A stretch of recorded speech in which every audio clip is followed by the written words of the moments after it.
Chapter 193. Just sparring, not life-threatening. With the arrival of midsummer and under the scorching sun, Guan was picking medicinal herbs in Mystic Valley. As the number of demons and monsters in the world significantly decreased, the sky became bluer. Now, with the three dynasties, the Holy Land, and the Demon Emperor's forces actively eliminating demons, Guan's speed of harvesting lifespans also slowed down. However, everything gradually returned to peace, which was a good thing for him. Peace in the world, quietly farming, and developing steadily, that was the true path. Lu Jiujia came to Guan's side and asked softly, "Senior brother, are you going to participate in the alchemy contest at the end of the year?" After the demon ancestor died, LV Badian became active again. First, he made Xian Tianyi write a book, and then he organized the first alchemy contest of the world. The various rich rewards attracted the attention of cultivators across the world, and disciples of the Supreme Sect could participate as well. In Lu Jiujia's view, Guan's alchemy skills were quite good. He had elevated batch after batch of servant disciples to outer disciples. Just in Mystic Valley alone, more than 20 disciples had achieved foundation establishment successfully, and new faces appeared in Medicine Valley almost every year. No need to join the excitement, having my name on the golden list is enough for me to make a living. Guan casually replied. There would be many similar world contests in the future. If there were a calligraphy contest, he might participate since he liked practicing writing daily. Lu Jiujia sighed at the development of the Supreme Sect. Now, the Supreme Sect was vastly different from when he first joined, with a more upright atmosphere and a stronger sect. Previously, even seeing a nascent soul cultivator was difficult, but now there were numerous divinity transformation, void crossing, and unification cultivators on the heavenly repair platform, and he even heard of mystic heart realm affairs. The stronger the Supreme Sect, the more opportunities for the disciples. For example, even participating in organizing the first alchemy contest of the world could reap significant rewards, making it suitable for disciples with ample time but lacking cultivation resources. Guan continued to pick herbs while attentively listening. Listening more to the opinions of lower-level cultivators about the Supreme Sect revealed more about whether the Supreme Sect was on the right path. Wait. Why do I have this sect leader's mindset again? Blame LV Badian. However, Guan was accustomed to acting as LV Badian's behind-the-scenes advisor. This feeling was actually quite satisfying, just speaking without doing, fulfilling his desire to command without exerting effort. LV Badian also enjoyed it. Over time, perhaps one day Guan would want to manage the sect personally. It had been several months since the demon ancestor's fall.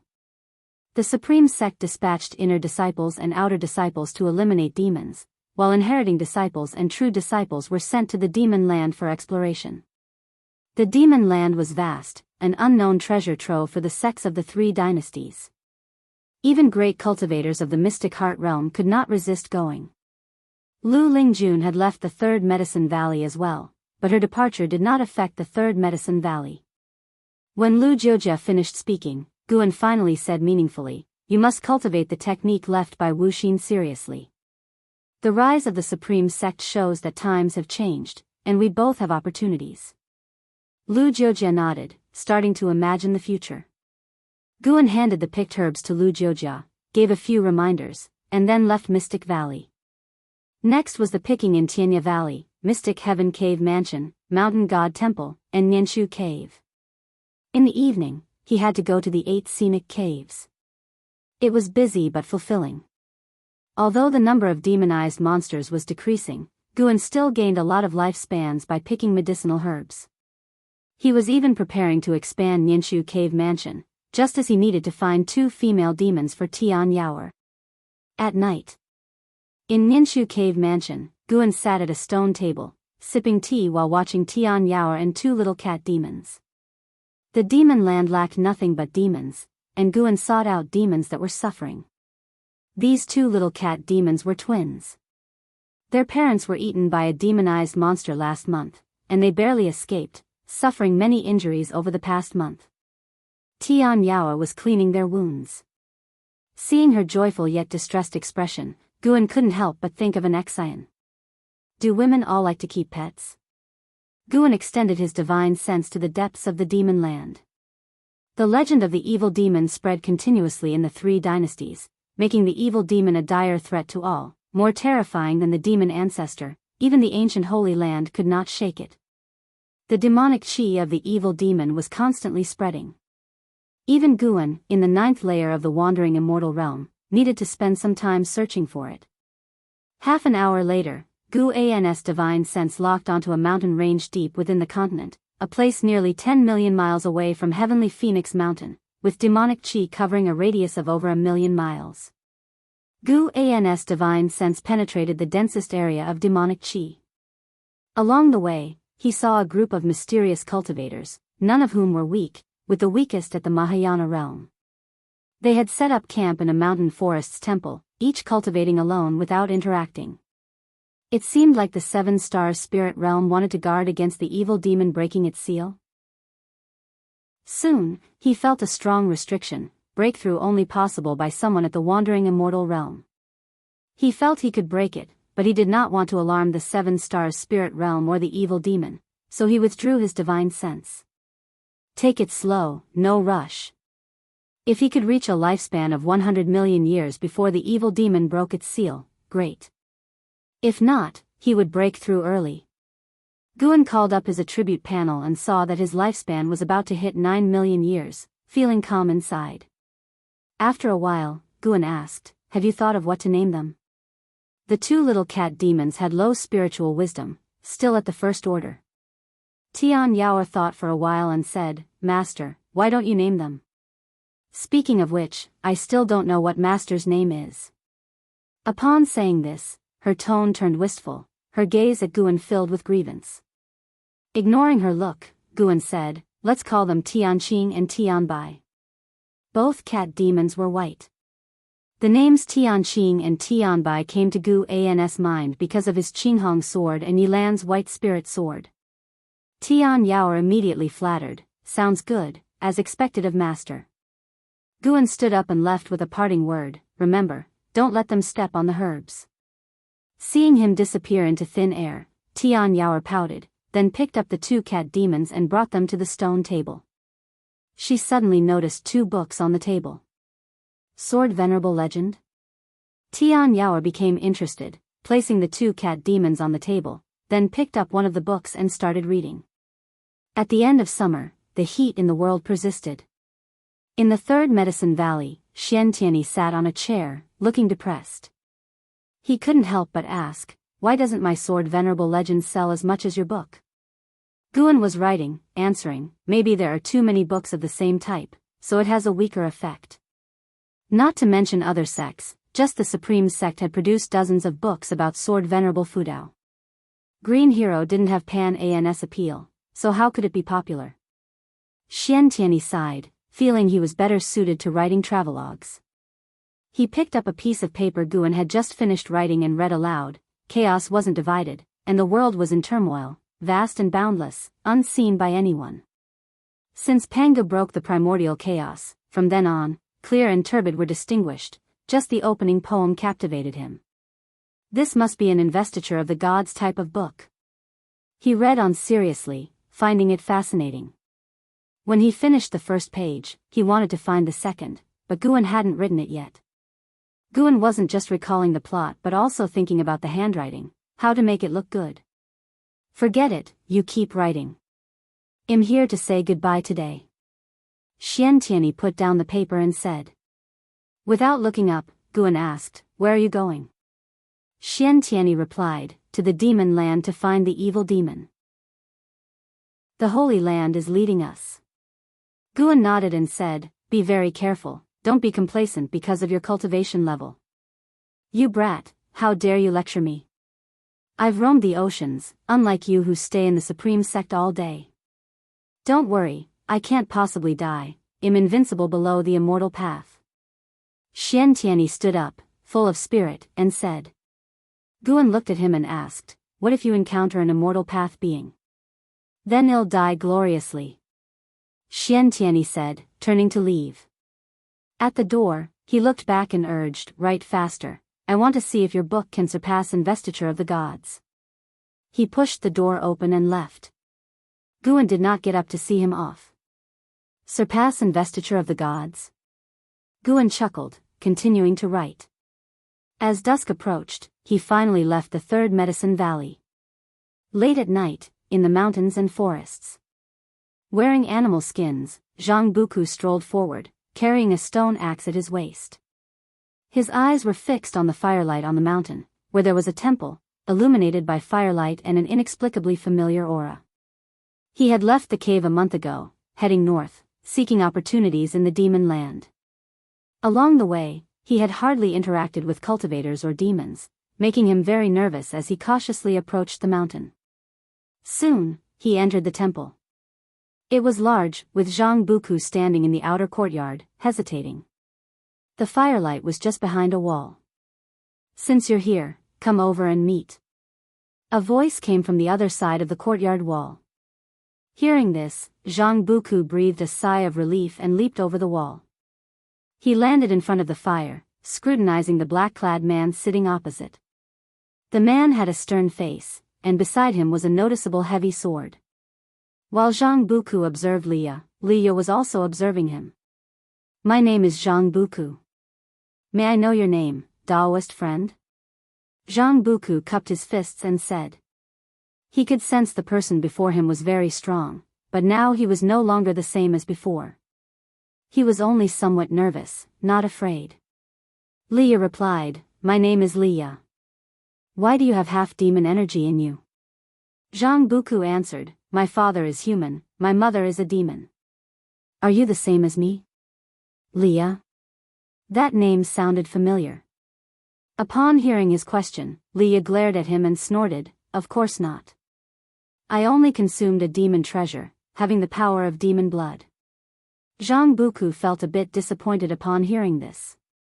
Noticing the stone axe at Zhang Buku's waist, Liya stood up and smiled, Kid, how about we spar a bit? Since witnessing Sword Venerable Fudeo's vast star-suppressing heaven-boundless sword, he had understood the Taitsang divine shocking sword better. He had been diligently practicing for half a year, eager to test it out. Zhang Buku instinctively touched the stone axe at his waist and asked, Are we really just sparring? Liya nodded, Just sparring, no life-threatening moves. I've been practicing my swordsmanship for half a year and want to test it. Zhang Buku's eyes lit up, and he smiled, To be honest, I've been practicing hard for some time too. Alright, let's go. Chapter 194. Be careful. Sword Venerable Fudao pats your shoulder in the dark night. Strong winds arose, and the forest swayed violently. The flames of the temple flickered with the wind, and dust billowed up from the foot of the hill. Liya crashed into the forest, his body smashing through the mountain wall, and the dust quickly engulfed him. His North Sea heavy sword flew hundreds of feet away, piercing a 1,000-year-old tree and splitting its trunk. Zhang Buku hovered in the air, holding a stone axe in one hand. He looked nervously down and asked, Taoist friend Liya, are you alright? Liya's sword intent was so strong that he had to use the heaven-cutting divine axe. He was happy when he struck Liya down, but then he got worried, fearing that he might have killed him. The two had met by chance, he never killed those without grievance or enmity. Zhang Buku waved his left hand, dispersing the dust below, and looked at Liya lying among the shattered mountain wall. Liya hung his head low, covered in blood. That blow from the axe had almost split his body apart. Fortunately, he had taken the dragon image divine primordial, otherwise, he wouldn't have survived. Zhang Buku quickly flew to Liya's side, panicking and unsure of what to do. Liya struggled to raise his head, closing one eye and gritting his teeth. What kind of monster are you? I'm sorry, I didn't do it on purpose. I really didn't mean to. It's just that you were too powerful, I had to give my all, Zhang Buku hurriedly explained. Hearing this, Liya felt slightly consoled. But he still felt miserable. Fortunately, the ancestor's soul remained at 3 Pure Ones Mountain, otherwise, it would have been a complete disgrace. Afterwards, with Zhang Buku's assistance, Liya landed, sat cross-legged, and began cultivating energy to heal his injuries. Zhang Buku went to retrieve his North Sea heavy sword. An hour later. Leah opened his eyes, looking at the uneasy Zhang Buku beside him, feeling somewhat helpless. If Zhang Buku had been flaunting his victory, he could still be angry, but Zhang Buku's respectful attitude left him with nothing to blame. After all, it was he who suggested the sparring. "How old are you?" Leah asked. 71. At 97 years old, Leah felt wounded once again. At that moment, he truly understood what it meant to always have someone better. Losing to Enhao, he could accept, as Enhao was renowned. But losing to an unknown half-human, half-demon in the wild made him feel terrible. Suppressing his pain, Leah asked, "Who is your master?" Zhang Buku scratched his head, saying, "I don't have a master, though I do have an uncle. But all my skills were learned in a cave." A cave? Leah thought of the encounters his ancestor had mentioned. He didn't expect someone to be so fortunate, surpassing decades of his hard work by sheer chance. Seeing him puzzled, Zhang Buku began to recount his experiences, omitting Gu An's existence. As he had promised not to cause trouble for Guan. Listening to Zhang Buku's story, Leah felt even more speechless. Where did this sparrow come from? Why hadn't he encountered it? Although he was known as the person of heavenly destiny in the Li family, blessed with great chi fortune, he felt vastly inferior compared to Zhang Buku. The two, now familiar through their fight, continued their conversation. Far away, tens of thousands of miles away, Guan, who was slaying demons, smiled and then turned to walk into the darkness. After staying in the temple for 2 days, Zhang Buku and Leah joined hands to head north, seeking opportunities in the demon land. During that period, Zhang Buku offered to teach his axe technique to Leah, which deeply touched him. However, determined to concentrate on swordsmanship, Leah declined, realizing that his loss wasn't due to his swordsmanship but because Zhang Buku's physique was far stronger. Leah began to wonder if accompanying Zhang Buku might lead to great opportunities. Sigh, if junior brother Gu knew he was seriously injured again, he would surely worry about him. Time flew by, and a year passed quickly. In early May of that year, Gu An's total lifespan reached 10 million years, and the demons in the 3 dynasties had become scarce. He no longer descended the mountain, returning to his former farming life. Although the trend of seeking opportunities northward was rising, the number of new disciples recruited by the Supreme Sect each year continued to grow, keeping the sect lively. This year, the number of servant disciples in the Third Medicine Valley exceeded 600, a quarter of whom were new. Those who left had been promoted thanks to the foundation establishment pills bestowed by Guan. As a result, Gu An's network within the Supreme Sect grew wider. Now, whenever he went to Outer Gate City, disciples would always greet him. The number of servant disciples in the Mystic Valley also reached 50. When Guan wanted to expand the Medicine Valley, the Outer Sect Great Elder LV Songhan readily agreed. Gu An's book, Shattering Void, had brought him many benefits, and combined with the LV family's backing, he would comply with most of Gu An's requests. One day, Guan came to the North Sea Mountain, embodying the mountain god, to inspect Sage Xian Miao's progress over time. Sage Xian Miao had also recruited some minor demons to assist, giving him more time for cultivation.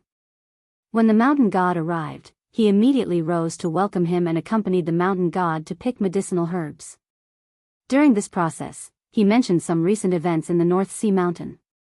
Though the demon disaster had ended, cultivators often fought over treasures and grudges. He saved many people in the name of the mountain god, hoping to spread the mountain god's name. Interestingly, although the mountain god's name was widely known, only Sage Xian Miao could sense Gu An's presence. Guan speculated that it was because others hadn't seen him, while those, like Zhen Qin and other disciples of the law enforcement hall, who had seen him, did not worship him. The disciples of the Supreme Sect only revered Sword Venerable Fudao. Mountain God, what do you think of the Holy Land? Sage Xian Miao suddenly asked, his expression slightly tense. While picking medicinal herbs, Guan replied, why do you ask? Sage Xian Miao answered, I always felt the demon disaster was related to the Holy Land, and the recent rumors about the evil demon. I found in some historical records of 3 Pure Ones Mountain that the evil demon appeared only after the birth of the demon ancestor. There's no clue about where he came from or why he came. Didn't Three Pure Ones Mountain also claim to be a holy land? If you suspect something, why not investigate the 7-star spirit realm? Guan asked nonchalantly. Did Sage Xianmiao want him to act against the 7-star spirit realm? That was impossible. Before fully understanding the 7-star spirit realm, Guan wouldn't act rashly. Sage Xianmiao stepped forward and whispered, "We did investigate before, but it resulted in a near-catastrophic disaster. Since then, Three Pure Ones Mountain no longer dares to mention the Holy Land, even my master stays apprehensive about them." Guan wasn't surprised. The land of the 3 dynasties had undergone numerous dynastic changes and sect upheavals, yet only the 7-star spirit realm persisted. Surely, there were those who suspected it but didn't dare offend it. "Be careful tonight, their people are coming for you," Guan suddenly said with a smile, catching Sage Xianmiao off guard. Gu An's visit to gather medicinal herbs today was because he sensed 2 Mahayana realm presences approaching the North Sea Mountain, one of whom had set off from the Supreme Sect. Sage Xianmiao wanted to ask more, but Guan refused to say anything. After gathering the herbs, Guan took a portion, leaving the rest for him, and then disappeared into the forest. Sage Xianmiao became restless, anticipating an encounter with people from the 7-star spirit realm that night. At dusk, the North Sea shimmered. Ji Xianling stood at the shore, holding a book with the words, "Sword Venerable Legend," on its cover. Out of nowhere, a figure appeared beside him, a man dressed in a gold-threaded red robe, with a ruby-embedded headpiece burning with golden red flames. His right hand was placed behind his waist, and arrogance marked his brows. "Why are you slower than me?" Ji Xianling asked nonchalantly. Lin Chen stared at Ji Xianling and snorted, "That's what I should be asking you." He shifted his tone and asked, after staying at the Supreme Sect for a year, "Any information on Sword Venerable Fudao?" "The information is in my hand. Do you want to see it?" Ji Xianling raised the book in his hand, smiling. Lin Chen immediately confiscated the book, quickly scanning it with his divine sense. He looked up at Ji Xianling and said coldly, "Are you mocking me?" Ji Xianling raised his chin and said, "Lin Chen, who told you that I came to the Supreme Sect to investigate Sword Venerable Fudao?" Lin Chen frowned. Ji Xianling continued, "The higher-ups want to be on friendly terms with Sword Venerable Fudao. He's likely at loose immortal realm 9 layers or even higher. Such a great cultivator couldn't have appeared out of nowhere. He might be from a great sect overseas. Lin Senior's death was indeed unfortunate, but it's his fault for not being strong enough. If someone like him, a loose immortal, had to die, I advise you to give up on this idea." Lin Chen sneered coldly, "So your faction prefers to endure humiliation? Sword Venerable Fudao dared to kill my father. Are you sure he has respect or goodwill towards the 7-star spirit realm?" Ji Xianling shrugged, "Why don't you ask him yourself?" "I don't want to court death. Honestly, our family sent me here to recruit the Supreme Sect, which means recruiting Sword Venerable Fudao." Lin Chen's eyes flashed with anger. He threw the book against Ji Zunling's chest and turned to leave. Ji Xianling grabbed the book, smirking, "It'll be dark soon. Be careful if Sword Venerable Fudao pats you on the shoulder." Lin Chen stopped and looked back at him, while Ji Xianling raised the book. Next, Lin Chen vanished into thin air. Ji Xianling smiled and then sat down to continue reading. At night, Lin Chen arrived at the mountain god temple where Sage Xianmiao resided to inquire about the mountain god, suspecting that the mountain god was Sword Venerable Fudao. How could 2 such great cultivators appear simultaneously in the land of 3 dynasties? As a disciple of the 7-star spirit realm, he had never seen any mention of the mountain god in ancient records. Lin Chen expressed that the Holy Land wished to recruit the mountain god and sent him here for this purpose. Sage Xianmiao was cautious towards him, merely stating that the mountain god's whereabouts were elusive, and he wished to see the mountain god himself, which was why he had built the temple there. After inquiring for a long while and getting no satisfactory answers, Lin Chen felt a murderous intent but held back, fearing the mountain god might be nearby. He suddenly noticed the small wooden figure in Sage Xianmiao's hand and asked, "Is this the mountain god's wooden figure?" can you give it to me? Sage Xian Miao had leisurely carved many small wooden figures of the mountain god, intending to spread the mountain god's name. He tossed the wooden figure to Lin Chen. Lin Chen said no more, taking the wooden figure and leaving. Burdened with thoughts, he walked through the forest at night, his eyes fixed on the wooden figure in his hand, increasingly convinced that the mountain god might be Sword Venerable Fudao, his eyes filled with uncontrollable killing intent. Chapter 195 I've spilled the beans. Lin Chen harbors hostility toward you and loathes you to the bone. Would you like to perform a lifespan detection on him? As Guan was writing in the Mystic Valley Pavilion, a line of text suddenly appeared before his eyes. He frowned and chose to perform a lifespan detection on Lin Chen. Lin Chen, Mahayana Realm, second layer 634/4500/4700, Mahayana Realm, second layer? Guan immediately extended his divine sense toward the North Sea Mountain, because there was a cultivator with a Mahayana Realm second layer cultivation there. He quickly caught sight of Lin Chen's figure, who happened to be holding a small wooden figure that bore an exact resemblance to his own. No wonder it triggered the lifespan hostility warning. Guan didn't take action right away. Instead, he expanded the range of his divine sense to ensure that no heaven and earth flying immortal realm cultivators were nearby. Under the cover of night, Lin Chen tossed the small wooden figure into his storage bag, feeling that he couldn't rush in avenging his father. Since he couldn't determine if the mountain god was Sword Venerable Fudao, he could only turn his attention to the supreme sect. He didn't dare confront Sword Venerable Fudao directly. What he thought about now was how to incite conflict between the heaven and earth flying immortal realm and Sword Venerable Fudao. If he could uncover Sword Venerable Fudao's true identity, and if Sword Venerable Fudao wasn't strong enough to be untouchable by the heaven and earth flying immortal realm, then Sword Venerable Fudao would surely die. Lin Chen took a deep breath. Just as he was about to leap into the air, a hand rested on his shoulder. He was overcome with a feeling of falling into an abyss, his spiritual power freezing instantly. His pupils widened, a wave of indescribable terror rising in his heart. The sky's getting darker, beware of Sword Venerable Fudao patting your shoulder. Ji Zunling's words echoed in his ears. At this moment, he was petrified with terror. Unable to move, he wanted to plead for mercy, but he couldn't even open his mouth. The mysterious hand pressed firmly on his shoulder, making no further move, which only compounded his fear, plunging his heart into despair. Suddenly, from behind came a sigh.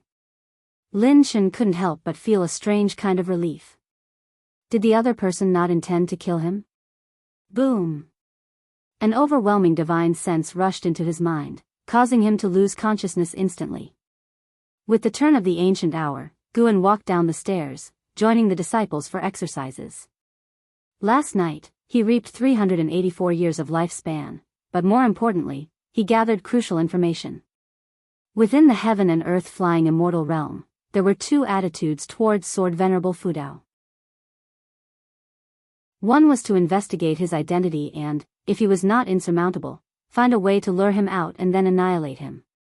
The second was to actively recruit him, compensating for the loss of startling immortal Lin and covering up their crimes. The latter was primarily worried that Sword Venerable Fudao might be associated with maritime forces.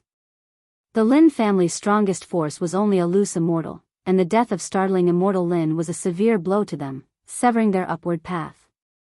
Their hatred for Sword Venerable Fudao was profound, continuously pushing for revenge within the heaven and earth flying immortal realm. However, the higher-ups' attitude was ambiguous, forcing Lin Chen, as the direct offspring of the startling immortal Lin, to leave the territory to investigate Sword Venerable Fudao. This intelligence was favorable for Guan. At least, it confirmed that without knowing his true identity, the heaven and earth flying immortal realm wouldn't act recklessly, allowing him to continue biding his time. Notably, the current 7 Stars spirit realm on the continent was mainly led by the 6 Stars Cave. The Lin and Ji families originated from the 6 Stars Cave, but continent geniuses could only enter the 7 Stars Cave for cultivation. The 5-star caves above them were all overseas. This heightened Guan's wariness towards the 7 Stars spirit realm. He was facing a power far surpassing the ephemera sect.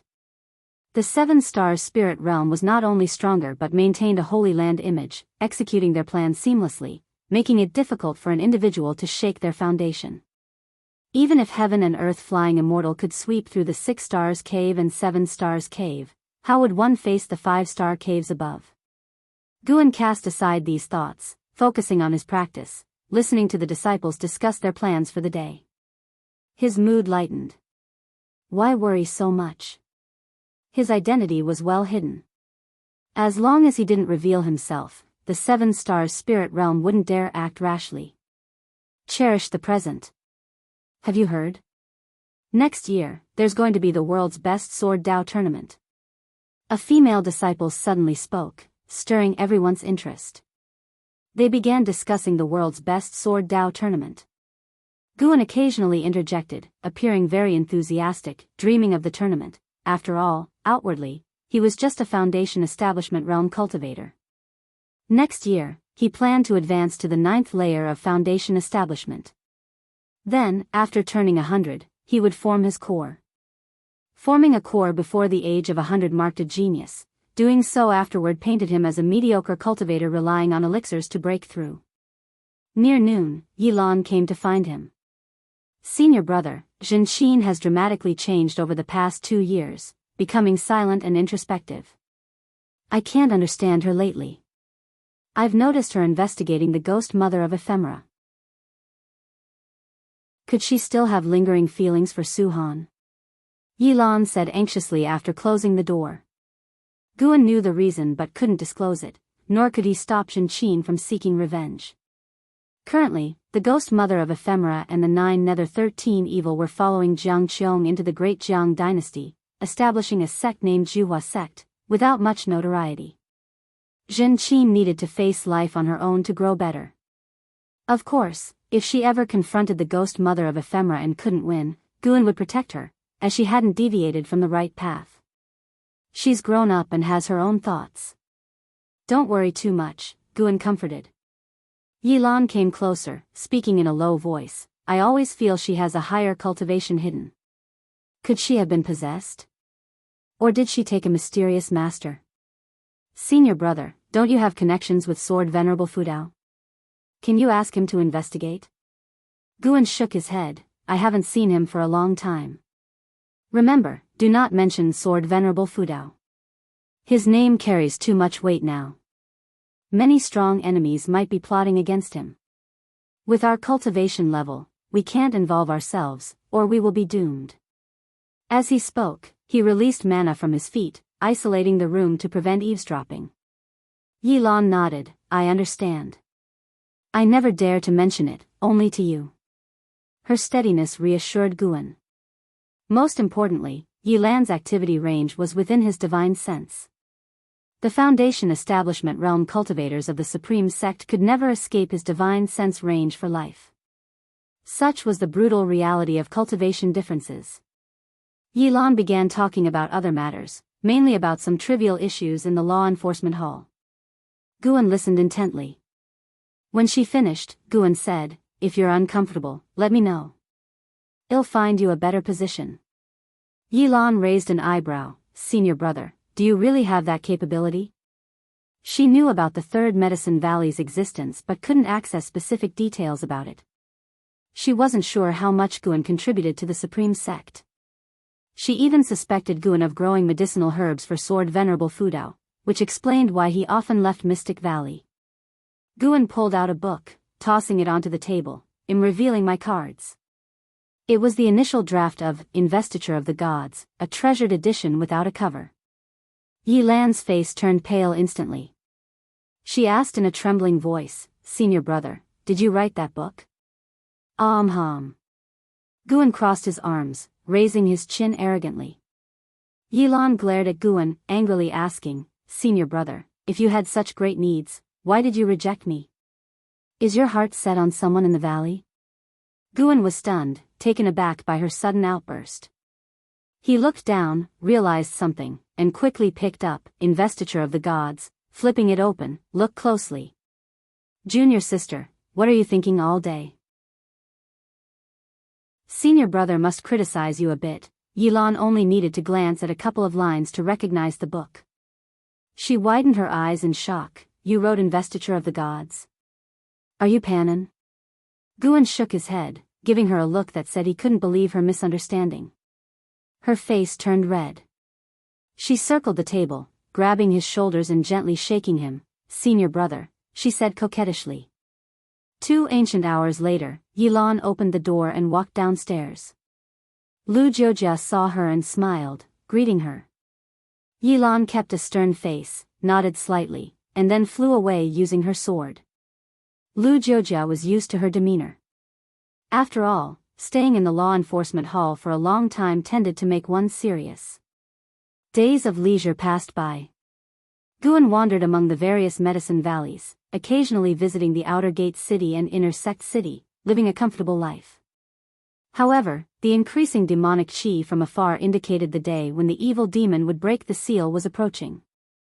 Guan hesitated whether he should break through to the heaven and earth flying immortal realm early to avoid mishaps.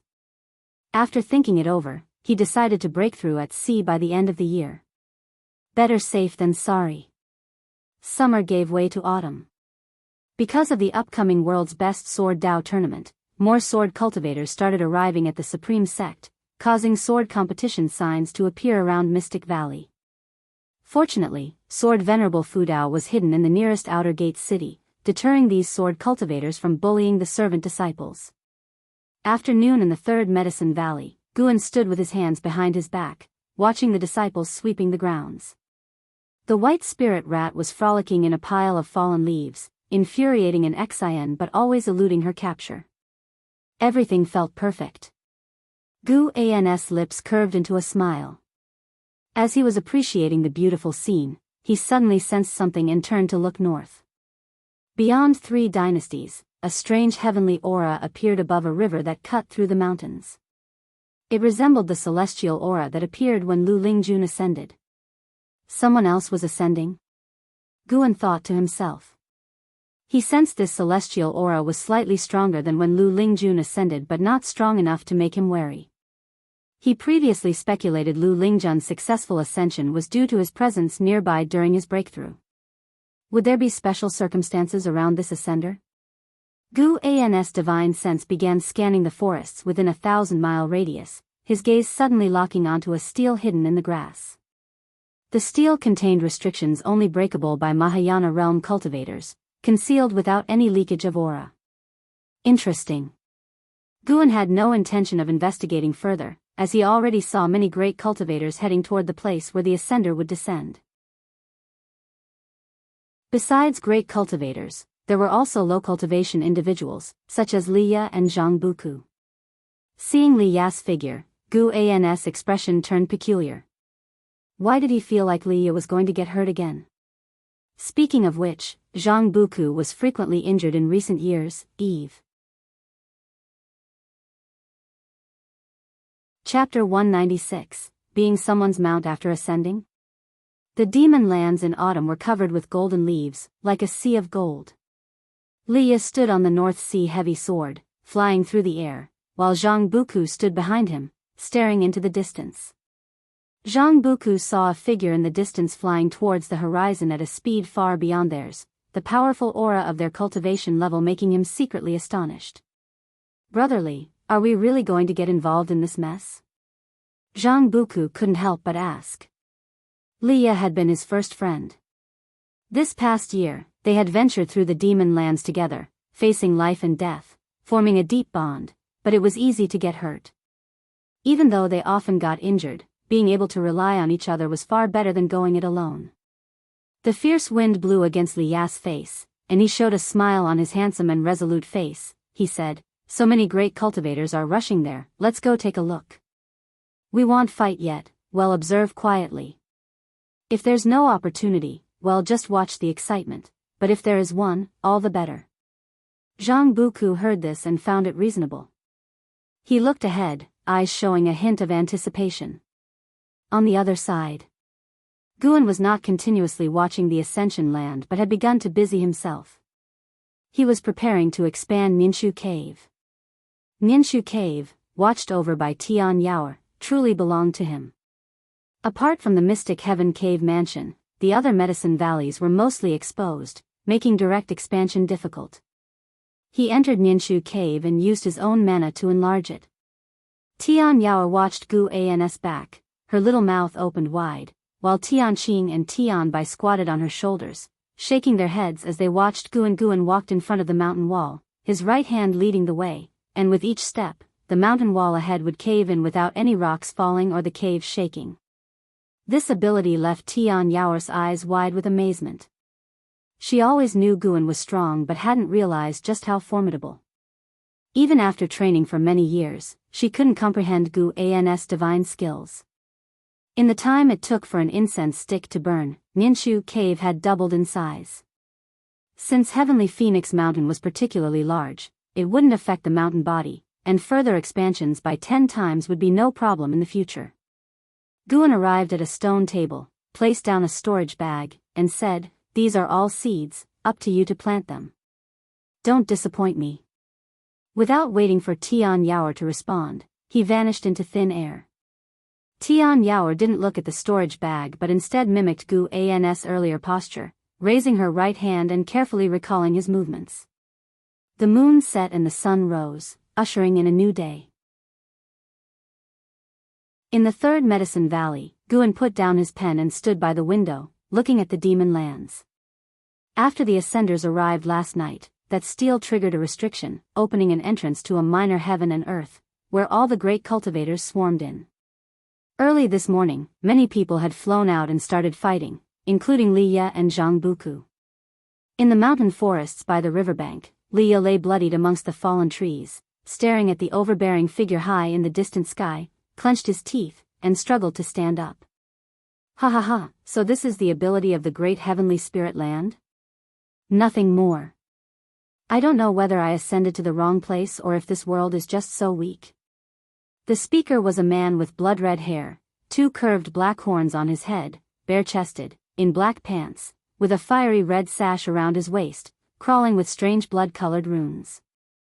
With his spiritual power surging, the runes wriggled, lifelike.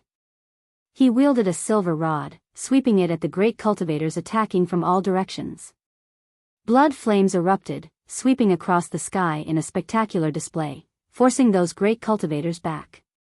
He vanished into thin air, appearing instantly behind a great cultivator of the mystic heart realm, and smashed down with his rod. Boom! The great cultivator plunged into the river, their life or death uncertain. Zhang Buku quickly flew to Li Ya's side, also severely injured but not as badly. He said in a deep voice, "Brotherly, we should retreat." Though reluctant, Li Ya could only nod. The two supported each other, flying away, with mad laughter and the sounds of heaven and earth clashing coming from behind. That guy deliberately didn't kill, specifically tormenting opponents. The more they suffered, the more excited he became, like a mad demon. "Runaway ants, remember the name of this one. This one is honored as the Great Saint, you all may call this one the Blood Prison Great Saint." Hearing this, Zhang Buku immediately accelerated, fearing the Blood Prison Great Saint would chase them. In fact, the Blood Prison Great Saint was indeed watching Li Ye and Zhang Buku. He was very interested in these two guys with half-human, half-demon blood. Especially Zhang Buku, whose chi blood was so strong it seemed he was hiding a cultivation level, and his axe technique was also impressive. After a while, with no one left standing around, the Blood Prison Great Saint smacked his lips, looking at the white light whirlpool hovering over the distant forest, hesitated, then flew off in another direction. That direction was where Zhang Buku and Li Ye had fled. An ancient hour later, Zhang Buku and Li Ye landed in a dense forest shrouded in thick fog, with rich spiritual energy, perfect for hiding. After landing, Li Ye began to set up a formation, with Zhang Buku merely watching, not knowing the technique. When Li Ye finished setting up the formation, they both sat down and exhaled in relief. Li Ye grinned, even with a face full of blood, his excitement was evident. He raised his right hand, pulling a fist-sized golden fruit from his storage bag. "With this, our efforts weren't in vain," Li Ye said contentedly. Zhang Buku wiped the blood and sweat from his face, saying admiringly, "Brotherly, you're amazing. You were so fast those great cultivators didn't notice you seeing the treasure. We're brothers, half each. I can feel the power within this fruit, it's definitely a treasure that can transform the body. Leah laughed proudly, enjoying Zhang Buku's gaze. Although he couldn't beat Zhang Buku in combat, he could play the big brother in actions. As they excitedly talked, little did they know, several miles away, the blood prison great saint was silently approaching, already hearing their conversation, and Li Ya's formation was as good as non-existent to him. The blood prison great saint's mouth curled up in a sneer. At that moment, a hand rested on his shoulder, instantly freezing his demonic power, and his body could no longer move forward. His eyes widened, instinctively wanting to struggle, but he was entirely powerless. How could this be? What realm was this opponent at? The blood prison great saint panicked. He had never been so suppressed before, with even his divine sense unable to spread out, clueless about who was behind him. Naturally, it was Guan, who had used the 9 extremes yin-yang body. Before attacking, Guan ensured that no one was following the blood prison great saint.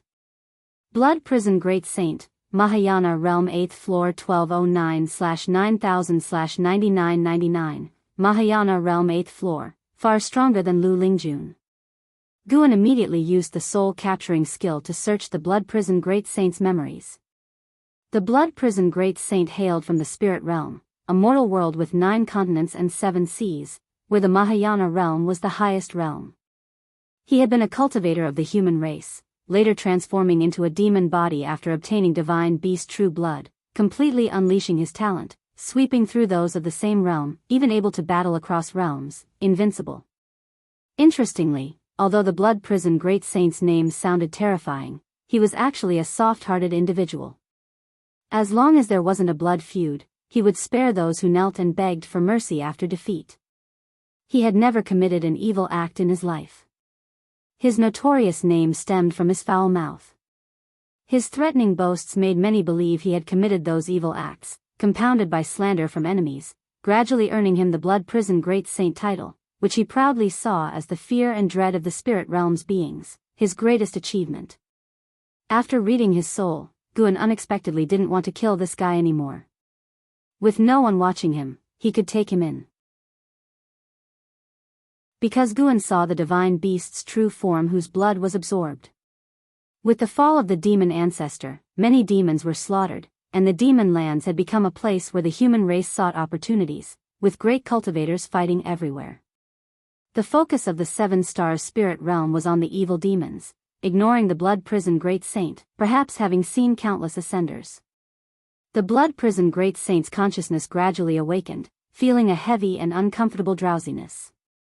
He struggled to open his eyes, seeing a large tree with a man sitting on the grass in front of it, holding a book. He abruptly opened his eyes wide, trying to teleport away, but only managed to stand up, not jump away. He seemed to realize something, his eyes showing panic. He had turned into a red-furred bull, almost as tall as a grown man. He wanted to speak, but all that came out was a moo. The most despairing thing was that his cultivation level was gone.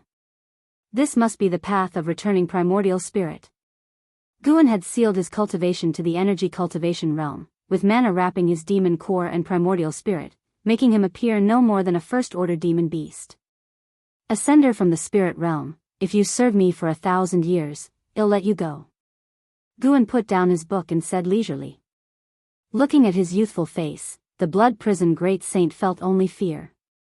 Guan stood up and walked toward him, making him retreat in fear. Without his cultivation, how could he dare escape? Eventually, he was caught by Guan and humiliatingly ridden. Guan sat on his back, patting him, pointing in a direction. He could only move forward. By dusk, Guan had ridden the blood prison great saint back to the Mystic Valley. With his dark red fur and majestic body, he instantly drew the curiosity of numerous disciples, who gathered around, pointing. The blood prison great saint was dazed. With his divine sense sealed, he had worried all the way about which demon cave he would be taken to. Yet, these cultivators' chi blood was so weak, seemingly all in the energy cultivation realm.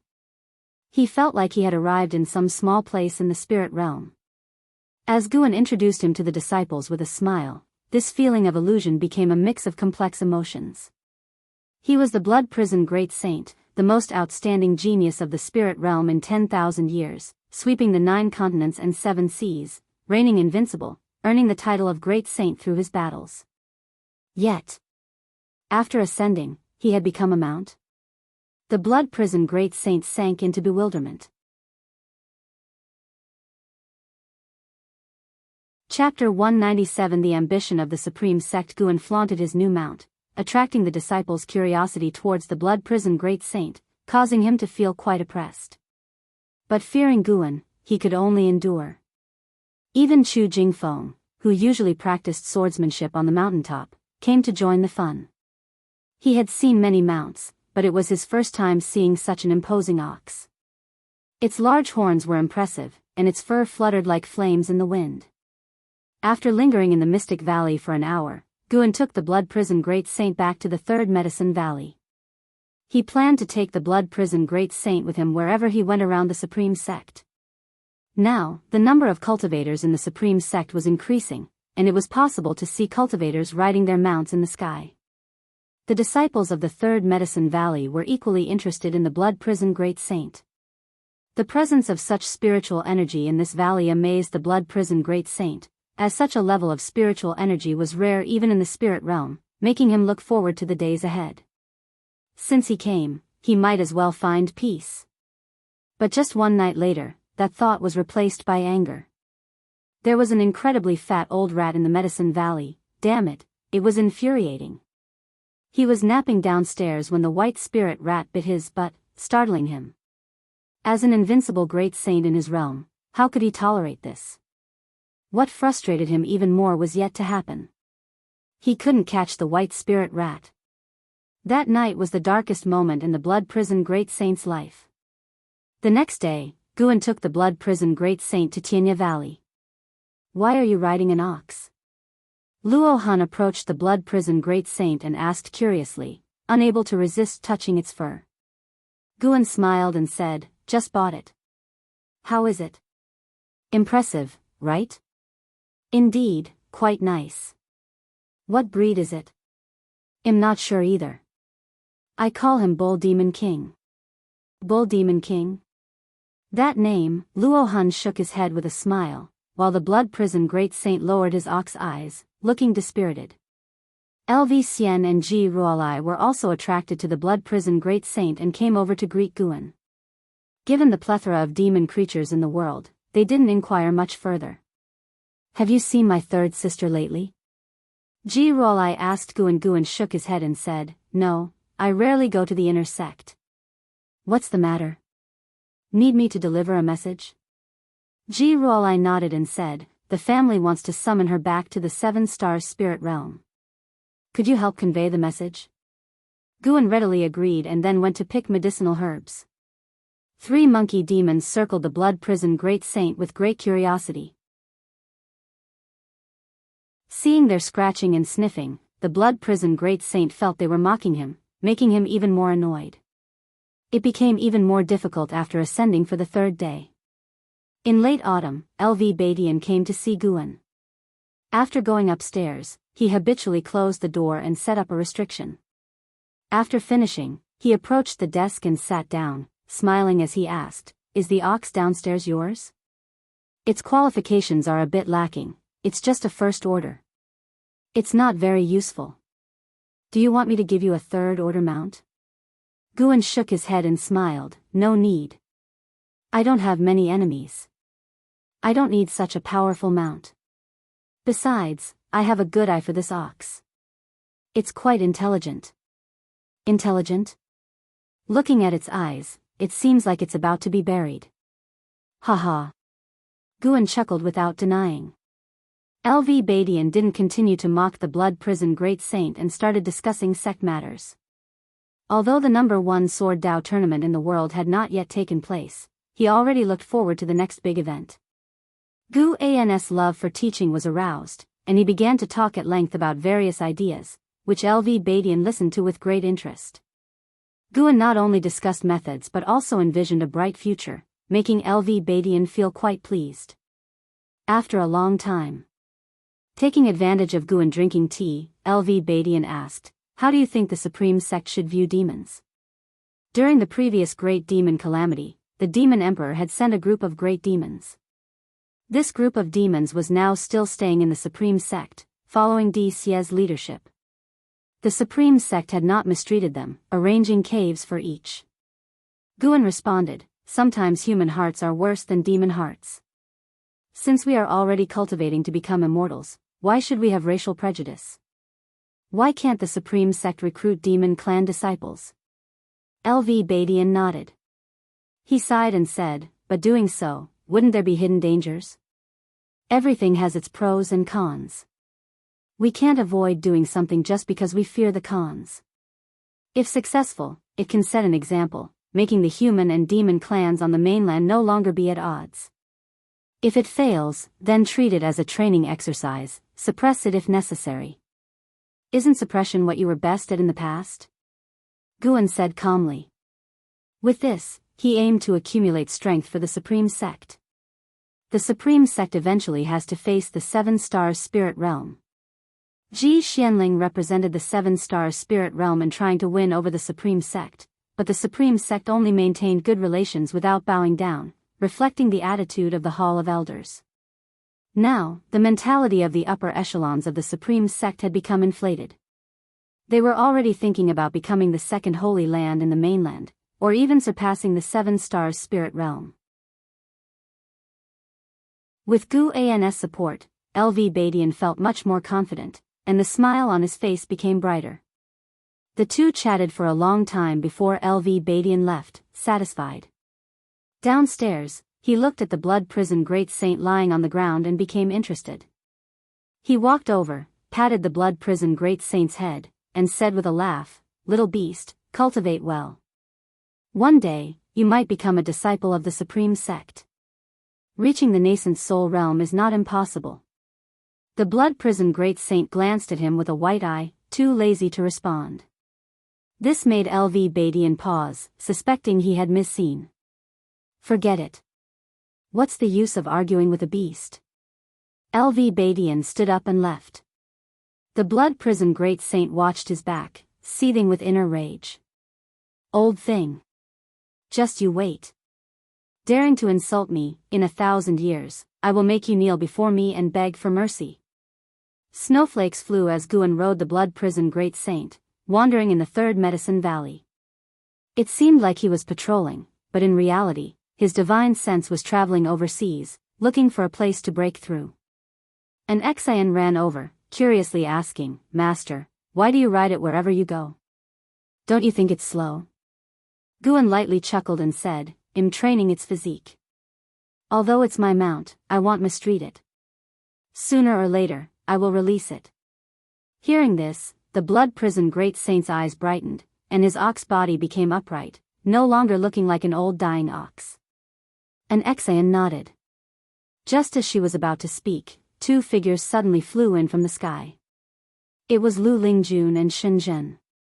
After landing, Shenzhen enthusiastically greeted Guan. Lu Lingjun glanced at the blood prison great saint under Guan but didn't pay much attention.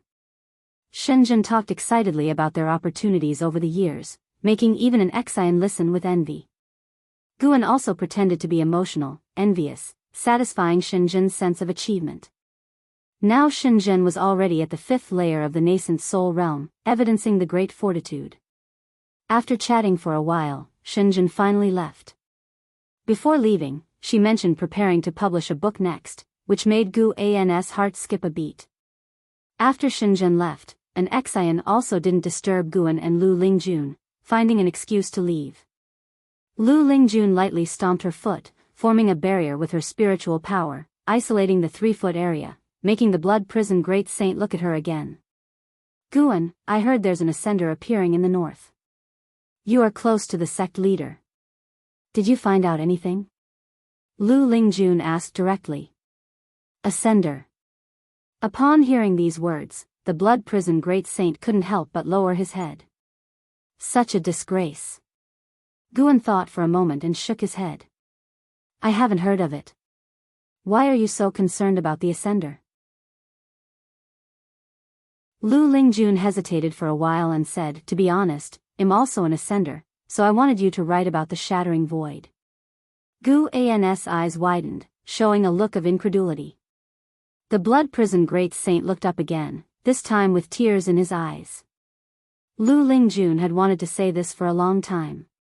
The opportunities over the years had made her more confident as she said, I want to recruit ascenders and build my own network in the Supreme Sect. What do you think? She knew LV Badian often visited the Medicine Valley, and she had often heard about LV Batian's plans from Guan. She also wanted to convey her intentions to LV Badian through Guan. Guan excitedly said, of course, it is a good thing. It will enhance the strength of the Supreme Sect. However, I really don't have any information on that ascender. Hearing this, the blood prison great saint was full of confusion. He could tell now that no one knew the true cultivation level of the person on his back. Moreover, the cultivators he had seen so far were very weak, not even reaching the first-class level in the spirit realm. He couldn't understand why a great cultivator like Guan would hide in such a small place. In the future, keep an eye out for such information, and I won't treat you unfairly, Lu Lingjun said. She had to devote most of her time to cultivation. Since the appearance of beings in the Mahayana realm and the immortal path, she felt a great urgency, thinking the mystic heart realm was inadequate. Guan nodded with a smile. They had a brief chat before Lu Lingjun left. Guan patted the blood prison great saint, signaling him to continue forward. People always want to go to places they've never been before, but when they arrive, they find it's all the same. When they want to turn back, it's often too late. Guan said leisurely, and the blood prison great saint felt he was speaking to him.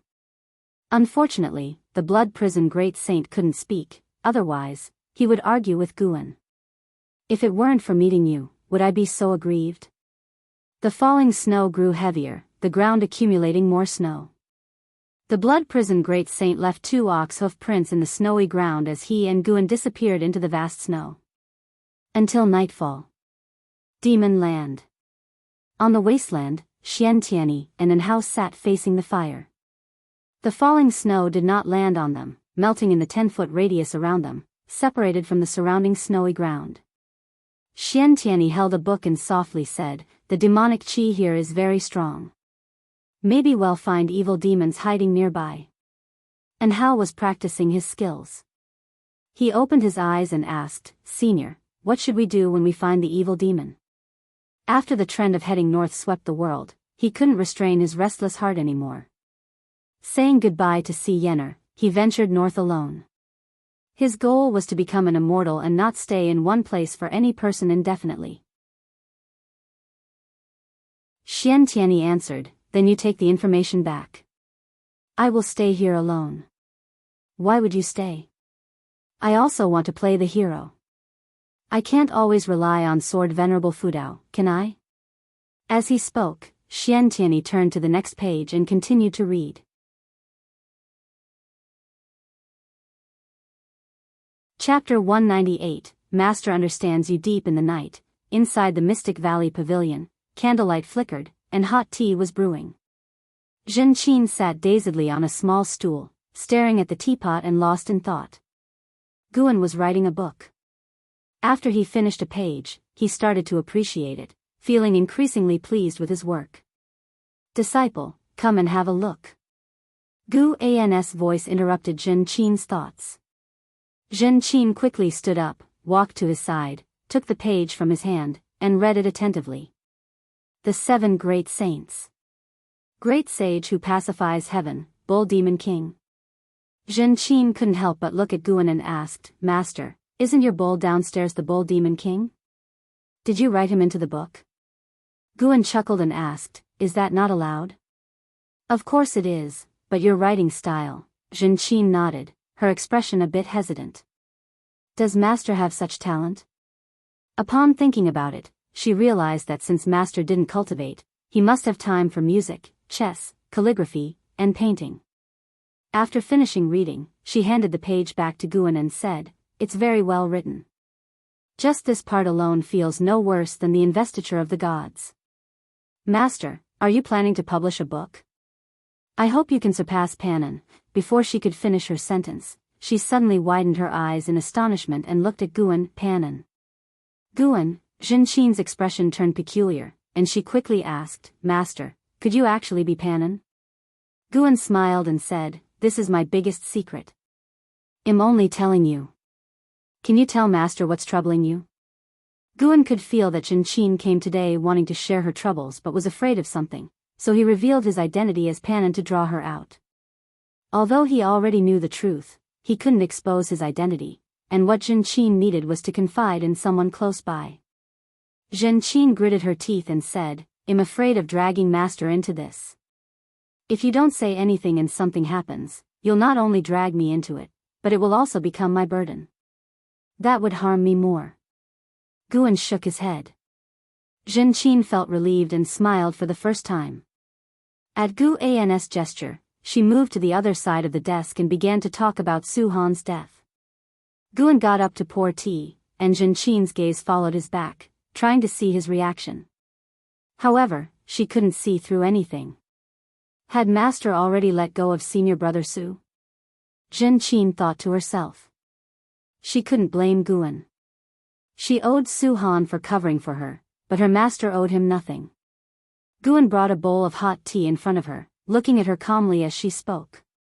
When she finished, Guan said, the deceased have passed. You should live according to his wishes, not inherit his hatred. But, think about what he said to you before he died. What do you think he hoped for you to do? Guan interrupted her and asked solemnly. Jinqin remained silent. Guan continued, let alone whether you can defeat the ghost mother of ephemera, the world is so vast. Are you going to spend your whole life searching for her? Cultivate well and experience the world your senior brother wanted to see. Do the things he couldn't achieve. That is truly good for him. There is a divine intent in the unseen world. Your senior brother ultimately attracted a body of sins, but inheriting his power means you share his fate, whether for good or ill. It's all up to your intentions. Jinqin was filled with countless thoughts, her expression complex. Guan was not rushed, he merely provided guidance. To let go, she needed to rely on herself. Jinqin looked up at Guan. Now, in her eyes, he seemed very weak. Since inheriting Su Han's cultivation, Jinqin had already formed her nascent soul, and her cultivation level was still growing. It was inevitable she saw others from a superior viewpoint, but tonight, she felt deeply ashamed. What use was mere cultivation level? She took a deep breath and asked, Master, if I perform good deeds, will it really help senior brother Su? Guan answered, I am not sure, but at least this way, you can free yourself and fulfill his wishes. Jinqin chuckled, instantly returning to her usual lively and mischievous demeanor. Master, you are Panan. You hid it well. Earlier, I even thought you were the author of the Supreme Secret Records. Ahem, nonsense. How could Master be such a person? Wait. Does she also read the Supreme Secret Records? Guan's expression turned peculiar. Shenzhen truly was a scourge, corrupting so many people. Jinqin snorted, who told Master to love reading Green Hero Travelogue? They are all rumors. Don't believe them. The master and disciple duo began to argue. A long while passed. Guan spoke, defying fate divine skill, Master knows. Someone wants to pass it on to me. I can put in a good word for you, allowing you to become a true disciple and embark on a proper immortal cultivation path. Jinqin was once again shocked, not expecting her master to have such an opportunity. Master, who is it? Are they powerful? Jinqin asked curiously. Sect leader LV Badian, do you think he's powerful? Hiss. Does that mean, Master, you will become a great cultivator of the unification realm in the future? I did not agree, and his lifespan is long. Perhaps he will live longer than your master. This matter cannot be spread, to avoid trouble. I understand, Master. To be honest, I am now a nascent soul realm cultivator. These years, hiding my cultivation level has been really uncomfortable, Jinqin began to complain. Guan laughed and said, Master understands you. How do you understand? Fine, I do not understand. Can Master hit you for daring to show off to Master? The Master and disciple again started to bicker. It was almost dawn when Enchanting finally went downstairs. Passing by the blood prison great saint, she squatted in front of him, stroked his bovine head, and whispered with a laugh, "Little bull, I can now become a nascent soul realm cultivator." Impressive, right? The blood prison great saint opened his eyes and glanced at her. Crazy. He finally understood that this upper realm was full of crazy people. After muttering a few more words, Enchanting leaped up and flew toward the outer gate city.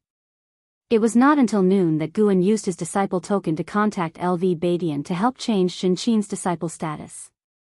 LV Badian was very interested in the transmission of the defying fate divine skill to Enchanting and agreed right away. Another nightfall arrived. That night, Guan left Mystic Valley, stepping on the limitless freedom step and heading west, crossing mountains and lands, and entering the ocean. Step by step. The distance that a ninth-layer wandering immortal could traverse was immense. This time, he took a full 100 steps and landed on a small continent. Standing on the beach, his divine sense enveloped the continent. He saw many demon creatures, but no cultivators of the human race. This continent should not be sunk by giant sea demons. Guan walked into the forest. He didn't immediately find a place to break through but instead took a look around the continent. Meanwhile, in the demon land. In the dim tunnel, Xiantiani and Anhao were walking. Anhao was very nervous and kept looking behind him. Cultivators observe with divine sense, not with eyes. Didn't LV Badian teach you that? Walking ahead, Xiantiani asked casually. Anhao looked at his back, feeling a bit reassured. This was the only Mahayana realm cultivator in the supreme sect on the surface.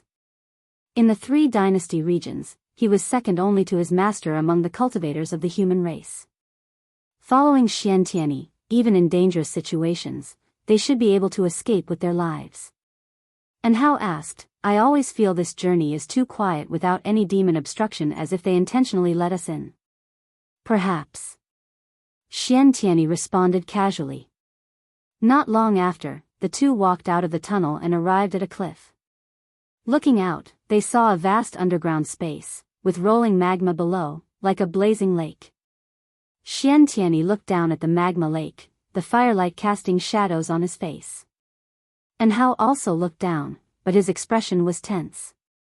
Such dense demonic chi, is the evil demon hiding below? Anhao asked in a low voice. Xiantiani said, "You've been following for so long. Why don't you come out?" As soon as he said this, Anhao was shocked and quickly looked around.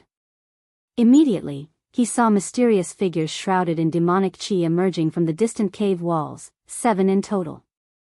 Xiantiani said softly, "I didn't tell you earlier because I was afraid you'd be in danger separated from me. Just watch how I handle these sneaky ones."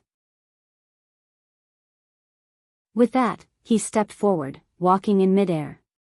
Anhao remained vigilant, drawing out his treasure sword and keeping an eye on his surroundings. Under the tree, Guan sat in meditation, leaning against the trunk. He had activated the lifespan barrier and looked up through the leaves at the crescent moon in the night sky. Tonight's weather was excellent. It was as if heaven and earth were celebrating for him. Guan's lips curled up as he opened the attribute panel. Name, Guan, lifespan, 96/10376008, physique, mystic holy body, cultivation level, wandering immortal realm, 9th layer, 10,376,000 years of lifespan. Because of the failure to break through to the heaven and earth flying immortal realm from the 9th layer of the wandering immortal realm, he needed to wait 20,000 years, so Guan chose to invest 1,000,000 years first. 50 attempts, gambling on a stroke of luck. What if he got lucky? The simulation began. You cultivated energy absorption for 20,000 years. Using the great accomplishment of the heaven and earth primordial skill, you forcibly attempted to break through to the heaven and earth flying immortal realm. You faced the heaven and earth divine intent heavenly tribulation but did not survive and failed the tribulation crossing. Failure. Failure. Guan remained calm. First playing with 200,000 years, succeeding would be nice, but failure was acceptable. As expected, all attempts failed. He then invested another 100,000 years. One after another, lines of equally long prompts kept appearing. All failures again, 100 failed tribulation crossings. Another 50 attempts, surely he'd succeed now? More practically identical prompts popped up, and now Guan could no longer keep a straight face. 3 million years of lifespan and still no breakthrough. He couldn't help but look again at the words heaven and earth divine intent heavenly tribulation. He truly wanted to see what this heavenly tribulation looked like. He hoped someone could show him in reality how to overcome the heaven and earth divine intent heavenly tribulation someday. Guan took a deep breath and chose to invest 50,000 years of lifespan. Failure. Failure. Consecutive failures struck at Guan's Taoist heart. Until a prompt suddenly grew longer. You cultivated energy absorption for 38,000 years. Using the great accomplishment of the heaven and earth primordial skill, you forcibly attempted to break through to the heaven and earth flying immortal realm. You faced the heaven and earth divine intent heavenly tribulation and survived, succeeding in the tribulation crossing. Your cultivation level has broken through to the first layer of the heaven and earth flying immortal realm.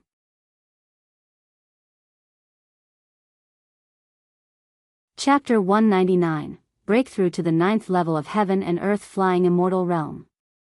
You cultivated an energy absorption for 390,000 years, and your cultivation level broke through to the second layer of the heavenly flying immortal realm. You cultivated an energy absorption for 400,000 years, and your cultivation level broke through to the third layer of the heavenly flying immortal realm. You cultivated an energy absorption for 420,000 years, and your cultivation level broke through to the fourth layer of the heavenly flying immortal realm. You cultivated an energy absorption for 500,000 years, and your cultivation level broke through to the eighth layer of the heavenly flying immortal realm. Seeing all the indications fall, Guan summarized the pattern and invested another 30,000 years of his lifespan, successfully reaching the 9th layer of the heavenly flying immortal realm. At the same time, nature's spiritual energy already bore into his body, symbolizing the start of his breakthrough. It felt so comfortable. Guan considered whether to spend another 30,000 years of lifespan to foresee the name of the next realm, but then thought it would be futile, for what use was knowing a name? The surrounding forest began to shake violently as the spiritual energy of heaven and earth descended. The ground beneath Guan showed signs of a qi sea, and the speed at which spiritual energy entered his body became faster. He began to imagine the heavenly flying immortal realm. What is the difference between a wandering immortal and a heavenly flying immortal? Guan looked at the sky. In the depths of his mind, he felt it was related to the heavens. After reaching the wandering immortal realm, he could sense a certain power from the heavens suppressing all beings, making it impossible to leave. Wandering immortals could break free from the constraints of heaven and earth rules but could not escape the suppression from the heavenly power above. Boom! The speed at which spiritual energy entered his body reached an unprecedented level, even making Guan somewhat alarmed. How wide a range of spiritual energy was needed for this? It didn't take long for the entire continent's living creatures to be startled, with birds flying chaotically, beasts fleeing wildly, and the earth trembling.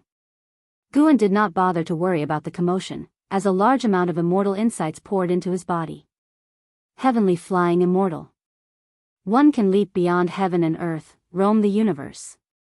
One can peep into yin and yang, and control the 5 elements. Upon reaching this level, one must delve into the path of 5 elements to progress further. The heaven and earth primordial skill Guan practiced was precisely a 5 elements cultivation technique, so his breakthrough went smoothly.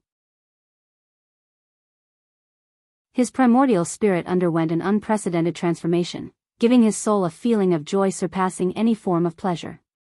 An hour later, Guan completely crossed into the heavenly flying immortal realm. The oceans surrounding the continent also erupted into monstrous waves, a scene formed by countless underwater demonic beasts surging, affecting unknowable miles. Guan opened his eyes, his primordial spirit leaping out of his body. He instinctively wanted to break free from the lifespan barrier, leap out of this heaven and earth, and peek into the higher world. However, he restrained himself. He gazed up at the night sky, his eyes penetrating millions of miles high, and he saw an invisible membrane enveloping the night sky, like a prison cage binding all beings of heaven and earth. He felt he could cross that invisible heavenly layer, but he didn't dare to at the moment. Having no understanding of the world beyond, he couldn't rush there. Suddenly, Guan spotted that invisible heavenly layer producing ripples. He looked towards the direction from which the ripples came and saw a figure descending from the sky, falling to the end of heaven and earth.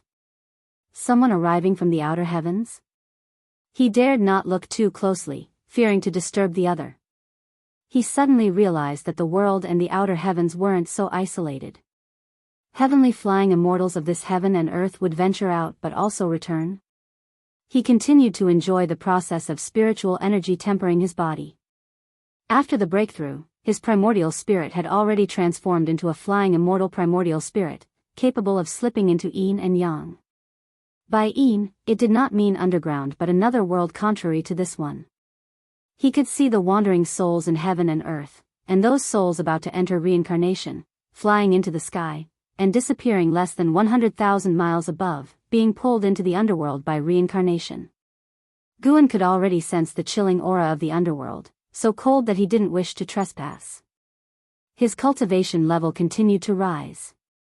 The speed of spiritual energy entering his body still increased, the chi sea on the ground resembling waves ready to engulf him at any moment. His primordial spirit continued to gaze at the sky. An hour later, he saw a heavenly flying immortal escaping into the outer heavens in the distance, confirming even more that this world had other heavenly flying immortals, and reaching the heavenly flying immortal realm did not mean one had to leave this realm. It suggested that the heavenly flying immortal realm might not be the highest realm in this world. No matter what, Guan's desire to explore the outer heavens was not that intense. Staying in the comfort zone was the safest. Being able to grow stronger, why leave the comfort zone? Time flowed quickly. A full 2 ancient hours passed before Guan's cultivation level stabilized at the 9th layer of the heavenly flying immortal realm. The lifespan barrier consumed nearly 700,000 years of lifespan, an exaggeration. The next breakthrough, to fully reinforce, would consume millions of years of lifespan just on the lifespan barrier. A heavy burden and a long path ahead. After the spiritual energy no longer entered his body, and the world returned to calm, Guan slowly stood up. He did not immediately remove the lifespan barrier but sensed his own strength. His mana and senses both underwent a transformation, the 9 heavens of the immortal path, and the gaps thereafter would only grow wider. Guan felt that a wandering immortal couldn't defeat a heavenly flying immortal across realms. Mastering any divine power would not suffice. Elsewhere, in the demon land, within a dark forest, a space rift suddenly appeared, and a severely injured Enhao was tossed out from it. He immediately got up and flew south, constantly calling for his master in his heart, but unfortunately, as before, his master did not appear. Damn it, it's all because I'm too weak, Enhao gritted his teeth, his pride shattered that night. The scenes of Xiantianyi using a mysterious scroll to send him away kept flashing in his mind, and his ears echoed with Xiantianyi's ambitious words. Go back, I won't die here, wait for me to return and find you. The more carefree Xiantianyi appeared, the more worried Enhao became. As those 7 mysterious great cultivators were overwhelmingly powerful, Xiantianyi was absolutely outmatched. Who exactly are they? What did Senior Xian leave on my back? Enhao thought anxiously and angrily, recalling how before parting, Xiantianyi slapped him into the space rift. At the moment he was struck, he felt his back burn, and now it itched as though someone were using a small knife to carve words on his back. He felt Senior Xian detected something and left the information on his back, but now he could not use his divine sense to check. Whenever his divine sense approached his back, it was repelled by a mysterious power. He quickly took out a spirit energy elixir and forcefully poured it into his mouth. His gaze became determined. He would definitely return. If Xiantianyi died, no matter who the murderer was, he would seek revenge for Xiantianyi. The moon set, and the sun rose. Heaven and earth completely calmed down, and Guan then removed the lifespan barrier and headed towards the supreme sect. With just 3 steps, he returned to the Supreme Sect. He returned to the Mystic Valley, came down from the building, and rode the Blood Prison Great Saint towards Tianya Valley. The Blood Prison Great Saint could feel his good mood, humming an unfamiliar tune. He had to admit, it sounded quite nice. Guan spread his divine sense, taking in the entire continent, even encompassing the surrounding seas. He began to inspect old friends one by one. Jiang Qiong's Juhua sect seemed very harmonious, and she was practicing in the sect master's mansion. Yilan was handling affairs of the law enforcement hall, appearing very different from how she faced Guan, exuding an ice queen temperament. Liya and Zhang Buku were being chased by a great demon, appearing dangerous but likely to survive.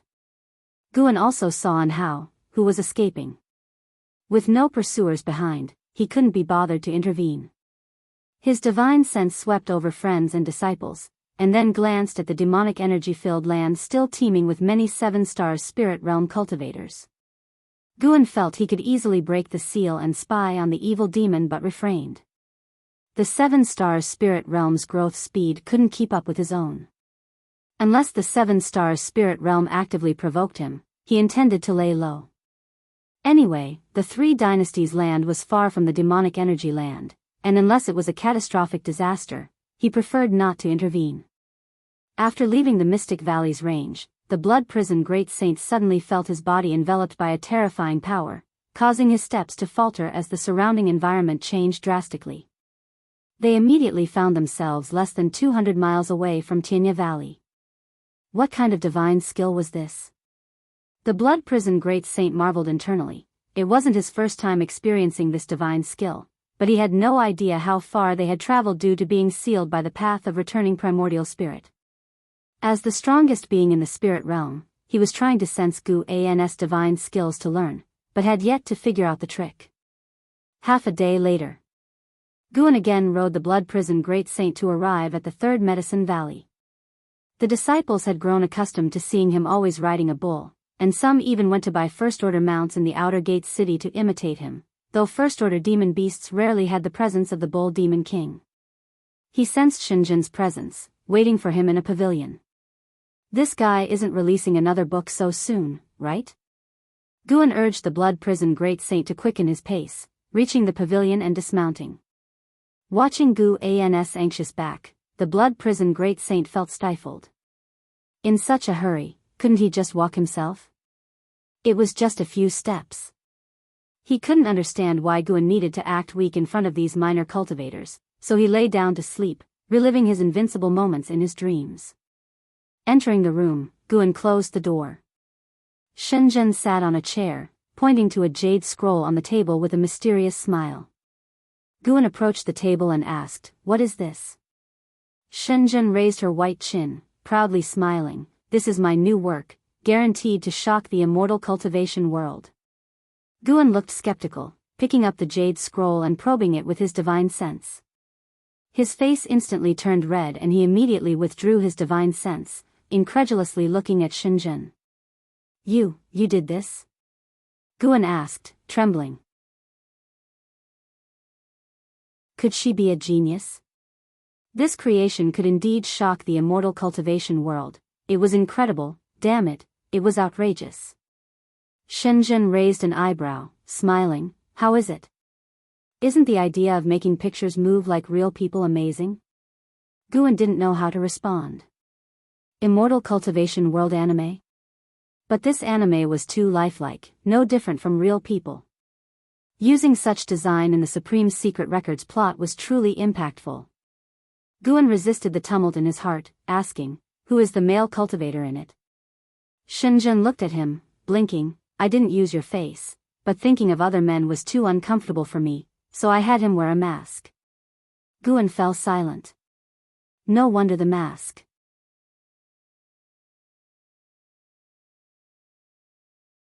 Chapter 200, Do you know my cultivation level? Guan, suppressing his complicated emotions, asked, "This thing is too groundbreaking, are you really going to do it? The commotion might be bigger than writing a book." In fact, the Supreme Secret Records written by Shenzhen had always been forbidden by the Supreme Sect. If she were not the holy daughter of the Dao Tian sect, Guan suspected she would have long been captured. Shenzhen retorted, I haven't killed or set fires. What's the supreme sect going to do? Throw me in jail? But you are, after all, a woman. If this gets exposed, how will people see you? How will they view your father, or the Dao Tian sect? Guan spoke earnestly. Shenzhen's nature wasn't bad, nor did she have any emotional entanglements. Whenever he used his divine sense to survey the world, he would also glance at her.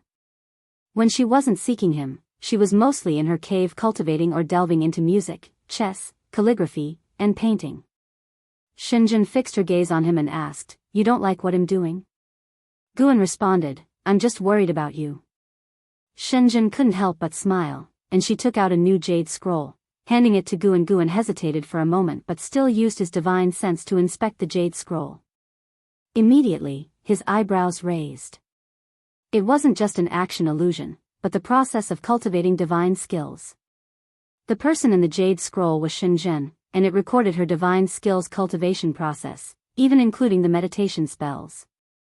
After a while, Guan withdrew his divine sense, his gaze fixed on Shenzhen.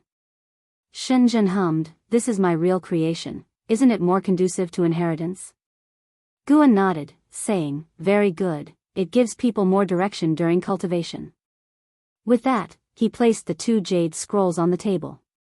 Shenzhen began to recount the experience of her and Lu Lingzhen's training. They had ventured into the grotto heaven of an ancient great cultivator, filled with dangers, and only after great effort did they obtain the inheritance and treasures. Guan listened avidly, occasionally exclaiming in amazement, gratifying Shenzhen's desire to talk. She loved discussing these things with Guan, while talking to others might attract unwanted attention. With Guan, she enjoyed his praise without that risk. After a long time, Shenzhen finally stood up and said, I'll leave this divine skills jade scroll with you. Before Guan could refuse, she headed for the door and quickly went downstairs. Guan looked at the jade scroll on the table, wanting to call out to Shenzhen. Why not take the other one? Forget it. Had better keep this one to prevent anyone from going astray. Guan had memories of his past life and had long experienced the corruption of this thing. His willpower in this aspect was far beyond that of the people in the immortal cultivation world. He felt it was his duty to bear this mental burden for the cultivators. Elsewhere, Shenzhen, upon going downstairs, couldn't resist teasing the blood prison great saint, annoying him greatly. Until nightfall, Guan finally took the blood prison great saint back to Mystic Valley. Late at night, Guan quietly arrived at Ninshu Cave of Heavenly Phoenix Mountain. Tian Yaoer was cultivating, while 2 cat demons were playing. Seeing Guan appear, they quickly stopped and lay on the ground. Although they hadn't shape-shifted yet, they were highly intelligent and, under Tian Yaoer's guidance, they were very respectful towards Guan. Guan nodded at them, then sat at the stone table and began contemplating the matters of a grotto heaven. With his current cultivation level, opening up an independent minor heaven and earth wasn't difficult, but the challenge was in raising the spiritual energy. He couldn't instantly create a minor heaven and earth filled with spiritual energy. Next, he planned to collect high-grade celestial treasures to prepare for his grotto heaven. He was now thinking about where to hide the grotto heaven. Although the minor heaven and earth within the grotto heaven was hidden in another space, the entrance to the real world was fixed and couldn't move. After much thought, Guan decided to open the grotto heaven on the mainland. This mainland was vast and had fewer immortal realms, making it suitable for him to develop slowly. At this time, Tian Yaoer approached and asked what he was thinking. Guan didn't hide anything, as the grotto heaven would eventually need to be managed by her. To seize lifespan, he needed to personally harvest it with his mana, as puppets or clones weren't reliable. The clones of his 9 extremes yin-yang body, though called clones, were actually formed by his mana and lacked independent thought. Guan had no interest in clones, he preferred to directly experience life and growth. Tian Yaoer, upon hearing this, was secretly shocked. The master had already opened a minor heaven and earth? She wondered if Heaven Phoenix Demon Mother could do the same. Having cultivated for so long, she wasn't naive. She was increasingly certain that the master was stronger than the Demon Mother. It was just that he claimed he couldn't defeat the demon mother to encourage her to cultivate. She felt no resentment towards this. Her enemies needed to be dealt with by her own hands.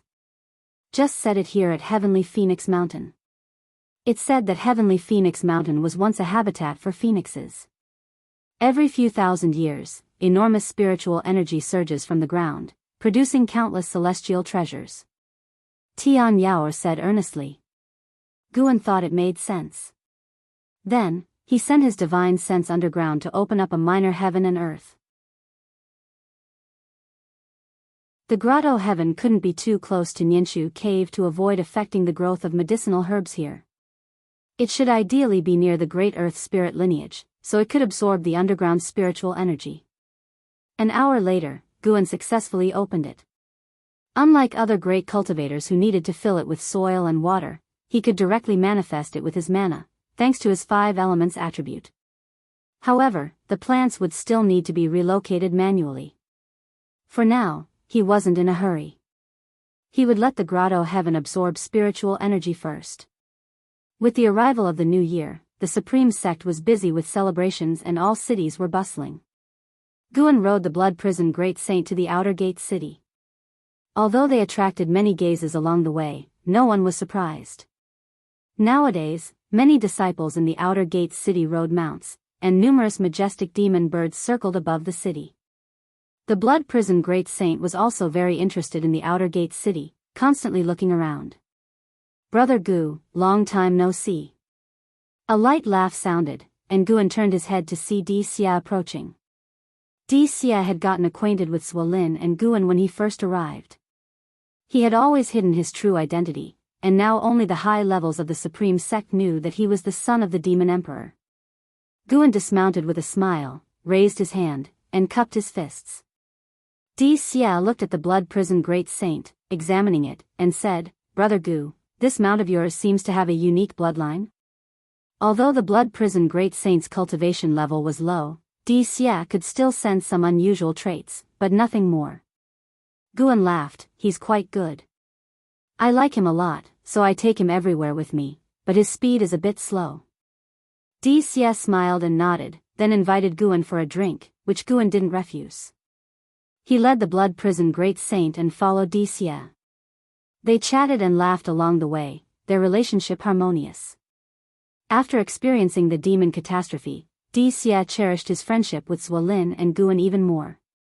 The human and demon races shouldn't be forever locked in conflict, they could coexist peacefully, just like him and Guan.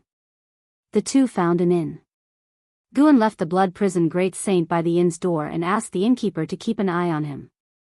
The two went to the second floor by the window. The first sword competition in the world is about to start. I'm planning to participate. You must come to watch then. Di Xia said with a smile. Upon hearing this, Guan immediately agreed and wished him success in advance. I've heard they're preparing to recruit some demon clan disciples. Brother Gu, what do you think about this? Di Xia asked curiously. He was pleased but also worried when he heard this. He knew well the nature of some demons. If they harmed someone in the Supreme Sect, would that not worsen the conflict? After all, the demon catastrophe had only ended recently, and there was still significant resentment towards demons among the human cultivators. It's a good thing. Didn't some demons help us fight off the evil demons during the catastrophe? Now that the demon ancestor has fallen, but evil demons remain, which are a greater calamity. The human and demon races should unite to overcome the tribulation. Guan said casually. Di Xia observed his expression, trying to figure out his true thoughts, but his words made Di Xia happy. They started drinking, passing cups back and forth, and soon, 2 jars were emptied. An hour later, sounds of a cow and the innkeeper's voice interrupted Guan and Di Xia's conversation. I need to go down and check. Guan said, standing up. Di Xia nodded and followed him downstairs. In front of the inn's door, more and more disciples gathered.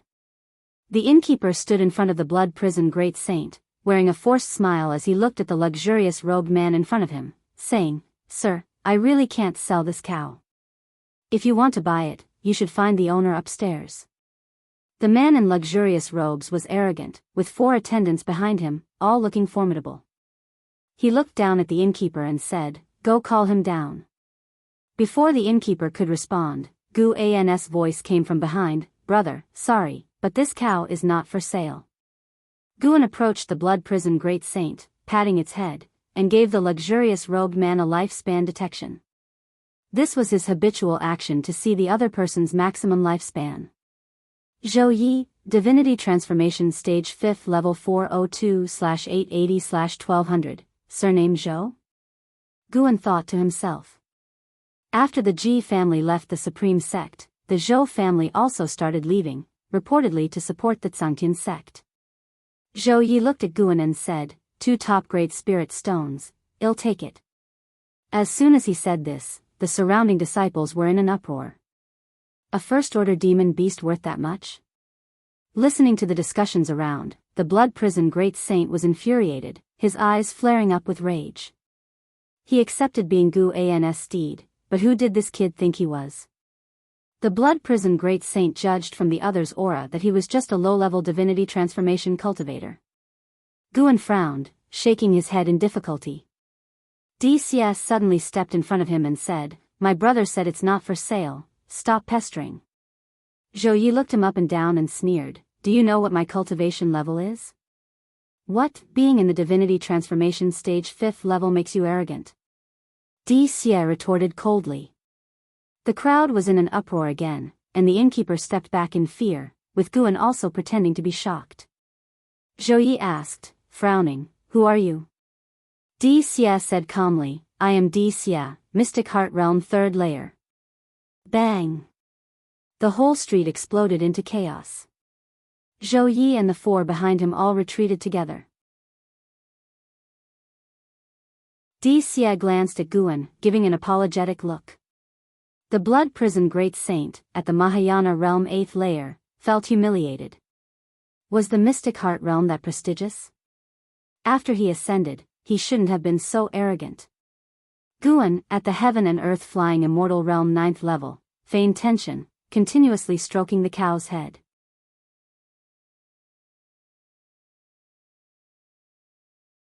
Chapter 201, Demon shocks the world under the might of DCS.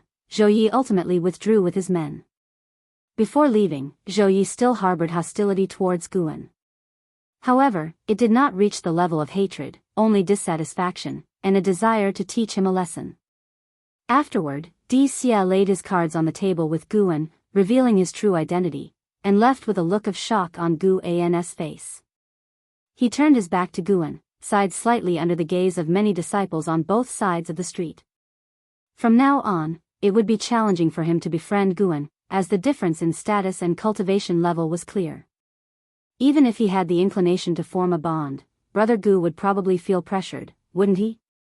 DCS smiled self-deprecatingly. Guan continued to ride the blood prison great saint around the street. After nearly 2 ancient hours, they finally left the city. On the way to the 3rd Medicine Valley, Guan introduced the Supreme Sect and those noble families to the blood prison great saint. The blood prison great saint listened intently, for Guan had said that he would let him go after 1,000 years. Once free, he would still need to understand this great heaven and earth, so it was best to accumulate knowledge now. "Do you know why I captured you?" Guan asked nonchalantly. The blood prison great saint was no fool and thought it must be related to those 2 half-human, half-demon individuals. "You might think this world is nothing special, but it is far more dangerous than you imagine. This is also why I hide my cultivation level. Serving me for 1,000 years, first to atone for your sins, and second to temper your character. I hope you cherish it." Guan spoke softly. If the blood prison great saint performed well, he wouldn't mind teaching him the primordial reincarnation skill. The primordial reincarnation skill and the path of returning primordial spirit were, in a sense, a perfect match. It was just right to use the blood prison great saint to experiment and see if it was effective. "Moo," the blood prison great saint responded. Although he could not speak human words, Guan understood his submissive intention. In fact, the mindset of the blood prison great saint had already changed. He had thought before that following Guan might be an opportunity. At least Guan could be his protector. If it hadn't been Guan who took action against him back then, but another immortal cultivator of similar cultivation level, he might have already died and vanished. Putting himself in someone else's shoes, if someone attacked his disciple or junior, he wouldn't show mercy either. Within the circle of great cultivators in the spirit realm, there was a saying, "It is better to provoke the blood prison great saint himself than to suppress his juniors." The blood prison great saint's pace wasn't fast, and Guan didn't rush him. During the ride, it seemed as if he was talking to himself, while the blood prison great saint didn't feel annoyed. For some reason, he always felt that Guan had changed recently. Even a casual remark from him felt inexplicably calming to the blood prison great saint. He didn't believe it was an illusion. It must be related to Guan's cultivation level. Perhaps he could learn something by following Guan. After the bustling and busy spring festival, Guan continued his simple life. During this period, no one from the Zhou family caused trouble for Guan, perhaps fearing Di Xia or knowing about his relationship with LV Badian. In any case, Guan didn't mind. Nowadays, he wouldn't regard the Zhou family as a threat. If Zhou Yi harbored any intent to kill him, he would resolve it immediately. In the days that followed, he would go to the inner sect city once a month to sell his medicinal herbs and accumulate spirit stones. He had already spotted a more prosperous cultivation city overseas, planning to go there in the future to purchase a large number of high-rank medical herbs and plant them in his grotto heaven. The days were busy yet purposeful and not at all dull for him. In the blink of an eye, over half a year had passed, and Guan turned 97 years old. The demonic qi in the north grew thicker, and in a few more years, the so-called evil demon might break the seal. The first Sword Dao tournament in the world was in full swing, and Guan was also watching the excitement. In the distant demon land. In the underground space wherein Hao parted ways with Xian Tianyi, Ji Xianling stood at the edge of a cliff, looking down at the magma with a frown. He saw several skeletons floating and sinking. Behind him stood a group of 7 stars spirit realm cultivators.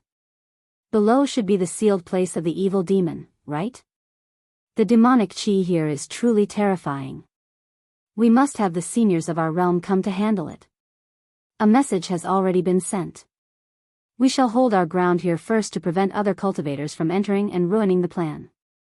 You never know when the evil demon will break the seal. If it suddenly happens, we won't be able to hold out. Ji Xianling ignored their chatter, his gaze lingering on the distant cave wall. He saw numerous shocking cracks, indicating a great battle had occurred there before. One of the cracks made him frown. Could it be him? Ji Xianling thought of Xian Tianyi. He had fought with Xian Tianyi countless times and was well aware of his combat methods. The thought of Xian Tianyi possibly dying here made him inexplicably uneasy. Wait, the seal hasn't been broken yet, so why would someone be fighting here? Could someone have tried to stop Xian Tianyi? Who could have arrived here before the 7 stars spirit realm? Ji Xianling furrowed his brows deeply, a terrifying suspicion arising in his mind, making his face turn even grimmer.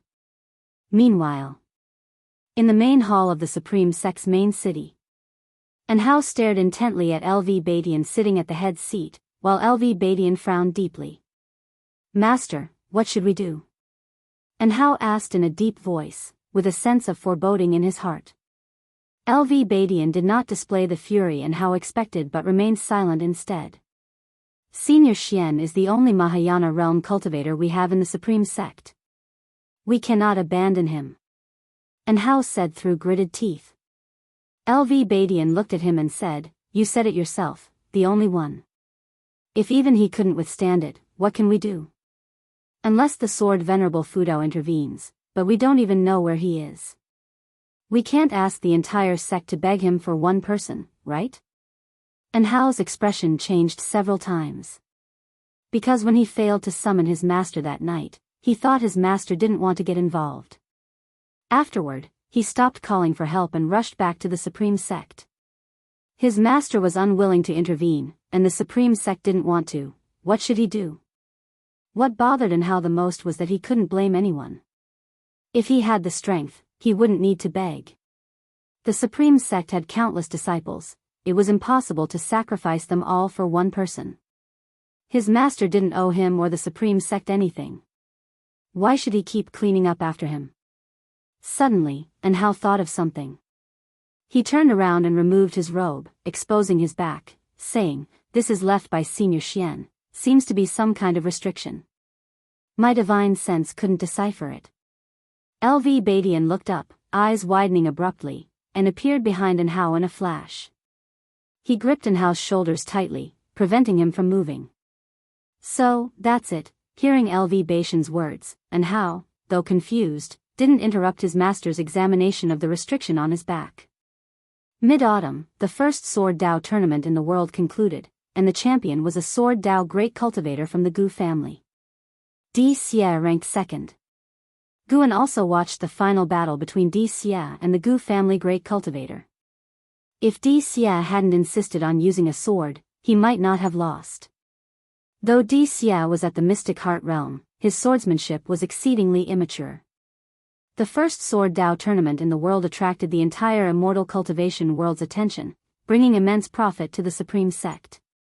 Other sects began to emulate the Supreme Sect, hosting various tournaments. However, at this stage, cultivators were more interested in the spectacular combat demonstrated in the first Sword Dao tournament in the world. After the tournament, Enhao sought out an Exian. The siblings hadn't seen each other for a long time and were very happy, talking for a long while. Guan noticed that Enhao seemed to have something on his mind, but his relationship with Enhao wasn't close enough to inquire.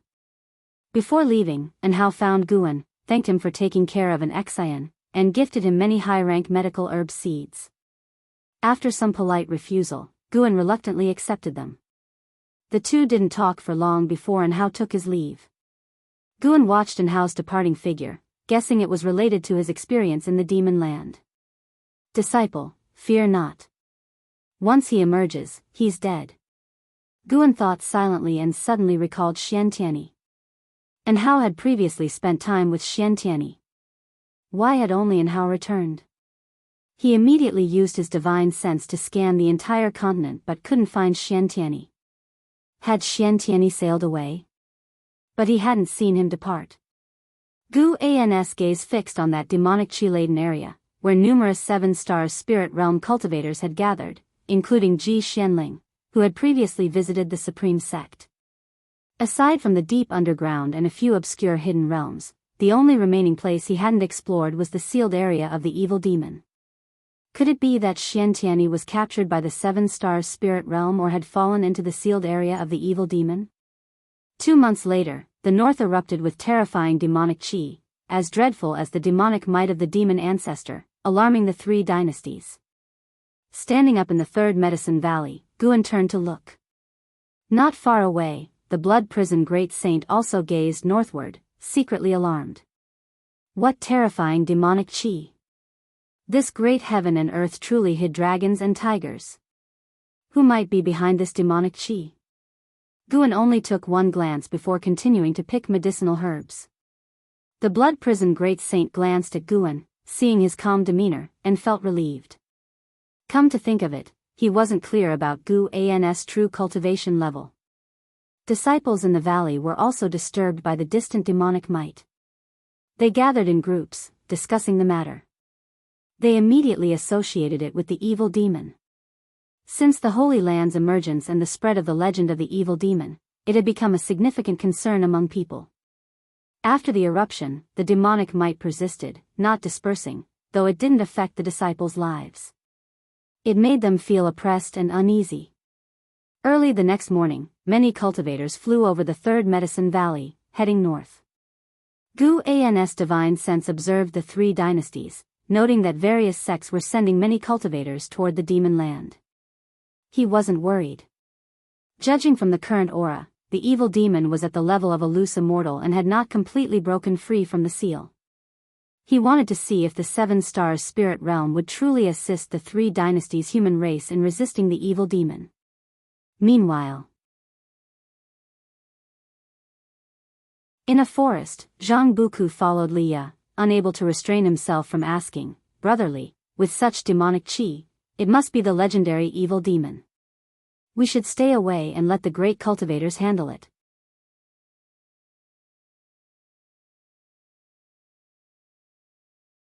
Chapter 202, The Elder Uncle is called Guan. Do you know him?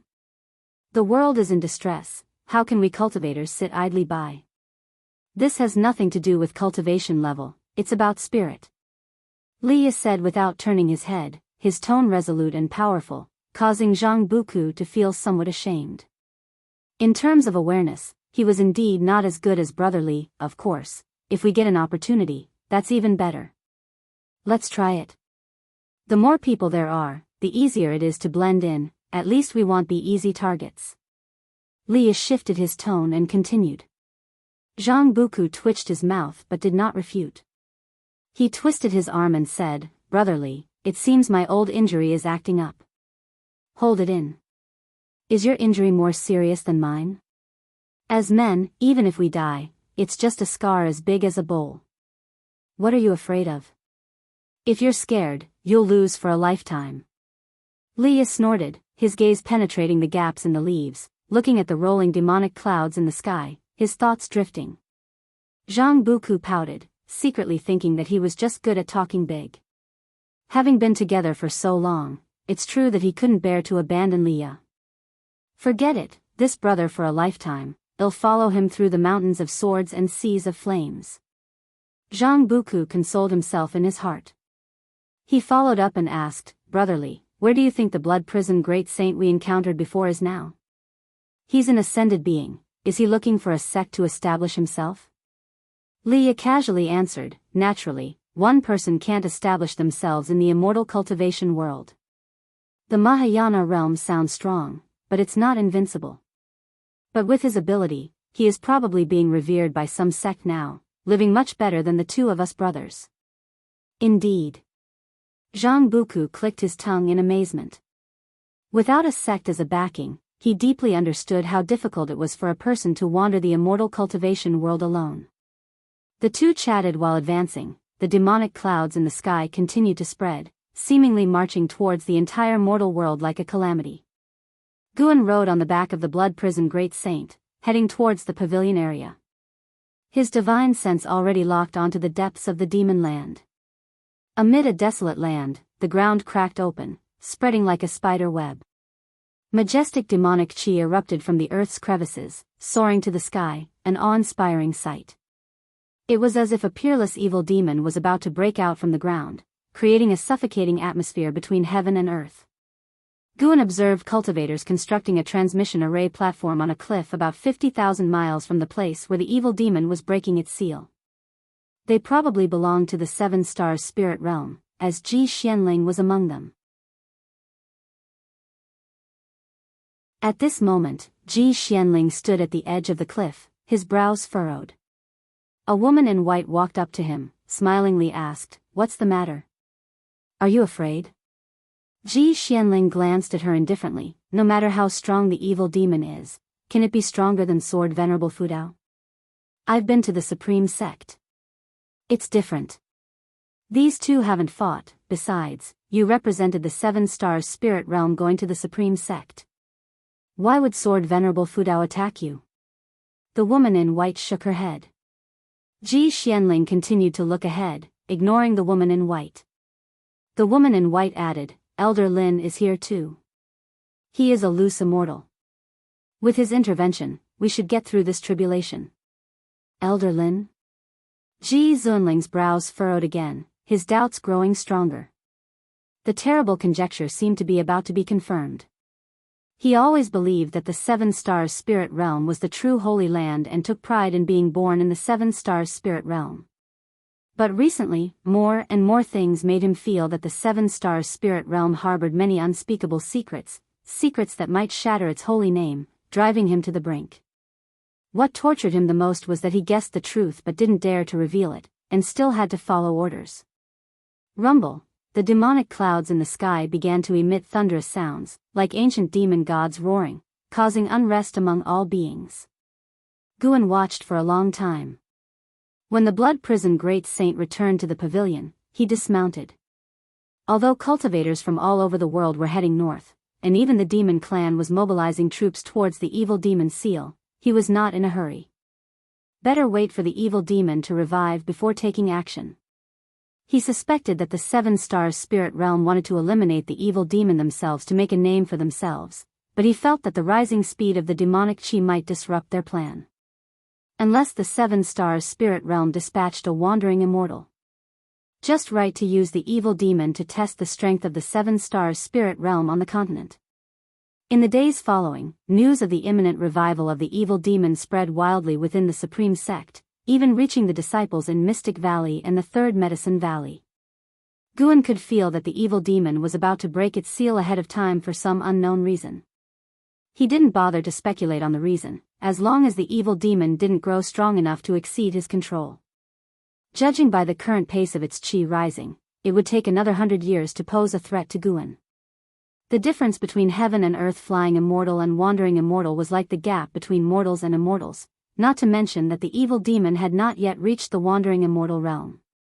The Seven Stars spirit realm side hadn't made a move yet, they were also waiting. Guan thought they would act only when the three Chao cultivators gathered, which would be their chance to make a name. In the blink of an eye. A month quickly passed, and a large number of three Chao cultivators had gathered where the Seven Stars spirit realm cultivators were stationed. The evil demon's chi had almost reached the wandering immortal realm, sending a chill down all cultivators' spines. Let alone scouting for information, they didn't even dare to send their divine senses into demon land. On the wasteland, the Supreme Sect cultivators gathered to build houses, with formations set up around the perimeter.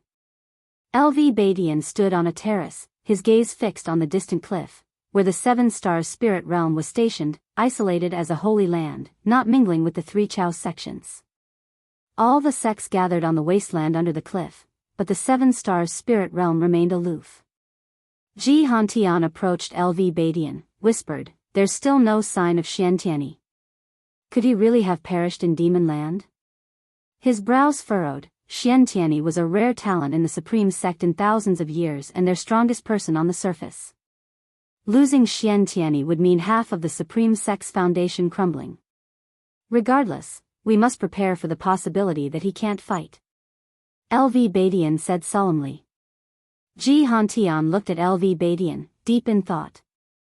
After a long while, he finally asked, "Sect leader, are you hiding something from me? If Xiantiani is really dead, how can you be so unperturbed? You are too calm." LV Badian shook his head and turned to go downstairs. In the distance, Leah led Zhang Buku into the Supreme Sect's encampment. Zhang Buku looked around, full of curiosity. "I heard the Supreme Sect started recruiting demon clan disciples. You should join later, I'll recommend you." Leah softly laughed. Zhang Buku asked, "Really?" He was visibly excited. Leah glanced at him, curiously asking, "Why so excited? When I introduced you to the cultivators of the Tsangtian sect, you weren't this thrilled." "Why?" Zhang Buku took a deep breath. "Truth be told, my father was an outer sect servant disciple of the Supreme Sect. Since childhood, I've heard tales of the Supreme Sect from him. Naturally, I yearned for it." Due to Zhang Buku's tragic background, Leah never asked much, afraid of saddening him. Today, hearing this, he couldn't help but ask, "What's your father's name?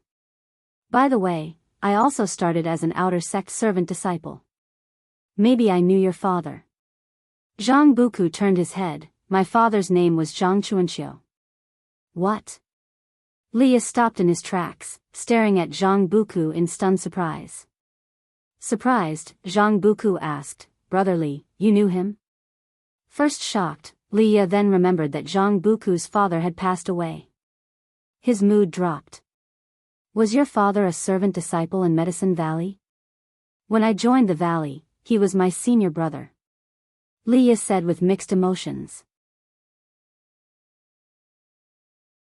Zhang Buku was excited again. "Really? I didn't expect we had such a connection." "Right, you mentioned a martial uncle earlier, what's his name?" "Why didn't your father mention me?" Leah asked. Just as he finished, his mind suddenly jolted. Wait! Isn't this messing up the seniority? Zhang Buku replied, Martial Uncle's name is Guan. Do you know him? Junior brother Gu, Liya immediately realized. Indeed, back in Medicine Valley, senior brother Zhang Chunkia's favorite was junior brother Gu. Junior brother Gu was kind to everyone, universally liked. It's natural that senior brother Zhang Chuanxiu remembered him. Zhang Buku also realized, scratching his head, should I call you Martial Uncle Li? Forget it, brotherly flows better. Well, each stick to our own. Seeing his shameless expression, Liya felt somewhat vexed. They'd been calling each other brothers for years, it was hard to change now. After all, Zhang Buku only saw him, their previous relationship might as well not count. Zhang Buku nervously asked, Brotherly, how's your relationship with Martial Uncle Gu? Hearing this, Liya suddenly wanted to alter the relationship. He looked up, proudly smiled, of course, we're the best of brothers. Really? Zhang Buku was overjoyed. Liya asked skeptically, why are you so curious about him? Have you seen him? Of course, when I was young and my father hadn't yet passed, Martial Uncle Gu came to my house. He even brought me a top-grade spirit elixir. He's my only elder in this world. Zhang Buku said seriously. Only elder. Li Ya's mouth twitched, in that case, you'd better call me Martial Uncle. No way, well each stick to our own. If junior brother Gu hears this, it'll be a joke. What? Last year when the Demon King nearly tore you apart, I risked my life to save you. Didn't you say we're brothers for life? Now you're denying it? Zhang Buku glared. They had already sworn brotherhood, how could he recognize his brother as a martial uncle? Liya opened his mouth, feeling somewhat stifled. Zhang Buku looked around, muttering, I wonder if Martial Uncle Gu is here. Liya sneered, he's just a Foundation Establishment Realm cultivator, besides, he's timid. How could he be here? Foundation Establishment Realm? Zhang Buku was taken aback. He had seen Martial Uncle Gu slay demons. To be honest, he felt Martial Uncle Gu was stronger than Liya. But he had promised Martial Uncle Gu not to reveal his acts of heroism. So, he held back. Seeing Li Ya's expression, he clearly didn't know Martial Uncle Gu's true cultivation level. Such a proud person, if he knew the truth, had definitely hassled Martial Uncle Gu. Zhang Buku thought secretly, feeling rather delighted. Knowing Martial Uncle Gu's secret, did it mean Martial Uncle Gu saw him as closer?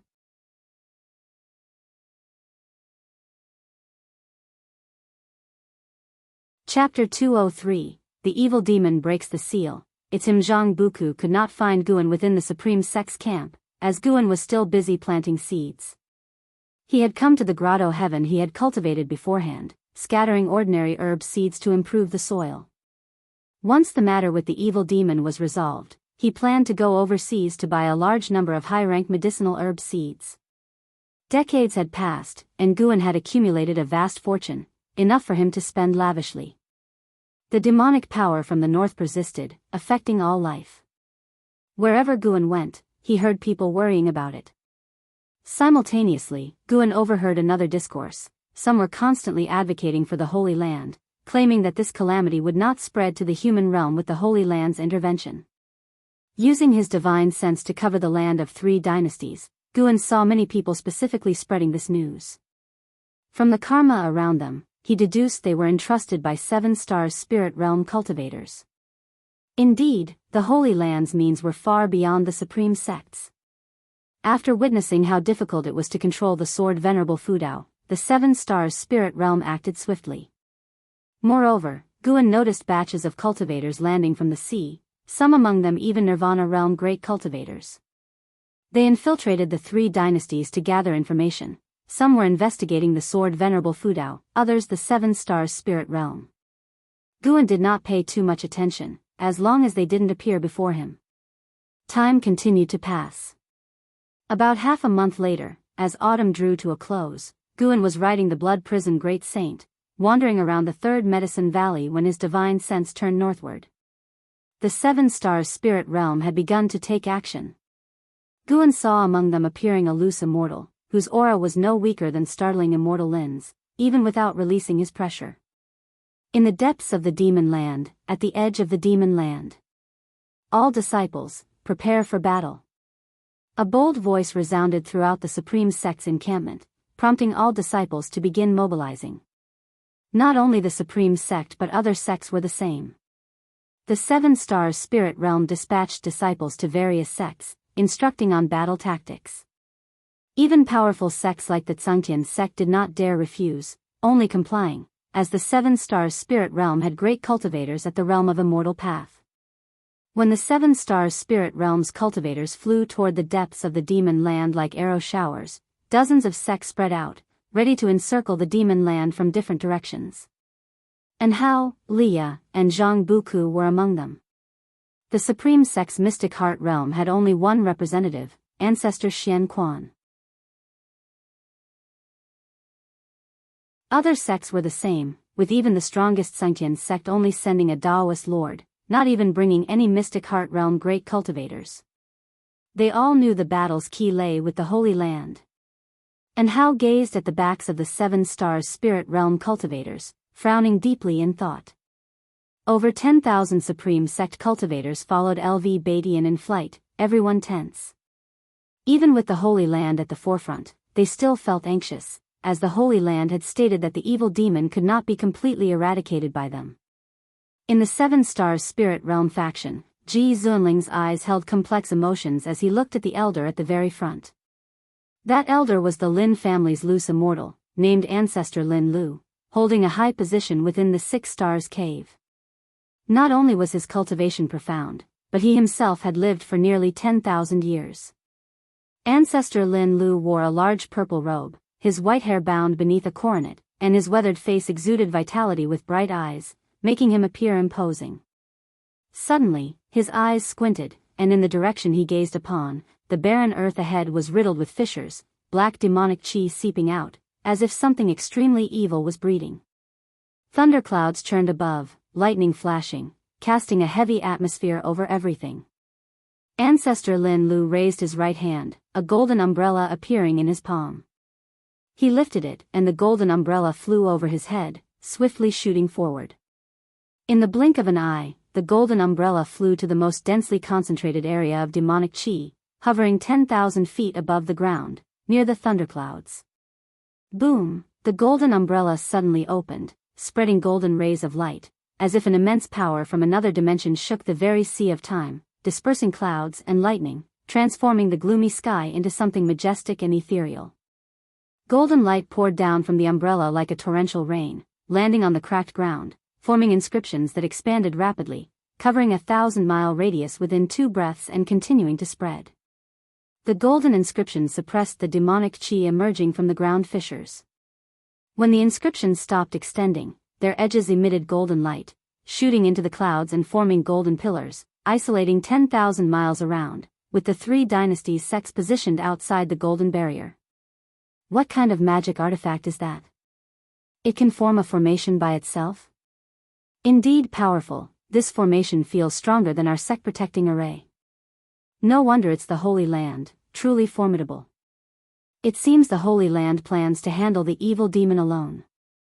We just need to assist. That's good. Who wants to die? Discussions buzzed among the sect disciples, their reverence for the Holy Land rising rapidly. Ji Xianling looked up at the golden umbrella in the sky, uttering 4 words, loose immortal Dharma treasure. Ancestor Lin Lu accelerated alone, quickly arriving above a massive black hole. Looking down, he saw it was bottomless, with all the ground fissures extending from this pit. The demonic chi inside pushed against the golden mana, threatening to break through at any moment. Seven Stars spirit realm, heh. A chilling voice echoed through the world, heard clearly by all cultivators outside the formation. On the Supreme Sect's side, numerous great cultivators' faces changed dramatically, including LV Badian, Ji Hantian, and Ancestor Xian Quan. And Hao's eyes widened, his expression incredulous. Senior Xian. Impossible, the voice was precisely that of Xiantiani. And Hao subconsciously looked toward LV Badian. Ever since LV Badian discovered the restriction on his back, he had strictly forbidden him from revealing it. LV Badian had also promised to handle the matter and never wrong Xiantiani. At this moment, LV Badian's face was dark. Ignoring Hao's gaze, he stared intently at the depths of the demon land. Evil demon, after 10,000 years, you still haven't repented? Ancestor Lin Lu's voice rang out, calm yet pressing. Evil demon. All cultivators tensed, with those from various sects who had met Xiantiani furrowing their brows, frequently looking toward the supreme sect. Just then, the earth trembled violently. Ancestor Lin Lu remained unfazed. He raised his right hand, strengthening the formation. The demonic qi in the ground fissures grew more potent and frenzied, trying to shatter the golden inscriptions on the surface, as if countless vengeful demons were about to burst from the abyss. Mournful wails echoed throughout the world, sounding like both dragon and phoenix songs, and evil ghosts' howls, making everyone's hair stand on end. Boom! A terrifying force suddenly broke through the surface, shattering the golden inscriptions. Rolling demonic qi surged to the sky, merging with the thunderclouds and sending the golden umbrella flying. Ancestor Lin Lu was caught off guard, forced back by the overwhelming pressure. Stabilizing himself, he frowned, raised his hand, and cast a spell to steady the golden umbrella in the sky, then pulled out a long redwood sword. Hundreds of seven-star spirit realm cultivators spread out, surrounding the terrifying pillar of demonic qi, each taking out their magic artifacts. Ji Xianling wielded a large fan, with golden flames leaping from its 7 apertures. His gaze noticed a figure rising within the demonic qi pillar, causing his pupils to dilate suddenly. It's him. So it's all true. In the third Medicine Valley, Guan dismounted from the blood prison Great Saint's back. Instead of returning to his quarters, he turned and looked north. His brows furrowed, his eyes filled with coldness. His expression quickly changed. He retracted his gaze and prepared to go upstairs. At that moment, a figure flew in from afar. He stopped, turned, and saw Ji Xiaoyu swiftly approaching like a fairy descending from the sky before him. Guan saluted her, smilingly asking, "Third Miss, what brings you here?" Ji Xiaoyu raised her hand, revealing a jade pendant. "Leave this with you.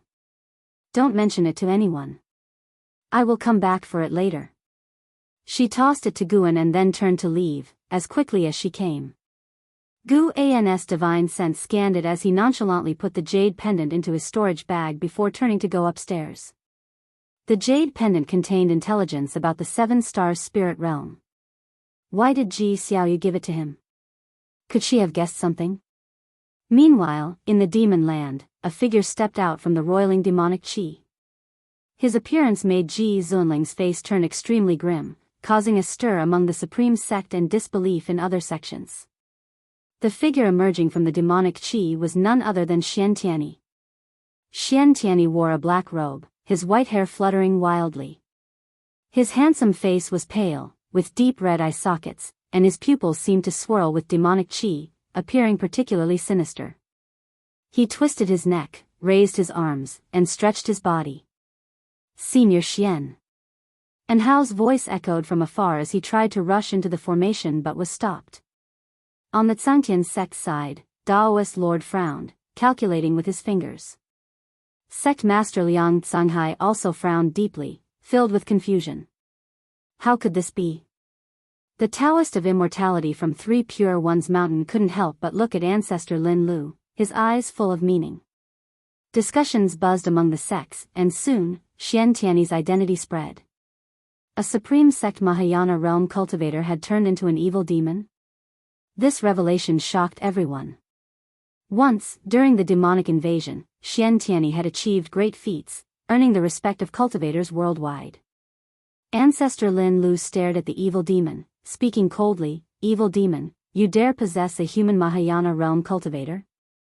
You seek death." His voice rumbled like thunder, echoing through the heavens, heard by all. Xiantiani turned to him, eyes icy, and sneered, "Noisy." As soon as he finished speaking, He waved his sleeve at Ancestor Lin Lu, releasing the terrifying power of a ninth-layer loose immortal, obliterating the golden inscriptions on the ground. Ancestor Lin Lu's spellcasting tried to block it, but he was still forced back. Thousands of miles away, the golden light from the formation was shattered, sending tens of thousands of sect disciples flying, with countless casualties. You, Ancestor Lin Lu glared at Xiantiani, his tone filled with shock and anger. What was happening? Their cultivation? Before he could think further, Xiantiani raised his hand, palm facing the sky, with a wild smile on his face. He grabbed with his right hand and yanked downward. The thunderclouds in the sky collapsed instantly, the terrifying pressure causing all cultivators outside the formation to plummet to the ground, and the earth trembled.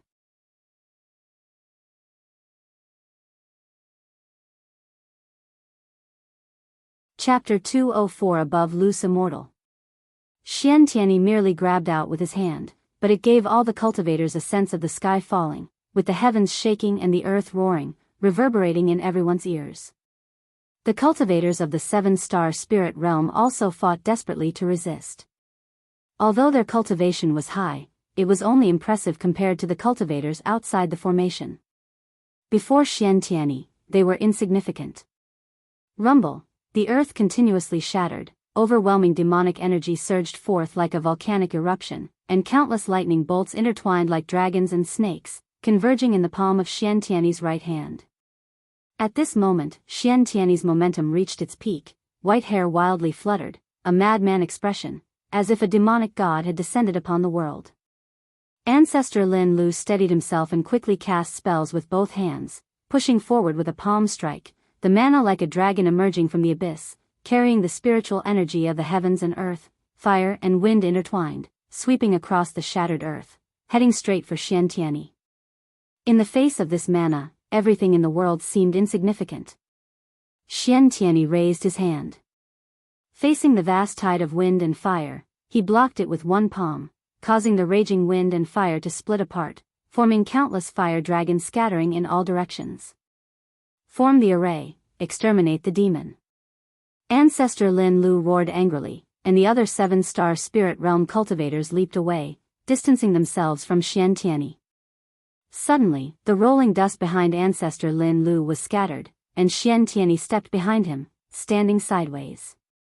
Xiantiani's eyes were filled with killing intent. With one palm strike, his hand ignited with demonic flames, penetrating Ancestor Lin Lu's chest, splattering blood. Ancestor Lin Lu's eyes widened with a look of shock and anger.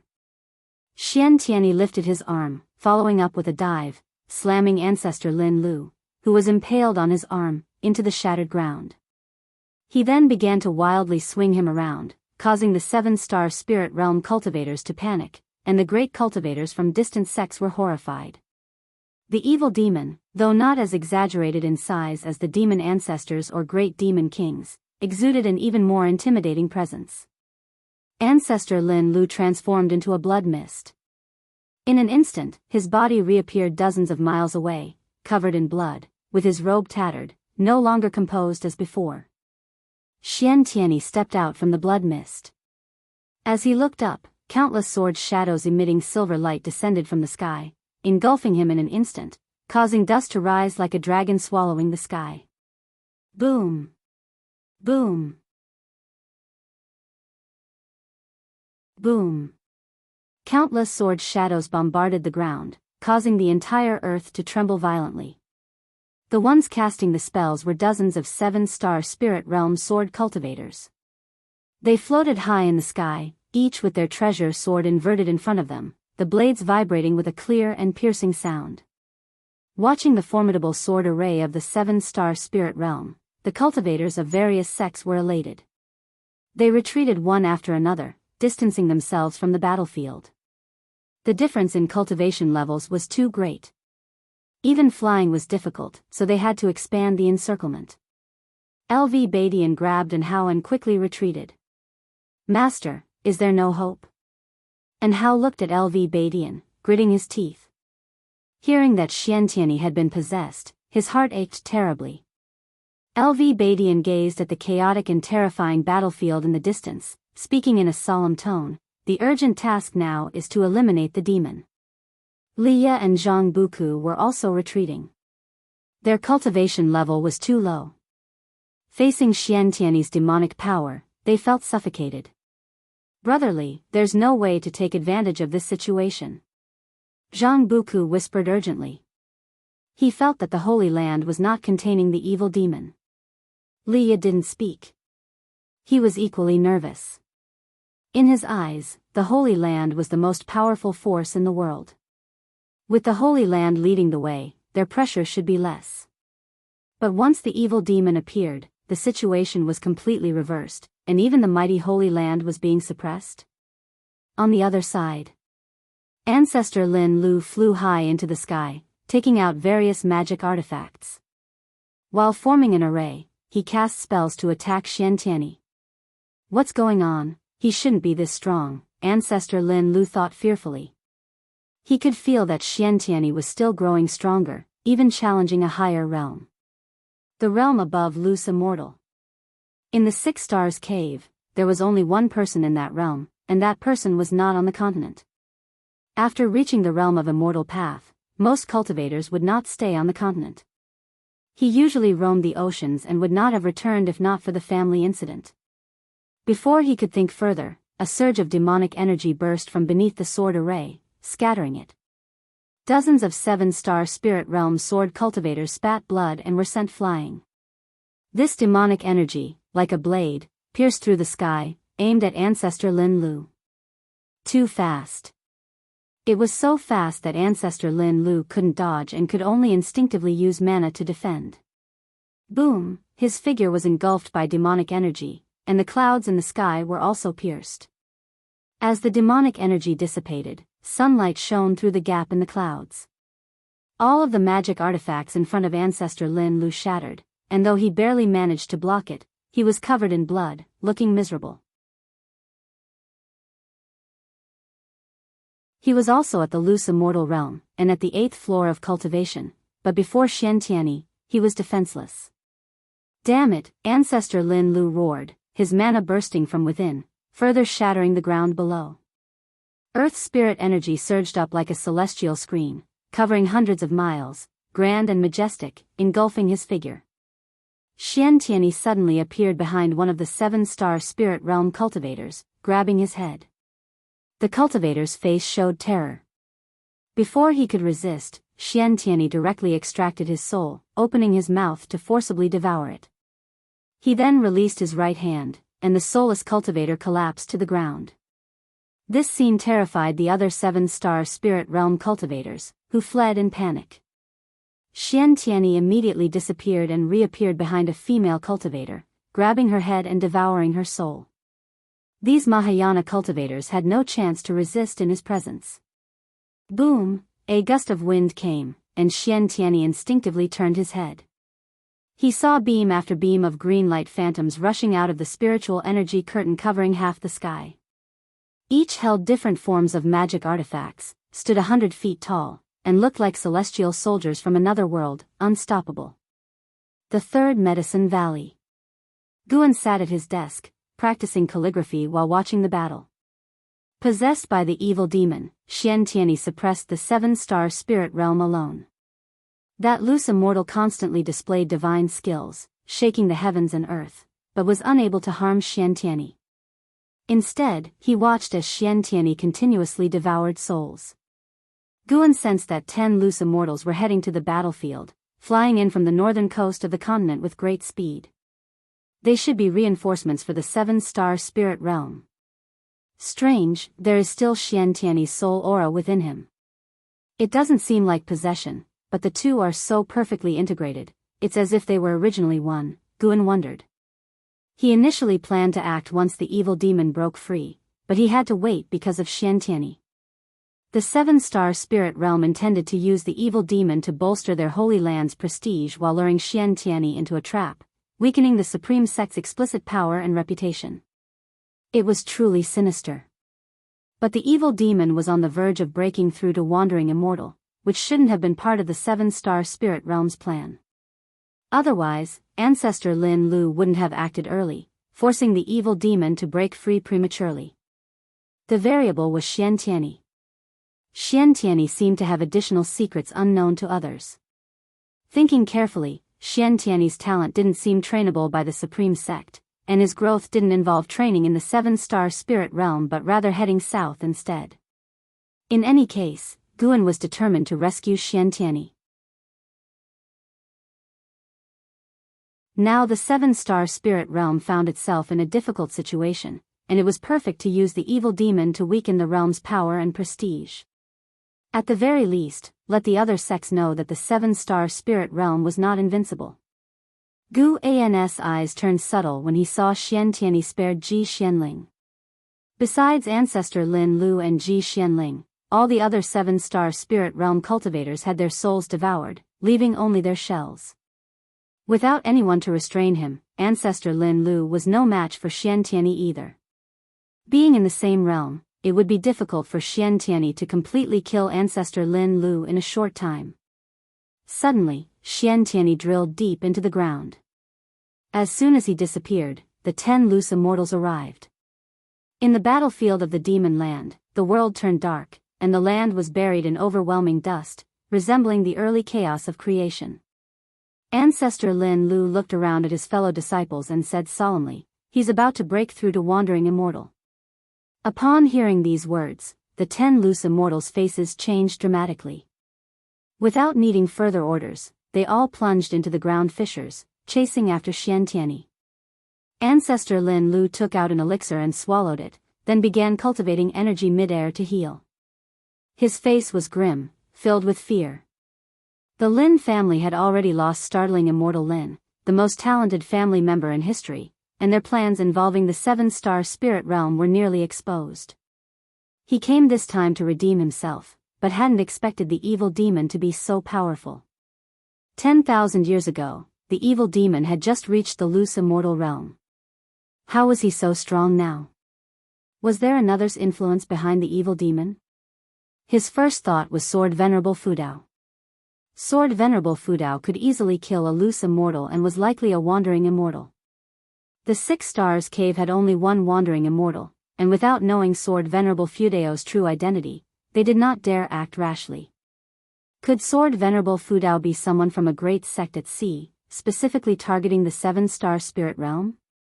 300 years ago, we shouldn't have let the ephemera sect in. Ancestor Lin Lu hated bitterly. The Six Stars Cave had numerous factions and his family couldn't dominate. But now, the main loss fell on the Lin family. The disciples just devoured, most came from the Lin family, how could he not hate? At the same time, the Supreme Sect and other sects had retreated 10,000 miles away, sensing only 2 auras of seven-star spirit realm cultivators, making them even more afraid. Even the Holy Land can't suppress the evil demon? Without the Holy Land, we would have been dead already. The Holy Land does live up to its name, but its foundation is, could we ultimately rely on Sword Venerable Fudao? I suspect he'll only act when the evil demon reaches the 3 dynasties border. We're truly useless, always troubling him, the cultivators discussed, while the Supreme Sect remained somber. Xiantianyi being possessed by the evil demon was a huge blow to their morale. LV Badian looked into the distance, his face dark and eyes flashing. And Hao had calmed down, waiting for the outcome. He hadn't yet connected Xiantianyi's plight to the Holy Land, only cared for Xiantianyi's safety. However, it didn't take long before an even more terrifying demonic energy erupted from the ground, startling everyone.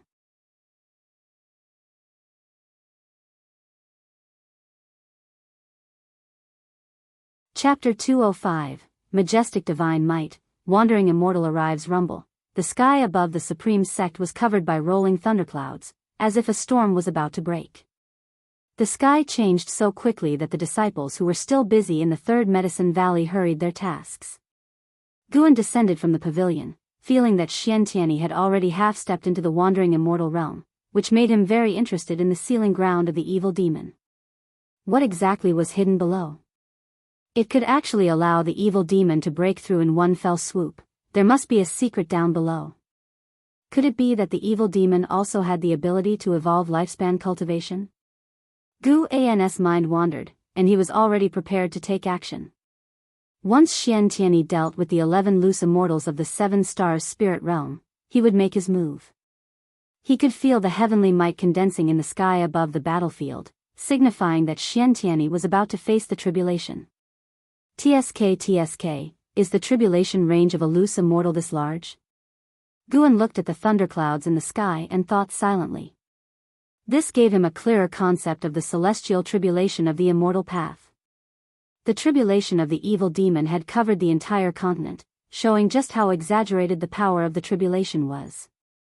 If the tribulation from loose immortal to wandering immortal was already like this, then what kind of power would the tribulation from wandering immortal to heaven and earth flying immortal be? The aura of a distant loose immortal suddenly disappeared. It seemed he had died at Xiantiani's hands. With the first, there would be a second. The successive deaths of 2 loose immortals made ancestor Lin Lu, who was healing, unable to remain calm. He immediately rushed into the underground to support. Guan observed the tribulation. He could feel the spiritual power of the 5 elements in the heaven and earth gathering toward the thunderclouds above, rushing toward the crossing site at an extremely fast speed after entering the clouds. The spiritual power of the 5 elements in heaven and earth thus gathered together to accumulate heavenly might. The 3rd loose immortal fell. After devouring the souls of the loose immortals, Xiantiani's momentum soared. Vaguely, Guan felt 2 strands of demonic qi surging within one body. Could it be that Xiantiani and the evil demon were vying for control of the body? Guan silently thought, keeping a cautious attitude. If Xiantiani's soul was about to collapse, he would immediately take action. For mortals, the distance from the supreme sect to the demon land was a lifelong journey that could never be covered, but for Guan, it only took one step. The disciples in the valley began to gather, discussing what the thunderclouds in the sky portended. Lu Lingjun still stayed within the pavilion, cultivating, seemingly unconcerned about the calamity outside. Since returning, she had been in closed cultivation and had not left the room. Rumble. Watching the lightning and thunder in the sky, the cultivators of the supreme sect were extremely tense because they felt they were also within the scope of the celestial tribulation and might be affected. Liang Canghai was decisive and immediately ordered the disciples to retreat. After all, they couldn't help the 7 stars spirit realm, it was better to preserve themselves. Their presence here was at the call of the 7 stars spirit realm. Otherwise, the safest option would be to guard the borders of the 3 dynasties, where they could gather more strength. LV Badian also led the disciples in retreat, and at that moment, Ji Hantian approached him. I suddenly remembered that Xiantiani had gone demonic in his youth, Ji Hantian whispered. LV Badian glanced at him, his gaze cold, scaring him into immediate silence. Ji Hantian spoke with some grievance. I thought you 2 were at odds. So all these years had been an act for me?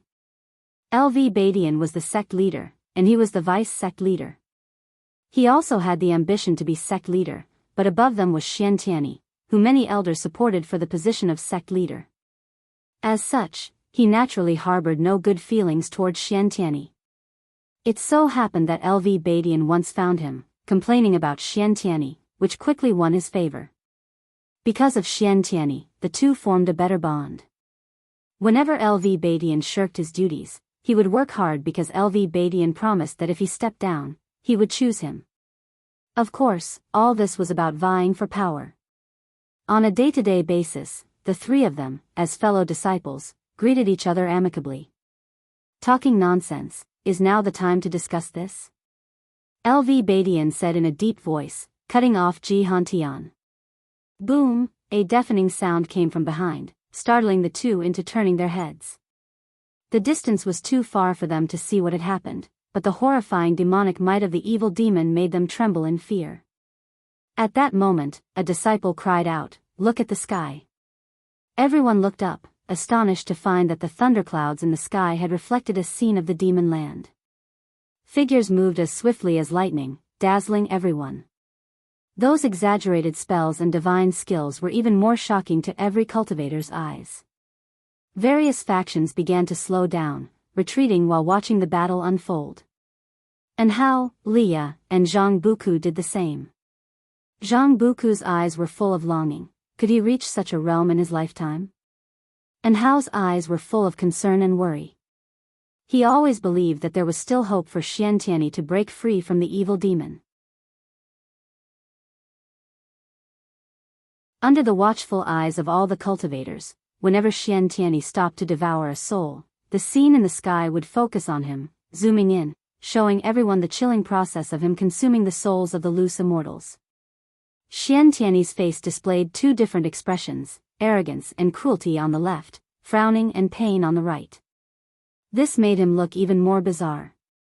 Time continued to pass. In the end, only ancestor Lin Lu remained alive. Seeing the last loose immortal companion's soul drawn out, he completely gave up on resisting. He tried to escape, but Xiantiani caught him, and this time, he could not escape Xiantiani's grasp. "You can't," ancestor Lin Lu trembled, his primordial spirit unable to leave his body, his physical form unable to use divine skills, and his qi unable to break free from the hand above his head. Sadly, before he could finish his words, he collapsed to the ground. Xiantiani swallowed his soul, soared into the sky, sat cross-legged in mid-air, constantly rising. When he stopped, beneath him was a vast wave of dust like a dragon, seemingly engulfing the entire world. The illusions in the sky continued to expand, eventually covering the entire continent. Wherever there were people or demons, they were frightened, discussing who the figure in the sky was. Transformed into the evil demon, Xiantiani deeply imprinted himself in the hearts of all beings. The disciples of the Third Medicine Valley discussed in astonishment. Some remembered Xiantiani, finding it hard to believe. Guan turned and walked toward the transmission array platform. The blood prison great saint lay on the ground, watching the spectacle. As expected of the great heavenly spirit land. This tribulation is too exaggerated, and this evil demon looks so powerful, the blood prison great saint thought to himself. He was not at all flustered, after all, he was a prisoner. His gaze unconsciously followed Guan, seeing him teleport away. He didn't mind, thinking Guan was going to take care of the Mystic Valley. After arriving at the Mystic Valley, Guan simply inspected it briefly before leaving. As the great battle ended, the only sound left in heaven and earth was thunder. The cultivators of the three dynasties' factions all paused. The leaders from each faction gathered to discuss their next move. They could all see that the evil demon was undergoing a tribulation. If the evil demon succeeded in the tribulation, the situation would become even worse. But with the complete annihilation of the Seven Stars Spirit Realm, what could they do? Someone complained, "There are so many cultivators in the Holy Land, yet they sent only so few of us here. Isn't this courting death?" Every 100 years, geniuses from various factions would go to the Seven Stars Spirit Realm for cultivation. They knew that the Seven Stars Spirit Realm far exceeded this number of people. Not only was the Seven Stars Spirit Realm sparsely populated, but they even called them to die here. It wasn't just one person, others also resented the Seven Stars Spirit Realm. No matter how nicely the Seven Stars Spirit Realm spoke, these were old monsters who lived for hundreds, even thousands of years, not easily swayed by sweet talk. They judged the Seven Stars Spirit Realm by its actions. Liang Canghai took a deep breath and said, "All right, now the urgent task is how we might stop the evil demon's tribulation." Everyone fell into silence. The gap in realms was too vast, they had no chance of winning. Daoist Lord suddenly said, "I foresee that the fate of the three dynasties has not yet run out. Perhaps there will be a turn of events. The Seven Stars Spirit Realm, after all, is an ancient holy land. Having lost so many people, they will not let it go easily." As soon as he spoke, everyone heaved a sigh of relief. They trusted the Daoist Lord greatly. LV Badian said nothing, his gaze fixed on the illusions in the sky. Time flew by, and those who came to fight felt agony. The people of the three dynasties were even more tense, watching the demon go through the tribulation, guessing what might happen next. Some even prayed for Xiantiani to fail the tribulation. And Hao sat cross-legged on the ground, both restoring his spiritual energy and keeping a close watch on the sky. Zhang Buku and Li Ye did the same, though they were more curious about Xiantiany's actual realm, finding the tribulation's momentum excessively exaggerated. On the other side, suspended high in the sky, Xiantiany was surrounded by demonic qi. The demonic qi from the underground pierced through the dust of heaven and earth, entering his body, continuously boosting his momentum. Xiantiany, have you forgotten you consider yourself a hero of the righteous path? A voice rang out in fury and alarm. From the dust wave emerged the disheveled Ji Xianling, shouting angrily at Xiantiany.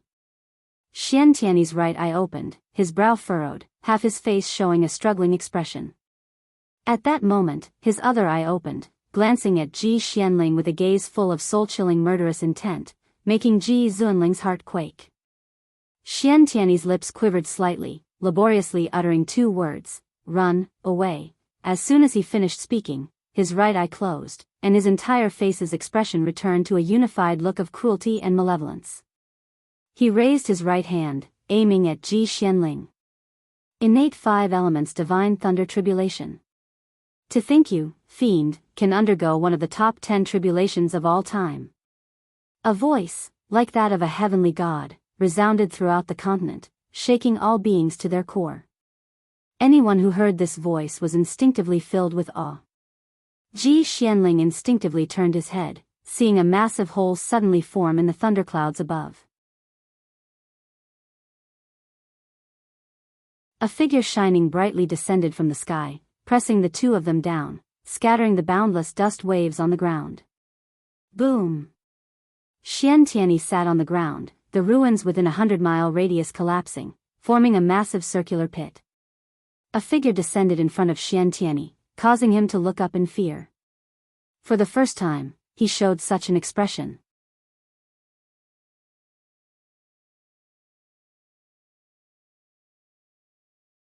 Chapter 206, Domineering. Sword Venerable Fudao. Ji Xianling also fell to the ground, but unlike Xiantiany, he did not bear the overwhelming pressure that surpassed a loose immortal. After landing, he only staggered a few steps. He quickly raised his eyes to look, his gaze locked on the mysterious figure in front of Xiantiany. It was a figure shining with a strong light, and he recognized the identity of the other person at a glance. Cave Master! Ji Xianling exclaimed in surprise. The Cave Master of 6 Stars Cave, Divine Soul True Lord. The Divine Soul True Lord stood tall, draped in a wide, black robe, with white clothes cinched with gold thread underneath, and a jade-adorned green silk belt. His black hair was coiled with 3 small swords. His expression was cold, and he looked down at the seated Xiantiany with eyes so frigid they seemed to freeze time. The illusion in the sky mirrored Xiantiany's figure while also reflecting the image of the Divine Soul True Lord, allowing everyone in the world to see his true appearance. Even the most esteemed great cultivators instinctively revered the Divine Soul True Lord at first sight. Just by standing there, the Divine Soul True Lord exuded an invincible aura. The people of the world were even more encouraged. The invincible evil demon cowered before the Divine Soul True Lord, all his previously established terrifying aura completely gone, now appearing so weak. Xiantiany did not want to stand up, but he simply could not. The gap between a loose immortal and a wandering immortal was as vast as the difference between clouds and mud. Xiantiany looked at the Divine Soul True Lord in terror, a look of pleading in his eyes. Thousands of miles away. And Hao looked at the illusion in the sky showing the Divine Soul True Lord and panicked immediately. Under his watchful gaze, the Divine Soul True Lord raised his right hand, and his imposing voice echoed across the entire continent. Today, I, the True Lord, will execute the demon for the sake of all living beings. His voice, akin to a god's, reverberated with rolling thunder. No, and Hao shouted with all his might, immediately wanting to leap up to intervene. Almost instantly, he felt a tap on his shoulder, causing all his spiritual power to dissipate, rendering him unable to fly up. Zhang Buku, Liya, and many disciples of the Supreme Sect glimpsed a shadow so fast they thought it was a hallucination. After speaking, the Divine Soul True Lord prepared to finish Xiantiany with a single palm strike. Ji Zunling's face changed drastically as he opened his mouth to plead. Smack. Suddenly, a hand pressed down on the Divine Soul True Lord's shoulder, dispersing the bright light on him, altering his expression and halting his right palm. Xiantianyi also saw someone suddenly appear behind the Divine Soul True Lord, his expression changing dramatically as he struggled visibly. Ji Xianling gaped in shock, staring at the person behind the Divine Soul True Lord. At this moment, all living beings saw the person behind the Divine Soul True Lord in the sky. In the third Medicine Valley. Lu Lingjun pushed open the door, just in time to see the illusion in the sky, her expression changing accordingly. Outer Gate City, Heavenly Repair Platform. Standing beside the heaven-cutting axe, Zui Yijian looked up at the sky and murmured, "Sword Venerable Fudao." In the distance, Di Xia also recognized the mysterious figure, growing nervous immediately. Sword Venerable Fudao was going to confront the 7-star Spirit Realms expert? And how, upon seeing Sword Venerable Fudao's figure, became excited, clenching his fists tightly. He thought it was his master who finally came to help him out of reluctance. Leah also became excited, the patriarch had actually come. Zhang Buku was simply curious about who had suddenly arrived. LV Badian, looking at the sky, visibly sighed in relief. The leaders of other sects were stunned, not understanding why Sword Venerable Fudao had intervened. In the illusion in the sky, the Divine Soul True Lord slowly lowered his right hand, glancing back and asking, "Could it be that you are the Sword Venerable Fudao who recently made a name for himself throughout the land?" Behind him stood a demonic shadow, shrouded in dark purple demonic chi, mysterious and ominous. Guan suddenly pulled him behind and then stepped forward. The Divine Soul True Lord's expression changed dramatically, and his body involuntarily recoiled. Guan stepped forward to stand before Xiantianyi, extending his right hand, pointing 2 fingers at Xiantianyi's forehead. The magic of heaven and earth flying immortal erupted, forcibly expelling the demon soul from Xiantianyi's body, dispersing the demonic chi, making Xiantianyi grimace in pain. This scene shocked everyone in the world. This wasn't the evil demon? Everyone saw a demonic shadow emerge from Xiantianyi, identical to his form. Before the evil demon could resist, Gu An's right hand opened, swiftly grabbing it and capturing it in his palm. The demonic pressure that shrouded the continent disappeared instantly, leaving everyone feeling inexplicably relieved, as if a heavy burden had been lifted from their hearts. The Divine Soul True Lord was enraged. As the cave master of 6 Stars Cave, he naturally knew the evil demon's true origin. Though not personally leading it, he had allowed it. Sword Venerable Fudao was slapping him in the face. Guan turned and stood side-on to the Divine Soul True Lord. Xiantianyi spat out blood, collapsing forward, his forehead landing on Gu An's thigh. Before closing his eyes, he weakly uttered, "Fudao." He collapsed by Gu An's leg, his consciousness plunging into darkness. Sword Venerable Fudao made no sound, allowing him to lie there, calmly staring at the Divine Soul True Lord. The people of the world held their breaths. Everyone could feel the standoff between the Divine Soul True Lord and Sword Venerable Fudao, recognizing that Sword Venerable Fudao had come to save the one possessed by the evil demon. No. More accurately, to save the one possessed by the evil demon. The world fell silent. Even the great cultivators near Demon Land were incredibly tense, not daring to breathe loudly. Blood Prison Great Saint, lying on the ground, looked at Gu An's figure, eyes full of admiration. Such domination. Without saying a word, everyone could feel his strong intent. Blood Prison Great Saint suddenly felt his past self was incredibly weak. Always boasting, but compared to the great cultivator of the upper realm, his spirit fell short by miles. Not just him, everyone else felt the Divine Soul True Lord had fallen to a lower position. This mysterious figure effortlessly pulled the Divine Soul True Lord away and scared him into inaction. Their abilities were clearly unmatched.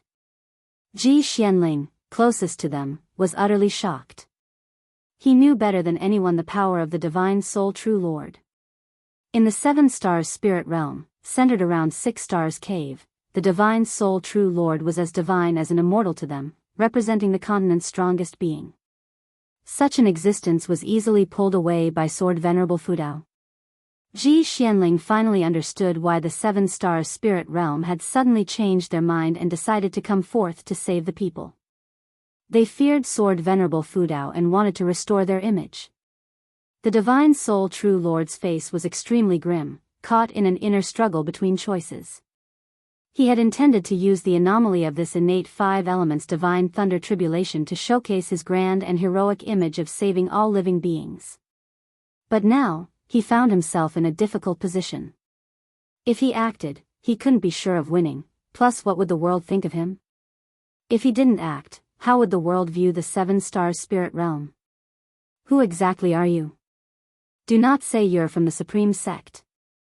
This land could not possibly spawn someone as powerful as you. The divine soul true lord asked solemnly, this time, not letting his voice echo across the continent, only audible to himself, Guan and Ji Xianling. Guan did not answer him but raised his right hand and pointed his index finger at his face. Somehow, facing Guan's fingertip, the divine soul true lord felt fear. Too overbearing. The other party didn't want to converse, only conveying one message, for him to back off. Otherwise, the divine soul true lord realized that, given the unmatched power of the other party, he might very well die. He was, after all, a wandering immortal. Not only on this continent but across the nearby sea areas, his cultivation level was among the top. In an instant, many thoughts crossed the divine soul true lord's mind. Finally, he coldly snorted, flicked his sleeves, and disappeared within a few steps. He left gracefully, yet in the people's eyes, it was a stance of fear, no matter how upright his posture was. The reason Guan didn't kill the divine soul true lord was that the world was watching, and a public execution would not be good. Firstly, because the Seven Stars spirit realm was a holy land here to save the world, and secondly, to avoid drawing other great cultivators from the star caves. However, sometimes, not killing had a greater deterrent effect than killing. Not killing could both instill fear and leave room for the opponent to fantasize. Killing meant a never-ending vendetta. Guan looked up.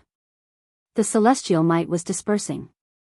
With the evil demon gone and unable to cross the tribulation, the heavenly tribulation naturally couldn't continue. He then vanished from the spot. Xian Tianyi, leaning against Guan's leg, fell forward, and Ji Xianling appeared out of thin air, catching him before his forehead hit the ground. Seeing this, LV Badian immediately called for Supreme Sect disciples to follow him to rescue. Over 10,000 Supreme Sect cultivators flew up all at once, fearless, every one of them with excitement written on their faces. With Sword Venerable Fudao present, what did they have to fear? Leaders from other sects exchanged glances. The situation had exceeded their expectations, too much information challenging their understanding. Liang Canghai took a deep breath and said, "The three dynasties advance and retreat together." With that, he immediately flew towards Zhangtian's sect. Other sect leaders snapped out of it and went to give orders. Winning over Sword Venerable Fudao had become their most important task in years. The recent confrontation only solidified this belief. Sword Venerable Fudao turned out to be stronger than the Holy Land. In the Third Medicine Valley, Lu Lingjun watched as the illusions in the sky gradually dispersed, pulling her thoughts back to reality. Instinctively, she wanted to find Guan to discuss her observations from the battle but realized his presence was not in the valley. She unconsciously scanned Mystic Valley with her divine sense, finding Guan among the mountain woods nearby, inspecting medicinal herbs, and she breathed a sigh of relief. She showed a helpless smile. Such a great spectacle ignored, all he worried about were his plants. Truly hopeless. Elsewhere. In the inner sect city, Ji Xiaoyu stood on the eaves, glancing up at the sky. Even as the illusion started to fade, she did not avert her gaze. She hadn't seen the divine soul true lord before but could feel his high status within the Seven Stars spirit realm. Such a powerful being was forced to retreat by Sword Venerable Fudao. Her eyes filled with complexity. Sword Venerable Fudao, who exactly are you? After this battle, she guessed the 7 stars spirit realm would have to humble themselves. Before Sword Venerable Fudao came along, the 7 stars spirit realm wouldn't dare to commit blatant evil, let alone now. However, the 7 stars spirit realm would surely frantically investigate Sword Venerable Fudao, and the Ji family from the Supreme Sect would become their tool. Patriarch, was this outcome within your expectation? Ji Xiaoyu's lips curled into a smile as she turned to leave. Just as she turned, the inner sect city erupted in thunderous cheers. One city was but a microcosm of the world. The entire world erupted into a feverish celebration.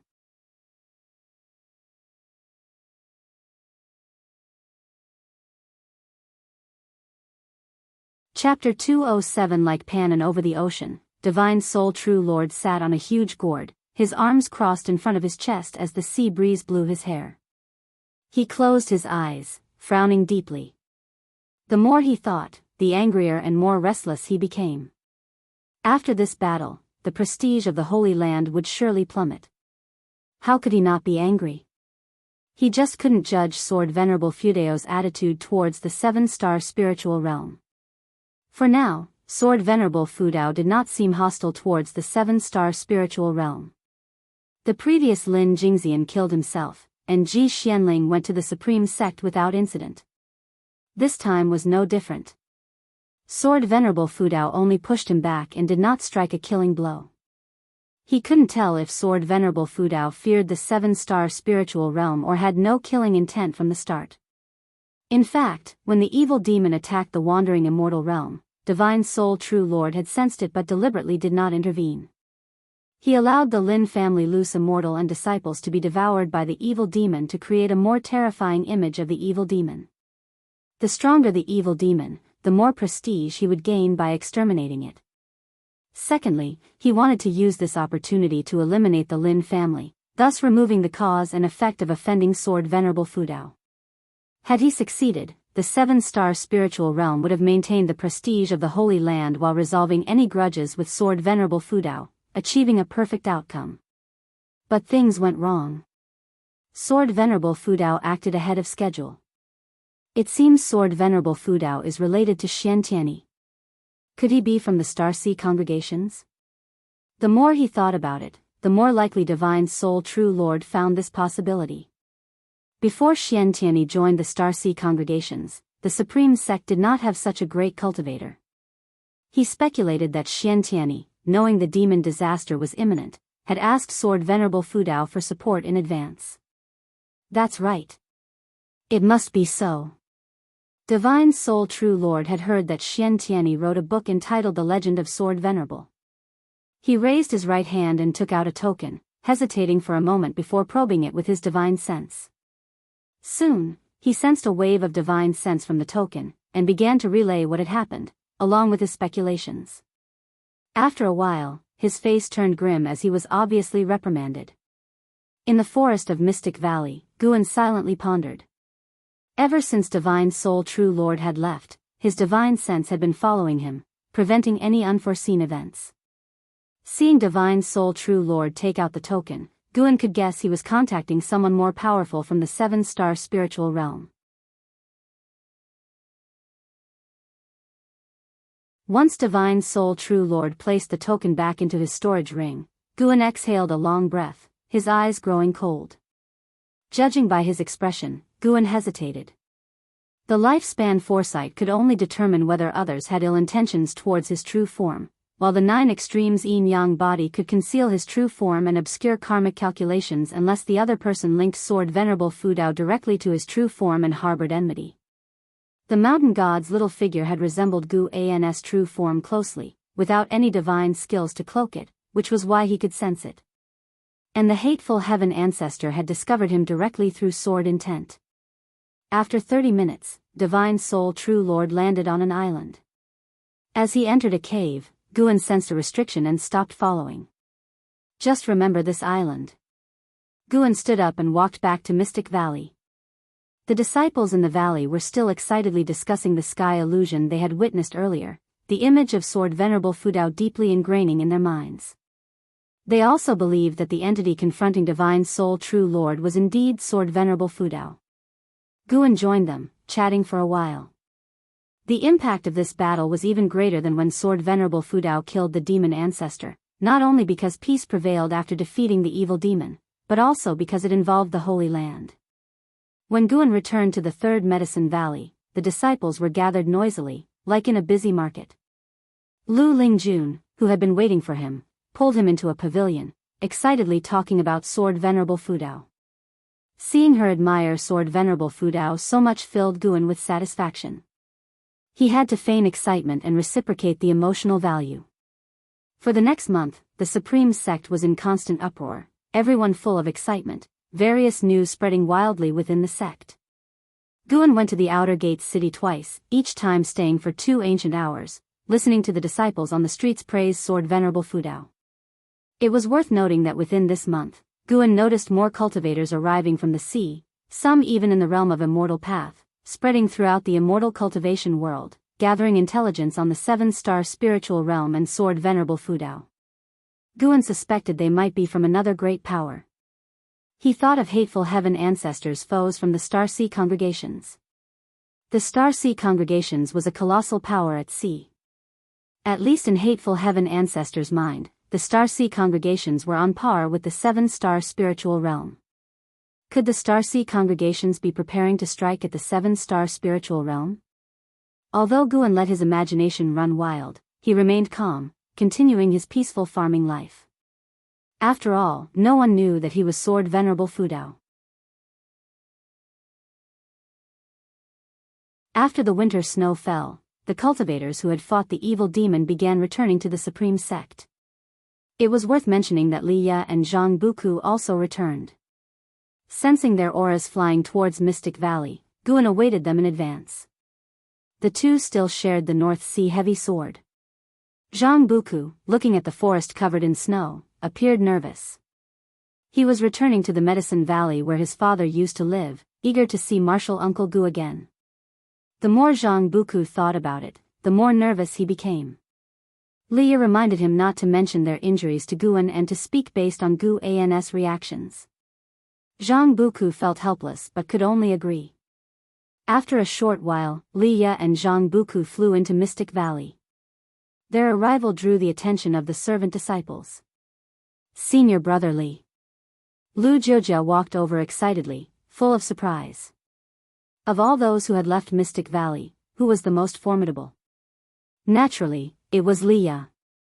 Despite losing miserably to Enhao and missing the Golden List because of it, Li Ya's strength had earned the Supreme Sect's recognition, making him Mystic Valley's pride.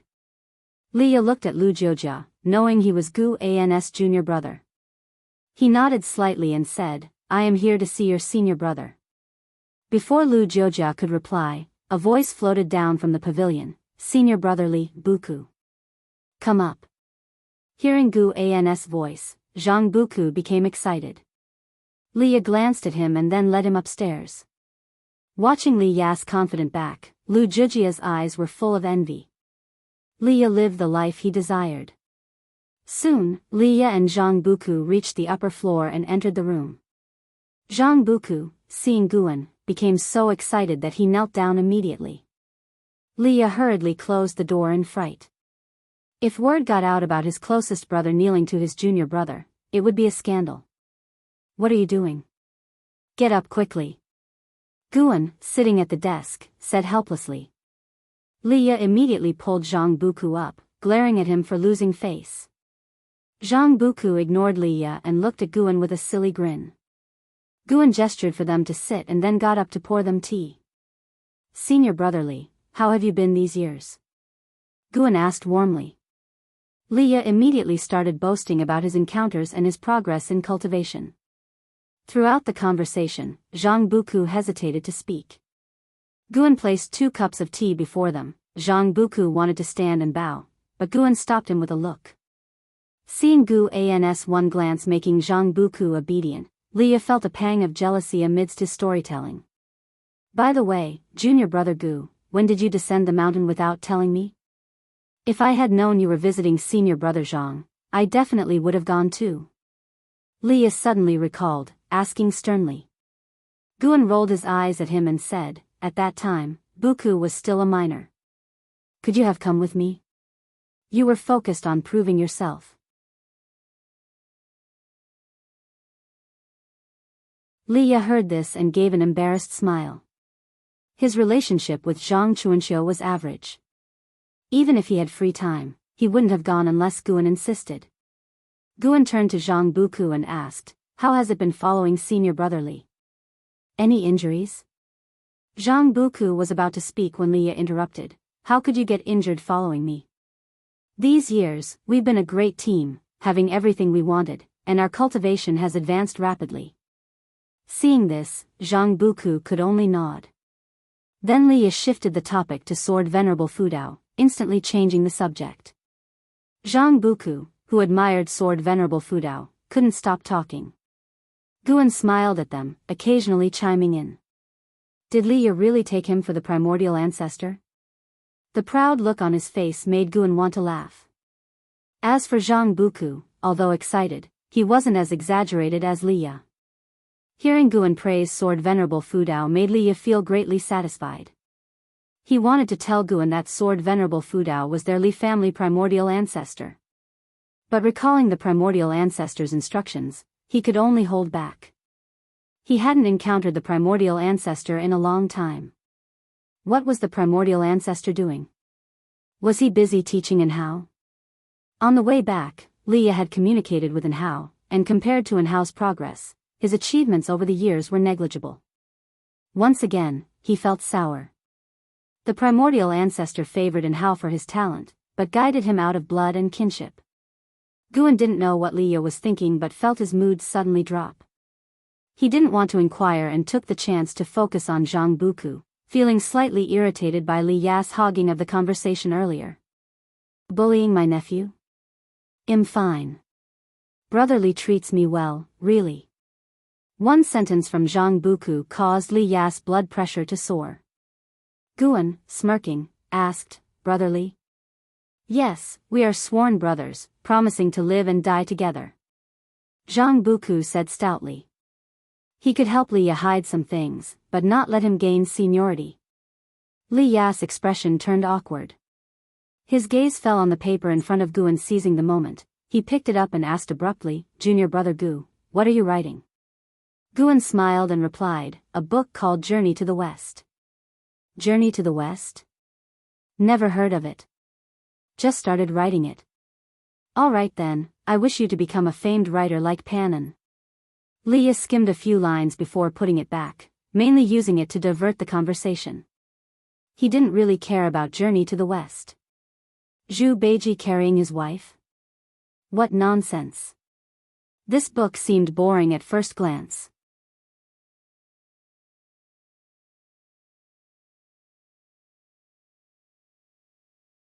Chapter 208 Hostility from the Divine Soul. True Lord. When Liya put down the paper, the conversation unconsciously turned back to Sword Venerable Fudao, as if they could talk about him endlessly. Zhang Buku said that earlier, when Sword Venerable Fudao made his move, he saw a blurred figure, suspecting it was Sword Venerable Fudao, who passed right in front of them. Liya also said he saw it, and the two were quite convinced. Guan found it amusing. He had deliberately let Enhao and the other two see him, accurately speaking, let the cultivators from the Supreme Sect notice that he was coming from there.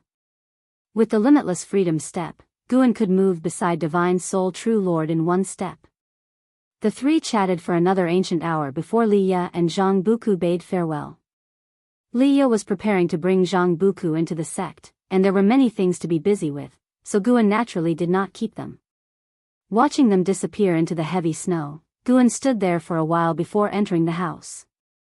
At the end of the year, as the spring festival approached, since the human race had completely overcome the demon calamity, it seemed peaceful days were ahead, so LV Baixia ordered an extravagant spring festival celebration this year.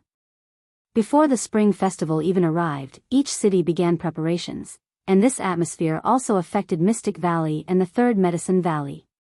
To welcome the new era, LV Badian issued various decrees, raising the treatment of every level of disciple, down to even the servant disciples, making the entire sect jubilant. Riding the Blood Prison Great Saint, Guan strolled through the outer gate city.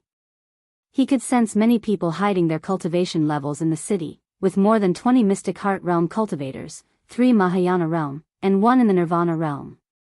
These people were all from overseas, and in the past year they had been gathering various intelligence, mainly about the views of Supreme Sect cultivators on the Holy Land 7 Stars Spirit Realm and Sword Venerable Fudao. They did not affect Guan, so he could not be bothered with them. Along the way, Guan met many old acquaintances, some who graduated from Medicine Valley, and some fellow disciples he met at the Book Collection Hall and Elixir Hall. Engaging in small talk, he did not feel bored, but rather found it interesting. Listening to friends' current endeavors in immortal cultivation also broadened his experience. The spring festival atmosphere enveloped every street, even the Blood Prison Great Saint looked around curiously. Unknowingly, Guan arrived at the Heavenly Repair Platform again. The vast Heavenly Repair Platform was crowded and noisy, with many outer disciples standing guard around the edges.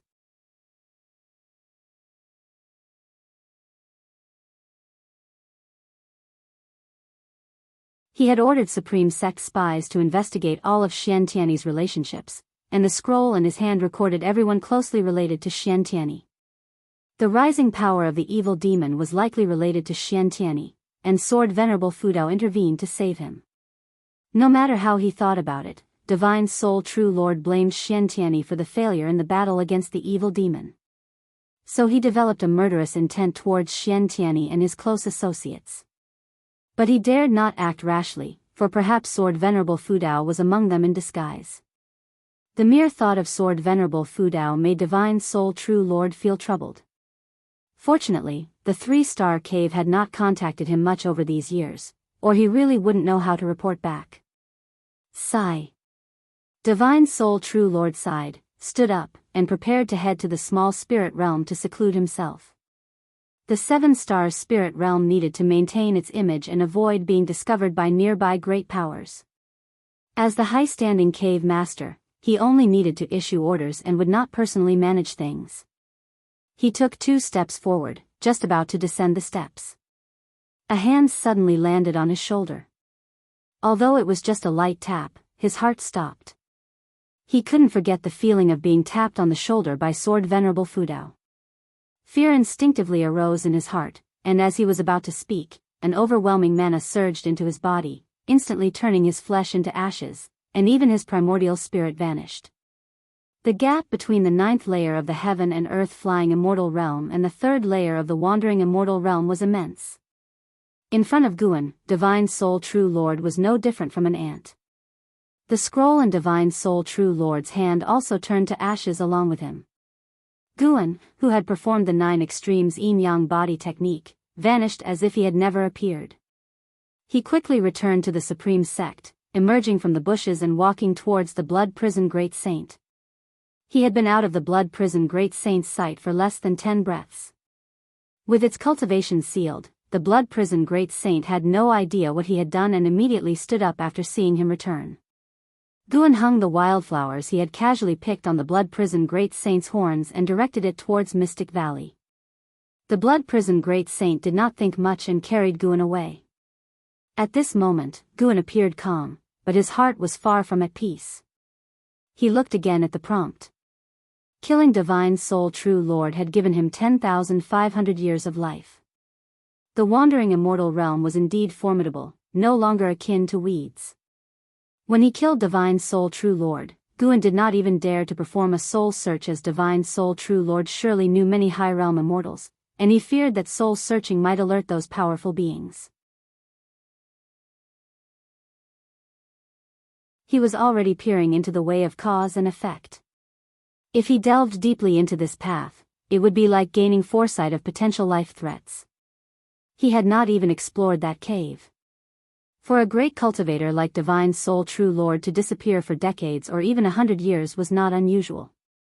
It remained to be seen whether the 7 Stars Spirit Realm had a device to contact its disciples. Guan had once read a book stating that some sects across the seas possessed special artifacts. When a sect member perished, they could detect it immediately. Anyway, he would take a gamble. Guan would not allow someone harboring murderous intent towards him to live. The longer they were left unchecked, the greater the danger. After the Spring Festival, the Supreme Sect began promoting the world's first cultivation meeting. What was the cultivation meeting? This idea, inspired by the heaven-cutting axe, was to create a heavy object that participants would control with spiritual power. The announcement of this meeting caused widespread interest in the immortal cultivation world. Such a meeting had never been held before. LV Badian planned to prepare for 5 years and even hinted at participation from overseas cultivators. Since killing Divine Soul True Lord, Guan observed the territory of the 3 dynasties every day with his divine sense.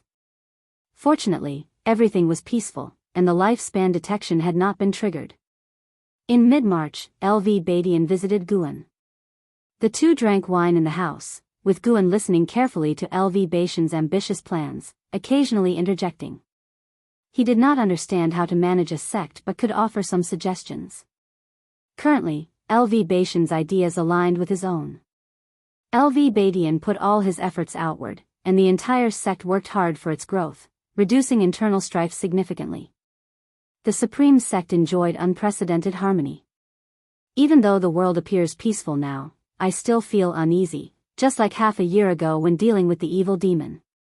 That mysterious cultivator, his cultivation was incomparably strong. LV Badian put down his wine bowl and sighed. That person was already dead. Guan silently answered in his heart but said, "Wasn't it said that the person was an immortal senior from the Holy Land? The Holy Land shouldn't bring calamity, right?" LV Badian curled his lips and said, "Who knows? Alright, let's not talk about this. I just hope that in my lifetime, the Supreme Sect can produce someone who surpasses the Mahayana realm. For this, I will spare no effort." Guan nodded and said, "And Hao is exceptionally talented. He is the best candidate." "Indeed." LV Badian smiled. After experiencing the demon calamity, he seemed to have a new perspective on Hao. This was good too. He hoped LV Badian would focus on Hao as Guan did not want to become the sect leader. The two talked for a long time before LV Badian finally bade farewell. He had gained new ideas from Guan. Even before the world's first cultivation meeting began, he was already planning the next grand event. After LV Badian left, Guan did not stay long at the Third Medicine Valley either. He returned to Mystic Valley, then quietly left. He continuously used the Limitless Freedom step, quickly distancing himself from the mainland. After several steps, he arrived on a vast island, the most prosperous in this sea area, with a cultivator population exceeding 5 million, always bustling with people. He did not disguise himself since the Supreme Sect was so far away. Even a Mahayana realm cultivator would take a lot of time to get here, and there were countless sea demons along the way. Here, no one recognized him. The purpose of this trip was to purchase medicinal herb seeds. His grotto heaven only grew herbs of the 7th rank or higher.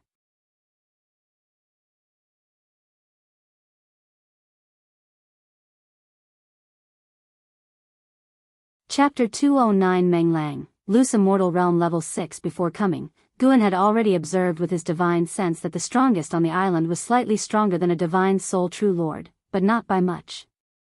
If there was a heaven and earth flying immortal, he would not have dared to come. If there was a heaven and earth flying immortal, then there could be an even higher realm. If the strongest on the surface was only a wandering immortal, there should not be a more terrifying existence hidden in the shadows. Even if there was, as long as Guan did not cause trouble, nothing should happen. He went to the Sea Protection Mansion in the city, intending to conduct a transaction and register for an identity token, which would allow him to enter and exit the various buildings.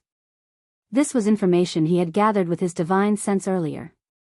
The Sea Protection Mansion was very large, with many cultivators coming and going, covering an area of 100 miles. As soon as Guan entered, a servant greeted him. "Senior, may I ask what you are here for?"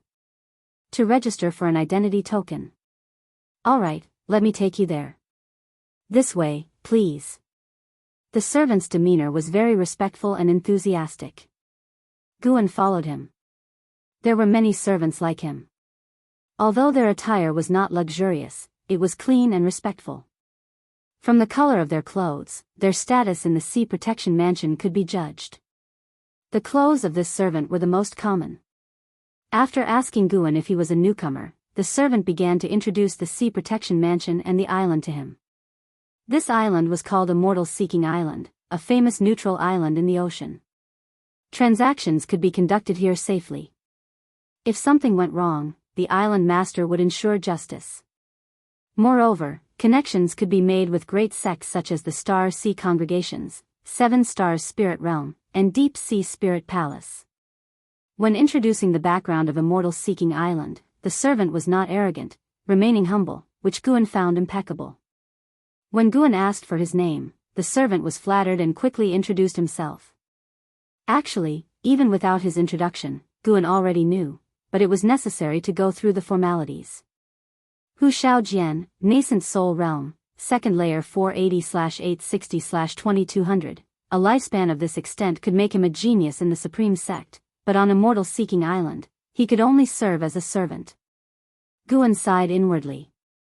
By the way, Senior, have you reached the Immortal Path Realm? If so, I can guide you to obtain a high-rank identity token, which comes with various benefits. Hu Xiaojian asked cautiously. He could tell from Guan's extraordinary bearing, though not overbearing, that Guan was likely a great cultivator who had returned to simplicity.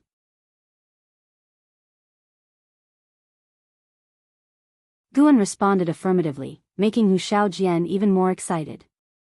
After the time it takes for an incense stick to burn, under Hu Xiaojian's guidance, Guan arrived at a large hall where most of the cultivators coming and going were in the Mahayana realm or Nirvana realm. The Nirvana realm cultivators were likely outsiders like Guan, while the Mahayana realm cultivators belonged to the Sea Protection Mansion. As for loose immortals, they were rare to encounter. Hu Xiaojian approached an elderly man and explained Guan's intention. The elder immediately stood up and led the two to a side hall. Chu Feng, Nirvana realm, 5th layer 3860/15000/17000. Guan silently noted this information, then followed Chu Feng. Chu Feng took a white jade token, uninscribed, from a redwood cabinet, handed it to Guan, and said, "Inject your mana into this, then silently recite your name to register." Guan took the white jade token, adjusted his cultivation level, and injected his mana. After a few breaths, he raised the identity token to show Chu Feng. Meng Lang, Loose Immortal Realm, 6th layer. Chu Feng read aloud, then quickly raised his hand in salute, respectfully addressing him as senior. Hu Xiaojian was even more excited, also saluting. Guan put away the identity token and casually asked, "I heard there are many benefits to a high-rank identity token." Chu Feng nodded and respectfully introduced the benefits of a high-rank identity token. Tax transaction discounts, permanent cave residence, allocation of 5 servants, and more. Guan was very pleased with what he heard and ultimately decided to have Hu Xiaojian lead the way, making Hu Xiaojian feel flattered while Chu Feng smiled and encouraged Hu Xiaojian. Thus, Guan began his procurement journey on Immortal Seeking Island. First, he had to exchange for spirit stones. It was worth mentioning that on Immortal Seeking Island, the basic currency was a top-grade spirit stone. Low-grade and mid-grade spirit stones were not allowed here. Low-rank cultivators did not even have the qualification to enter the island, a harsh reality. But on second thought, who below the nascent soul realm could cross the ocean to reach Immortal Seeking Island? Immortal Seeking Island was surrounded by millions of miles of sea, with no other islands around. As for the mainland, it was even farther away. To Hu Xiaojian, the 7 Stars Spirit Realm was a distant power. He had heard most about the Star Sea Congregations, the overlords of the ocean. In the evening, Guan returned to Mystic Valley. Purchasing medicinal herbs took time, not a one-time deal. However, Immortal Seeking Island had plenty of high-rank medicinal herbs, even offering 9th-rank medicinal herbs, enough to meet Guan's needs. It was said that every few decades, Immortal Path spirit trees might even be auctioned on Immortal Seeking Island. After greeting the disciples in the valley, he went upstairs.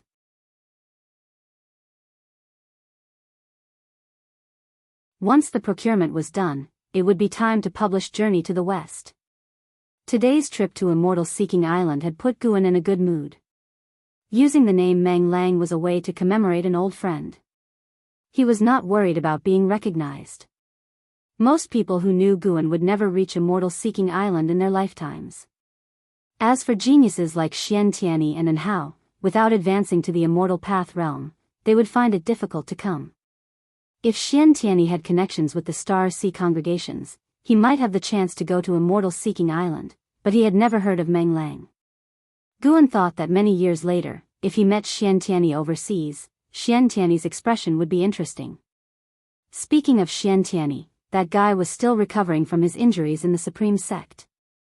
Who knows when he would recover his strength? Guan set aside these thoughts and focused on writing.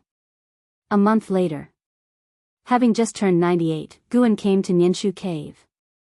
He found Tian Yaoer and brought her into his grotto heaven, then took out a large number of medicinal herb seeds and handed them to her for planting.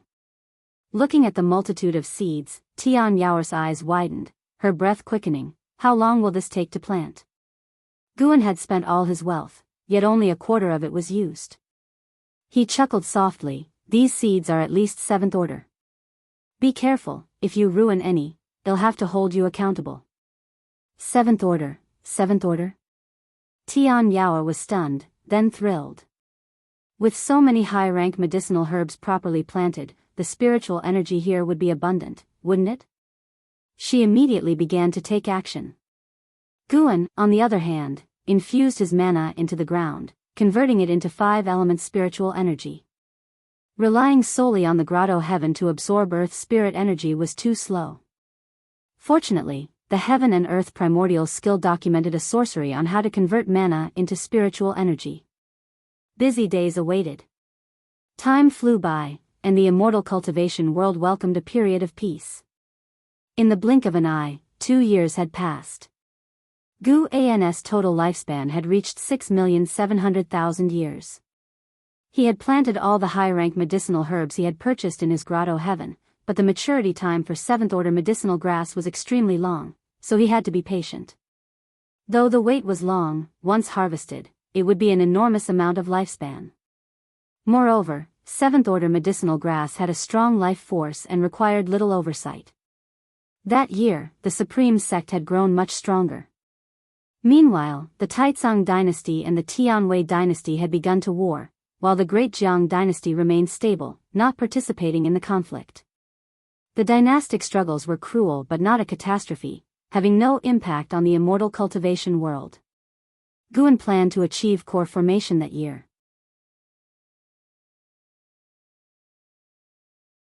His surface cultivation level needed to be improved. One day at noon, Xian Tianyi came to visit Guan. As they entered the house to chat, Xian Tianyi cast many restrictions first. He was now the strongest cultivator in the Supreme Sect but still deployed many restrictions, indicating his awareness of several great cultivators infiltrating the Supreme Sect. Did you see the celestial phenomenon from that battle? Xian Tianyi turned to Guan and asked solemnly. Guan nodded, then motioned for him to sit and talk. Bam! Xian Tianyi slammed the table in fury, cursing, I was schemed against by the 7 stars spirit realm. A bunch of bastards. This isn't over. Gu An's eyelids twitched. Why are you telling me this? He suddenly suspected that the Divine Soul True Lord's hostility towards him a few months ago was due to investigating Xian Tianyi's connections. The 7 stars spirit realm? Are you talking about the Holy Land? Guan asked cautiously. Xian Tianyi sat down, took a deep breath, and said, yes, I was thrown into the evil demon's sealing ground by cultivators from the 7 stars spirit realm. If not for Sword Venerable Fudeo's intervention, they would have wanted to eliminate me completely. How hateful. Divine Soul True Lord, just you wait. Guan said worriedly, the Holy Land is powerful. You mustn't be reckless.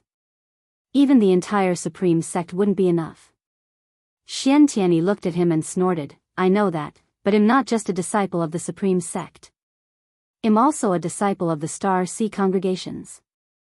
My peers have already infiltrated the Supreme Sect.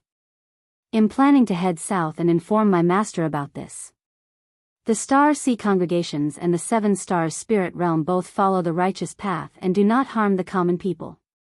I will ensure the 7 stars spirit realm doesn't have it easy. How bold. You have a backer, and you didn't say so earlier? Forcing me to take risks? Guan complained inwardly, feeling helpless. Xiantianyi, seeing through his thoughts, said with a hint of regret, after all, it is the 7 stars spirit realm. Without a legitimate reason, the Star Sea congregations would not act. I don't have that kind of influence, but if I had evidence, it would be different. Anyway, the 7 stars spirit realm won't have a good time coming. Guan cautioned him, though I don't know how powerful the Star Sea congregations are, be careful. The journey south is long, if anything happens on the way. He didn't finish his sentence, but Xiantianyi understood. No worries.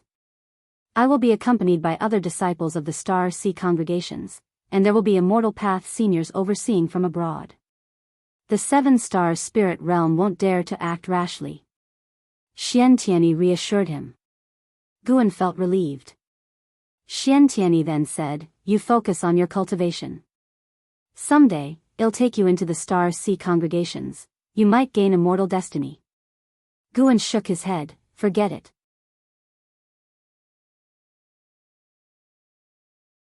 The ocean is a place for the high and mighty. As a mere mortal, I'll stay in the supreme sect. I don't want to be a burden. Xiantianyi tried to persuade him further but was diverted by Guan, who asked him when he would return. Xiantianyi said it depended on the situation, ranging from a few years to several decades. But he would definitely return, as his next goal was to help develop the supreme sect. Although he was angry, he saw this as an opportunity. If the Star Sea congregations pressured the 7 stars spirit realm, the supreme sect could develop. Even though he now belonged to the Star Sea congregations, he wanted to help the supreme sect. In any case, he believed that no matter how the supreme sect developed, it could never catch up to the Star Sea congregations.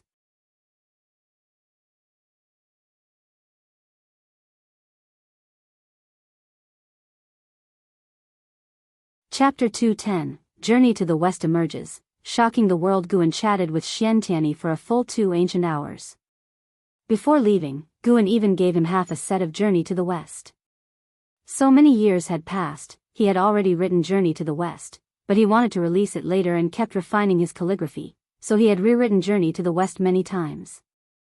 The reason for giving Xiantianyi only half was because he was afraid Xiantianyi might leak it. Always leave some suspense. After Xiantianyi left, Guan followed downstairs and rode the Blood Prison Great Saint to the Mystic Valley. Yilan was waiting for him in the pavilion. He dismounted from the Blood Prison Great Saint's back and leisurely went upstairs. When the two met, they exchanged pleasantries. Over the past year, Yilan had been very busy and could only come to see him during the spring festival. Senior brother, you are turning 100 this year. How about a celebration? Yilan asked with a smile. Guan shook his head and said, why would a cultivator celebrate a big birthday? No need, I don't like trouble. Yilan nodded and didn't press further. She just mentioned it casually. After all, 100 years was an important milestone. They started chatting. Yilan didn't have any special reason to see Guan, she just missed him. They talked about everything, from the supreme sect to the immortal cultivation world, and even about the common folk. Most of the time, Yilan did the talking, and Guan chimed in. A long time passed. Guan was concerned about her primordial reincarnation skill. Yilan said that she practiced it daily, although her cultivation level hadn't increased, she could feel the accumulation of the primordial reincarnation skill. Guan took out a large number of prepared supreme-grade elixirs for her, telling her to take them promptly. In 20 years, she would need to unseal the primordial reincarnation skill. By then, it was unknown how much her maximum lifespan would increase. Faced with Guan's gifts and arrangements, Yilan did not refuse and instead showed a happy smile. Seeing her smile, Guan couldn't help but shiver. Junior sister, don't misunderstand, I will always be your senior brother, Guan said seriously. Yilan nodded with a smile. She stood up, walked to Guan's side, and placed her hands on his shoulders. It had always been him who patted others' shoulders, only his junior sister could pat his. Ah, well, she was his junior sister, after all. Sit down, no hands on. Oh, senior brother, I won't do anything inappropriate, just like last time. You dare mention last time? What's wrong with a little touch? I promise I won't go further. Don't speak such bold words, sit down, I have something to tell you. Say it, I'll just stand by your side.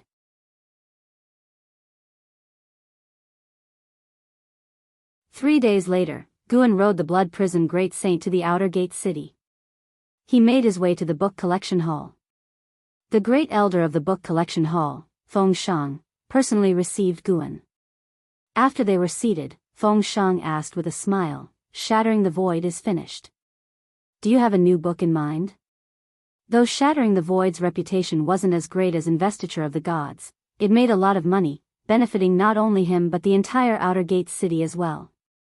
Their Outer Gate city had become the top among the 8 Outer Gate cities, with Sword Venerable Fudao in martial and Panan in literature. Every time he read Investiture of the Gods, Feng Shang felt Guan resembled Sword Venerable Fudao. But thinking that Guan was not yet 100 years old, he found his speculation absurd. Though perhaps Panan was somehow related to Sword Venerable Fudao, maybe this was why Panan refused to write about Sword Venerable Fudao, fearing people might discover the connection. Guan took out 5 books from his storage bag, which were the first half of Journey to the West. Feng Shang picked up the topmost book and, seeing the cover, he couldn't help but read aloud, "Journey to the West?" The name sounded ordinary. He was a bit disappointed, but considering Pan's fame, even an ordinary book would earn spirit stones. He began to read, and after a few moments, his expression changed slightly. He straightened his back and read more intently. As time went on, his right hand began to tremble. When he read about Sun Wukong causing havoc in the heavenly palace, he couldn't help but slap his thigh in excitement. Guan shook his head and laughed. He stood up and said, "The books are yours. Leave the rest to you." Having worked with the book collection hall for so many years, he naturally didn't worry about them deceiving him. Upon hearing this, Feng Shang quickly stood up, excitedly saying, "Journey to the West will definitely be a hit. This is a divine book comparable to Investiture of the Gods. No, it's even better than Investiture of the Gods." Journey to the West had a stronger narrative ability and the plot was highly engaging. Watching Sun Wukong's birth, his struggle for kingship, and his journey to the sea to seek immortality, he felt it resonated well with the cultivators in the immortal cultivation world. Furthermore, when the heavenly court appointed Sun Wukong as the horse's fortune, and he endured humiliation in heaven, he couldn't help but anticipate Sun Wukong's rebellion. He hadn't expected Sun Wukong to actually cause havoc in the heavenly palace. It was truly powerful. Feng Shang genuinely admired Guan, who could think of anything. Moreover, the spells, Dharma treasures, and powers in Journey to the West felt real, as he had heard similar legends before. There were stories of a dragon palace under the sea, immortals in the heavens, and sages overseas, among others.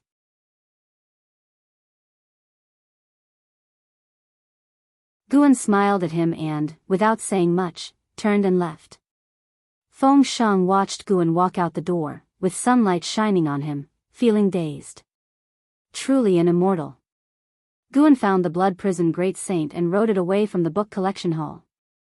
Along the street, he occasionally encountered old acquaintances, greeting them with a smile. After the Ji family withdrew from the Supreme Sect, the Zhou family also switched to the Zhangtian sect.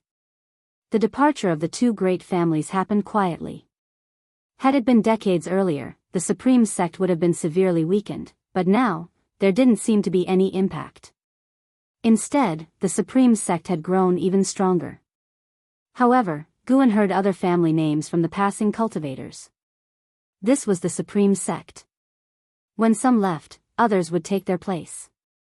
This was a sign of continuous prosperity. Who knew when the Supreme Sect would reach the levels of the 7 Stars Spirit Realm and the Star Sea congregations? At that time, how many of his old acquaintances would still be around? Guan's thoughts drifted with the bumping of the ox's back, fantasizing about scenes thousands or even tens of thousands of years in the future. A blink of an eye. Another year passed.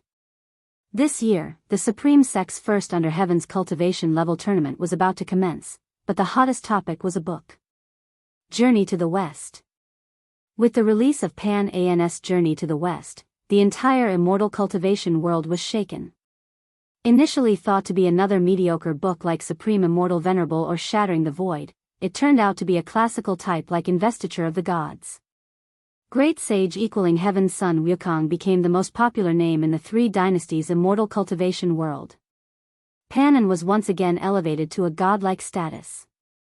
With just one Journey to the West, people no longer doubted his talent, and some even claimed that Journey to the West was superior to Investiture of the Gods. LV Badian seized the opportunity to leverage the popularity of Journey to the West, declaring that the person who won the top spot in the first Under Heaven's Cultivation level tournament would earn the title of Great Sage. This ignited even more interest and anticipation for the first Under Heaven's Cultivation level tournament. Because of Journey to the West, Pan's fame within the Supreme Sect even overshadowed Sword Venerable Fudao for a while. Pan had initiated a trend of book chasing in the immortal cultivation world. Now, he once again outshone Sword Venerable Fudao through his literary work.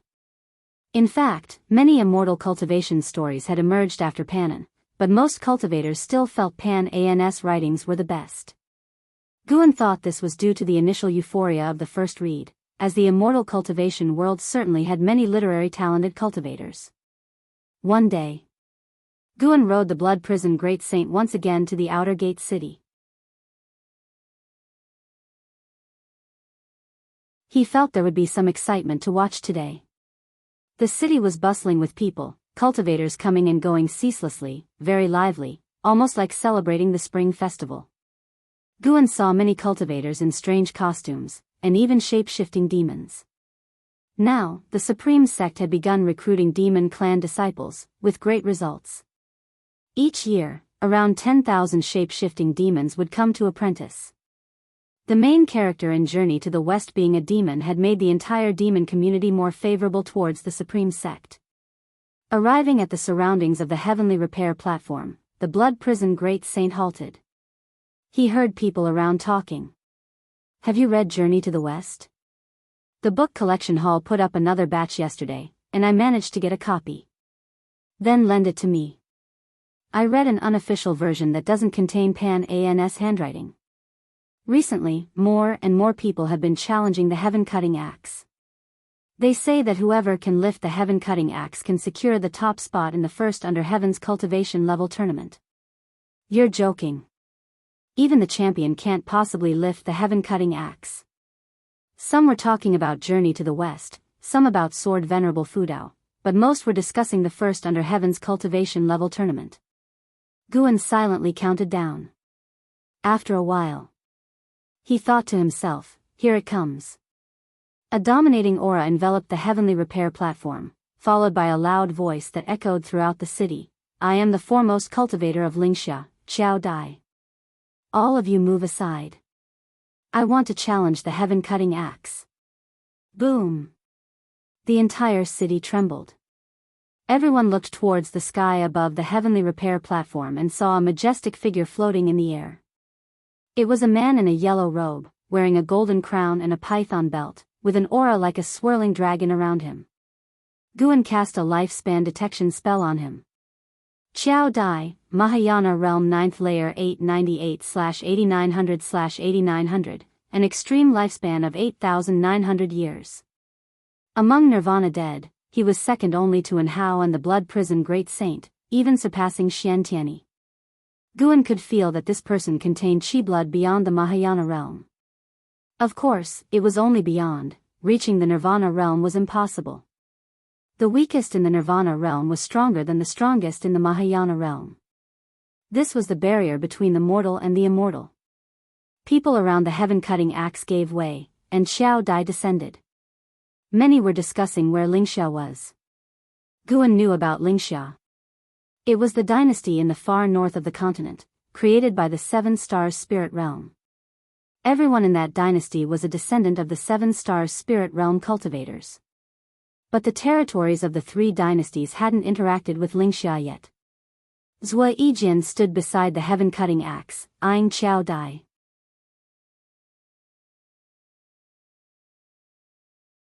Xiao Dai exuded an emperor's aura, and with each step, a dragon's roar accompanied him, which made Zui Yijian secretly marvel.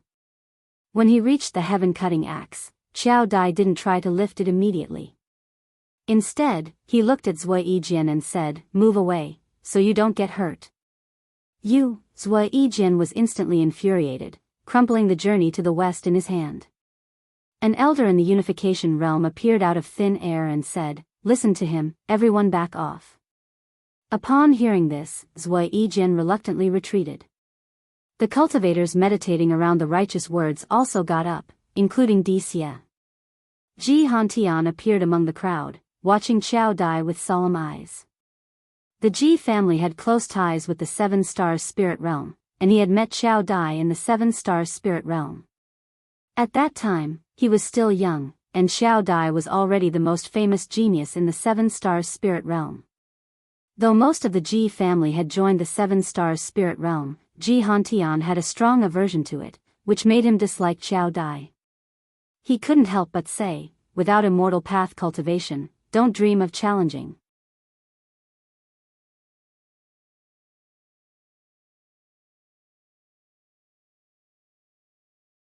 Chapter 211 The unfathomable Guan. Xiao Dai ignored Ji Hantian's provocation and fixed his gaze on the heaven-cutting axe. Everyone looked at him. Over the years, there were countless cultivators who came to challenge the heaven-cutting axe, but few had such a commanding presence like him. The number one cultivator in Lingxia, it sounded quite intimidating. Though Xiao Dai appeared calm, in fact, he was very nervous inside. In recent years, Sword Venerable Fudao's prestige was incredibly strong, spreading widely even within the spirit realm.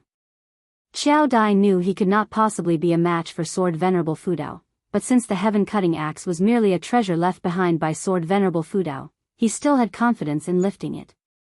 He raised his right hand and gripped the handle of the axe. At the moment he grasped it, he felt an unprecedented heaviness. His brows furrowed, and he immediately began to exert force. Rumble, the heavenly repair platform quaked, and everyone watched him nervously. No matter which sect they were from, the cultivators on the platform did not want him to lift it. The disciples of the Supreme Sect cared about face, while disciples from other sects cared about opportunity. Who wouldn't want to become the heir of Sword Venerable Fudao? To this day, Sword Venerable Fudao had become a figure of worship for all sects under 3 dynasties. Under Guan, the blood prison great saint secretly marveled. He too wanted to try lifting the heaven-cutting axe. So far, the only person he couldn't surpass was the one on his back. This fellow named Xiao Dai was different. The blood prison great saint could sense that Xiao Dai's cultivation level was even higher than his own. If Xiao Dai couldn't move the axe, then he would have no hope. This made him even more wary of Sword Venerable Fudao. Just leaving a Dharma treasure on the platform, and over the years, no one could lift it, let alone move it. It was unimaginable how high Sword Venerable Fudao's cultivation realm must be. Xiao Dai also started using a secret technique, making his momentum soar, causing even the outer city to tremble. More and more figures appeared on the heavenly repair platform, all high-ranking members of the Supreme Sect. They looked at Xiao Dai with eyes full of fear. But as they watched, the great cultivators of the Supreme Sect began to smile. The momentum was terrifying, but it was useless. If it couldn't be lifted, it just couldn't be lifted. Zui Yijian watched Xiao Dai's contorted face with silent glee. Let him be arrogant, with such limited skills, he dared to challenge the heaven-cutting axe. In the end, Xiao Dai did not become like Xian Tianyi or Ji Xianling. He only attempted for a few breaths before his momentum suddenly receded. He stood straight, withdrew his right hand, and said, as expected of Sword Venerable Fudao, "I, Xiao Dai, admit defeat." His voice echoed throughout the city, resonating endlessly. Even though his words were boastful, many people wanted to ask who he was, having never heard of him before. But recalling Xiao Dai's earlier momentum, no one dared offend him. Not daring to offend Xiao Dai, they all praised Sword Venerable Fudao instead. Suddenly, the heavenly repair platform became lively, and everyone started discussing the strength of Sword Venerable Fudao. Xiao Dai looked at Ji Han Tian and snorted, "Where is your sect leader? I want to meet him." Ji Han Tian nodded, then motioned for Xiao Dai to follow. The two quickly left the outer city. Guan patted the back of the blood prison Great Saint, signaling it could go. After leaving the outer city, Guan said leisurely, "In a few years, I will let you reach the second level, able to speak human words." Hearing this, the blood prison Great Saint's eyes brightened. Not being able to speak was really unbearable. He couldn't wait to curse those ants who kept touching him all day long. "But remember, there are things you can say and things you can't," Guan reminded. The blood prison Great Saint nodded quickly. Actually, there wasn't much he could say, as he had no idea how strong Guan really was. Day by day passed, and it came to the end of summer. On the peak of the mountain north of Mystic Valley, Guan was sparring with Chu Jingfeng in swordsmanship.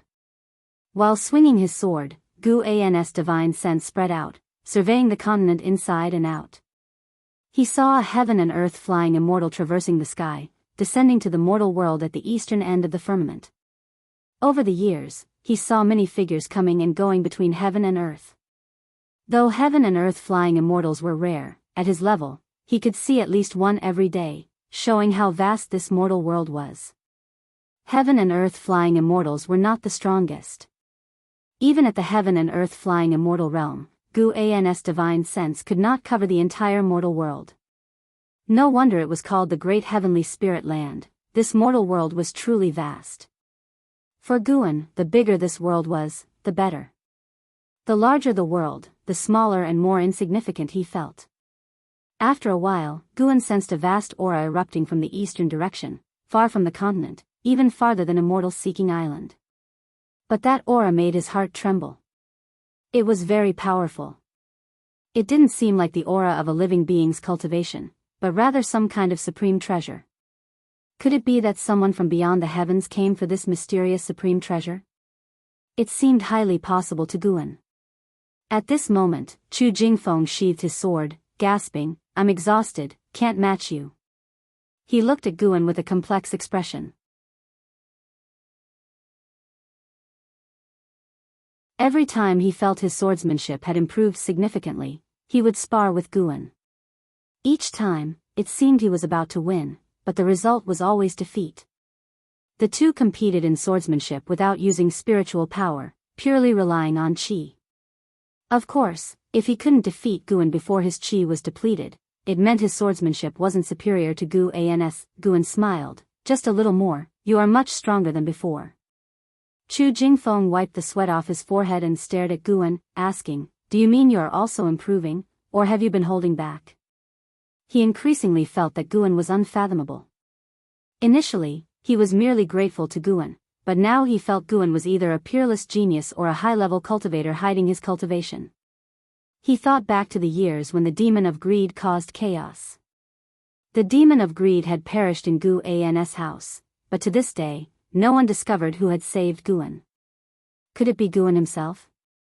Guan laughed, "Hey, I'm at the 9th level of the Foundation Establishment realm, about to reach core formation.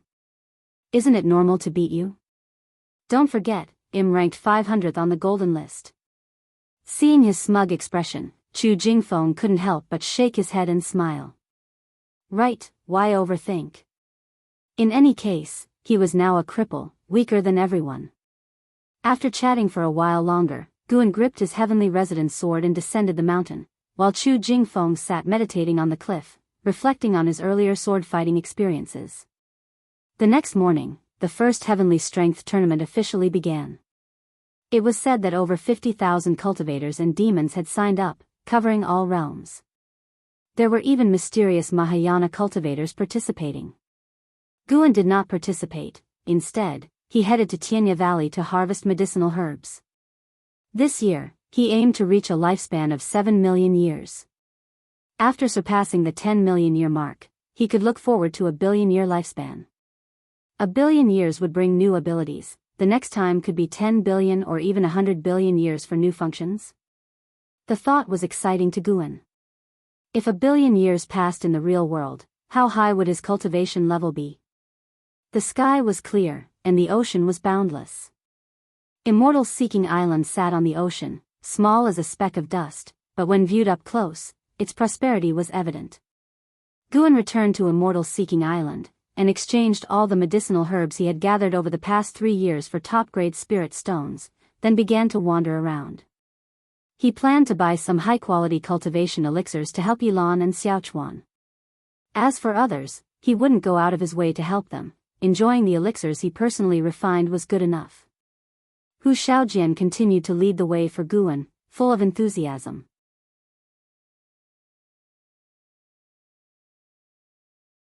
By the way, Senior, several months ago, a conflict broke out between the Star Sea congregations and the Seven Stars Spirit Realm. Have you heard about it? Hu Shaojian asked suddenly, his expression excited. Guan answered, I've been secluded in training, unaware of this. Why did they clash? Hu Shaojian lowered his voice. It said that a disciple of the Star Sea congregations was killed by the Seven Stars Spirit Realm, so a group of Star Sea congregation cultivators attacked islands affiliated with the Seven Stars Spirit Realm. They fought for 3 days and nights. Many say the Star Sea congregations and Seven Stars Spirit Realm are going to war. They have been at peace for 50,000 years, who knows if it's true. If these two top forces go to war, this ocean will be far from peaceful. Guan first thought of Xiantianyi. Was Xiantianyi's capability so great? On second thought, yes, a Mahayana cultivator of several hundred years was rare. Even on the ocean, he would be a top-tier talent. On Immortal-seeking island, Guan had only seen a few. The two continued chatting as they moved forward. An hour later, Guan had spent all his spirit stones, reaping abundant rewards. Spending on his junior brothers and sisters, he felt no regret, even if they were destined to die. He was willing to help them live a few hundred or 1,000 years longer. After dismissing Hu Shaojian, Guan began to wander Immortal-seeking island on his own. Immortal-seeking island was large, with numerous cities. Cultivators, demons, and spirit beasts were everywhere, making the streets very lively. Suddenly, someone brushed past Guan due to the person's peculiar attire. Guan subconsciously threw a lifespan detection. 9-Finger Divine Lord, second layer of Traveling Immortal Realm 170800/190000/800000. 17,000 years? Was this 80,000-year maximum lifespan serious? Guan was intrigued. The person's apparent cultivation was only at the Mahayana realm. Even as a 9th-level heaven and earth flying immortal realm great cultivator, Guan couldn't see through his true cultivation level, indicating this man's greatness. Of course, it was also possible that this person was not a wandering immortal, but had his cultivation level fall due to some reason. Guan thought the latter was more likely. He didn't turn back and continued forward. However, the 9-Finger Divine Lord stopped. He wore a black outfit like a wanderer. His clothes were not fancy, somewhat old, with a bamboo hat and a large wooden box on his back. He looked back, frowning under his hat, eyes filled with confusion. Was it a misperception? The 9-Finger Divine Lord felt someone watching him earlier but saw no one when he looked back. The strongest on this street was just a loose immortal. He retracted his gaze and continued on his way. 30 minutes later, he arrived at a residence and met a man in a purple robe in the courtyard.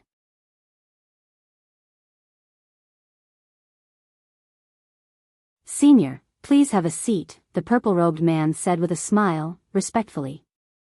The 9-Finger Divine Lord sat down, placing the large wooden box beside him. He calmly asked, "What business do you have with me?" The purple-robed man sat, waved his right hand, and a purple light barrier rose around the courtyard, then quickly disappeared. He looked at the 9-Finger Divine Lord and whispered, "Senior, I have a lead on the immortal path supreme treasure you sought before. It is somewhat troublesome. It involves the 7 Stars Spirit Realm. Do you dare to venture there?"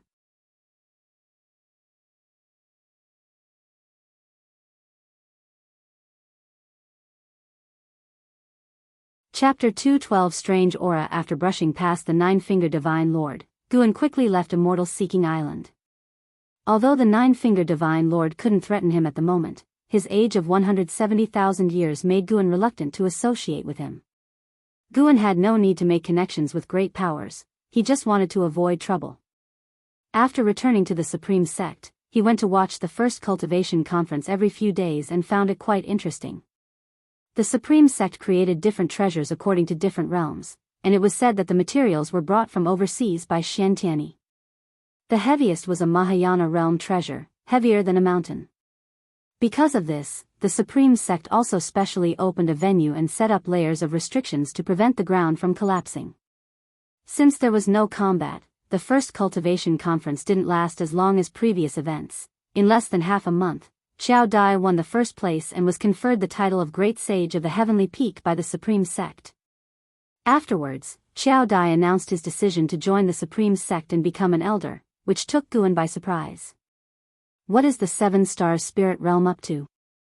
Sending a Mahayana realm cultivator to the Supreme Sect for no reason? Or are they planting a pawn? Guan didn't ask LV Badian, even if Xiao Dai had bad intentions, he wasn't afraid. It only took one move to kill the Divine Soul True Lord, and it would be the same for Xiao Dai. However, after autumn arrived, Ji Hantian brought Xiao Dai to find Guan, who happened to be in, so he received them in his building. Xiao Dai sat at the table, looked around the environment, and asked, "Are you Panan?" Guan, carrying a cup of tea to the table, responded, "I am Panan. May I ask what business you have with me, senior?" The Ji family had switched allegiance to the Seven Stars Spirit Realm, and now Ji Hantian brought Xiao Dai to find him, which made him think deeply. "Sit down and talk," Ji Hantian said with a warm smile, even taking the initiative to pour tea for the two of them. Guan sat down and looked at Xiao Dai. Xiao Dai scrutinized him with an oppressive gaze. "What do you think of the Holy Land, Seven Star Spirit Realm?" Xiao Dai asked. Guan was stunned and replied, "The Seven Stars Spirit Realm is called a Holy Land. Naturally, I respect it." "Why do you ask me this?" Xiao Dai said, "Is Master Beauty from the Oblique Moon 3 Stars Cave in your writing meant to pay homage to the Seven Stars Spirit Realm?" Master Beauty was the teacher of Sun Wukong, the protagonist of Journey to the West. Ever since Journey to the West became a hit, Master Beauty was often mentioned. Some even firmly believe that the Oblique Moon 3 Stars Cave, the Spirit Platform, and Square Inch Hill truly existed.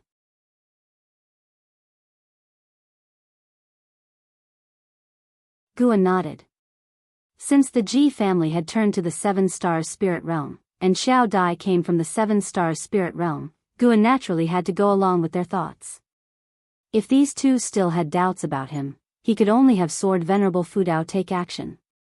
Seeing Guan nod, Xiao Dai didn't seem pleased. Instead, he frowned and said, "Actually, the Seven Stars Spirit Realm is not as good as you think."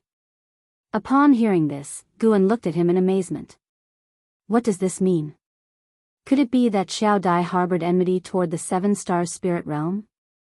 Ji Hantian chimed in, "The previous great calamity of demons is related to the Seven Stars Spirit Realm. We sought you out because we feared you esteemed the Seven Stars Spirit Realm too much, and there are some things we need to tell you." Without waiting for Guan to respond, Ji Hantian explained the origins of the demon ancestor and evil demon, leaving Guan dumbfounded. Guan actually knew this long ago but had to act surprised while contemplating their intentions. After Ji Hantian finished, Xiao Dai said, "The actions of the Seven Stars Spirit Realm disgust me deeply. Ever since I embarked on the immortal cultivation path, I wanted to be an immortal who saves the world. That was also why I chose to join the Seven Stars Spirit Realm. But a friend of mine exposed the crimes of the Seven Stars Spirit Realm.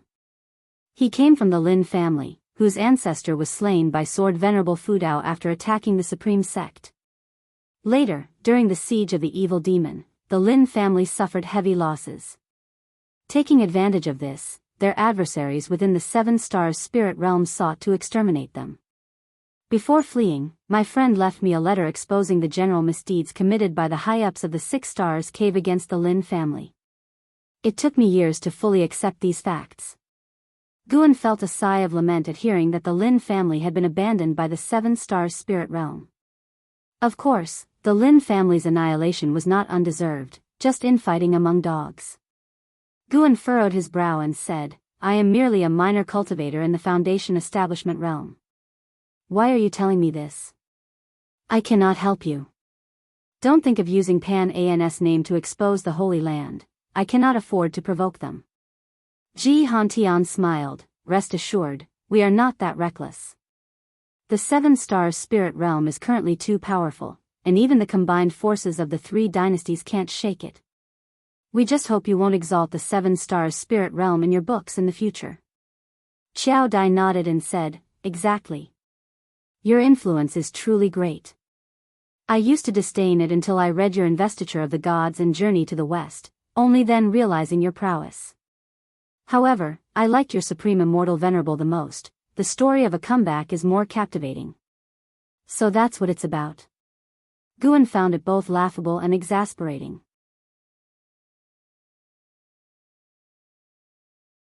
It was just a coincidence. In fact, he was subtly hinting that the 7 Stars Spirit Realm resembled the Buddhism sect of Western Heaven. He pretended to contemplate and then reluctantly agreed to the matter.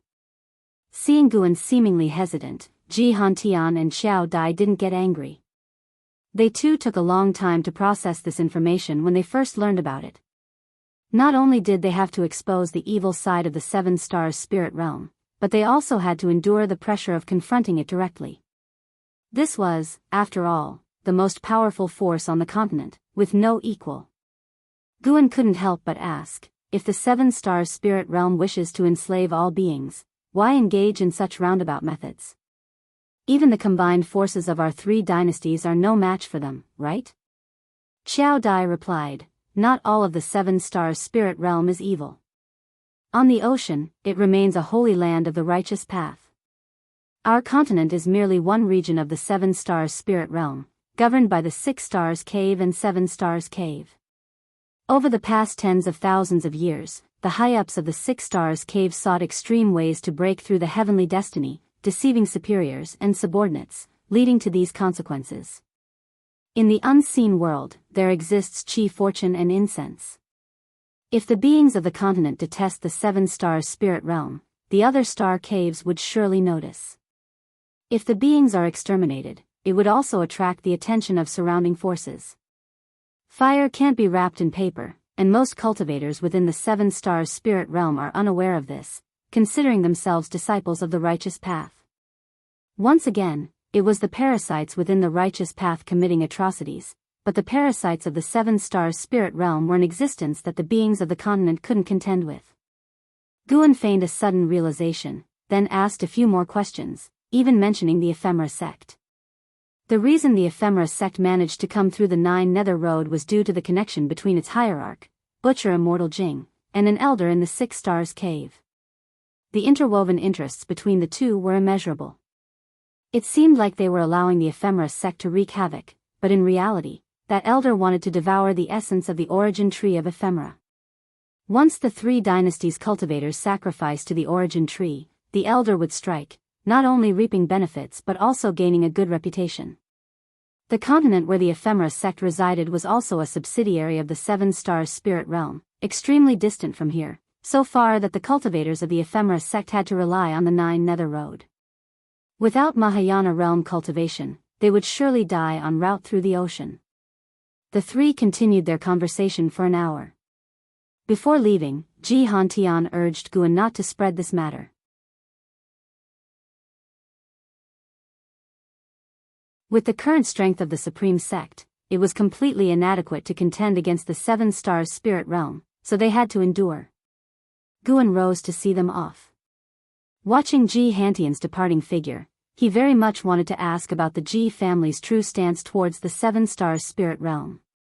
Currently, there were very few members of the Ji family in the Supreme Sect, practically just Ji Hantian's lineage. Speaking of which, when the evil demon broke free, Ji Xiaoyu gave Guan a jade pendant to temporarily keep. It recorded the crimes of the 7 Stars Spirit Realm, and after so many years, Ji Xiaoyu had yet to come to reclaim it. Using his divine sense, he noticed Ji Xiaoyu heading towards the Tianwei dynasty, moving towards the Eastern Ocean. What was this? Running away from marriage? Ji Hantian and Xiao Dai's visit did not affect Gu An's life. In the following days, he visited the outer gate city more and more frequently. During the winter season, with heavy snow falling. In front of the law enforcement hall's gate in the outer gate city, Guan and Yilan stood before a statue. After taking the elixirs from Guan, Yilan said helplessly, "This is too much. Senior brother, don't you cultivate? Are you spending all day making elixirs for me?" Guan patted the snow off her shoulder and laughed softly, "Don't worry. What I gave you is only a small part, the majority I consumed myself. How could you be more important in my heart than myself?" Yilan glared at him but felt deeply moved inside. She wasn't foolish. Guan had definitely given her all the elixirs just to help her achieve the primordial reincarnation skill. She was puzzled. She felt her body was still good, able to live for another 200 years. Why was her senior brother so insistent on her achieving it in the next 20 years? Did her senior brother think she could only live for 120 or 30 years? She didn't ask much as she chose to trust her senior brother. The two started talking about Chen. For a long time. Guan bid farewell to Yilan and turned to leave. Watching him walk into the heavy snow, Yilan felt an inexplicable sense of loss. This feeling was strange. She felt she and her senior brother were growing further apart. After leaving the law enforcement hall, Guan began wandering the streets. Although the winter snow was heavy, some streets remained bustling. Arriving in the busy market area, a young disciple approached him and whispered, "The long-lost Supreme Secret Records, want to buy? The kind with illustrations." Guan gave him a look of disdain, bypassed him, and continued on his way. The young disciple persisted. After a dozen steps of entanglement, he finally gave up. "So hypocritical. I spit on you." The young disciple cursed at Guan's back. As he walked, Guan unknowingly arrived near the book collection hall and suddenly noticed someone reading a book under an old tree beside the hall's courtyard wall.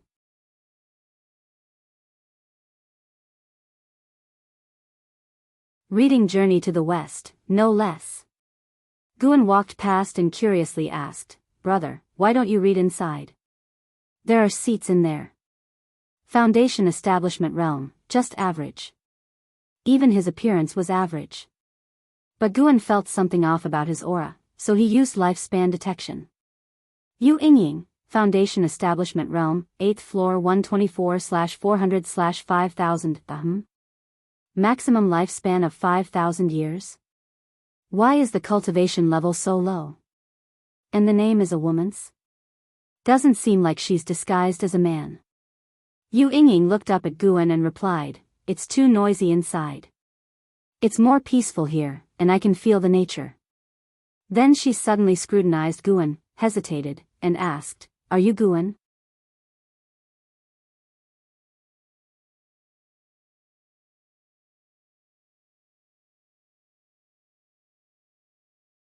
Chapter 213 Divine Monarch arrives. Great opportunity. Hearing Yu Yingying's inquiry, Guan hesitated for a moment and asked, "I am. Do you know me, Taoist friend?" Yu Yingying's eyes lit up and she said, "My name is Yu Yingying. Senior brother Xian recommended that I come to find you.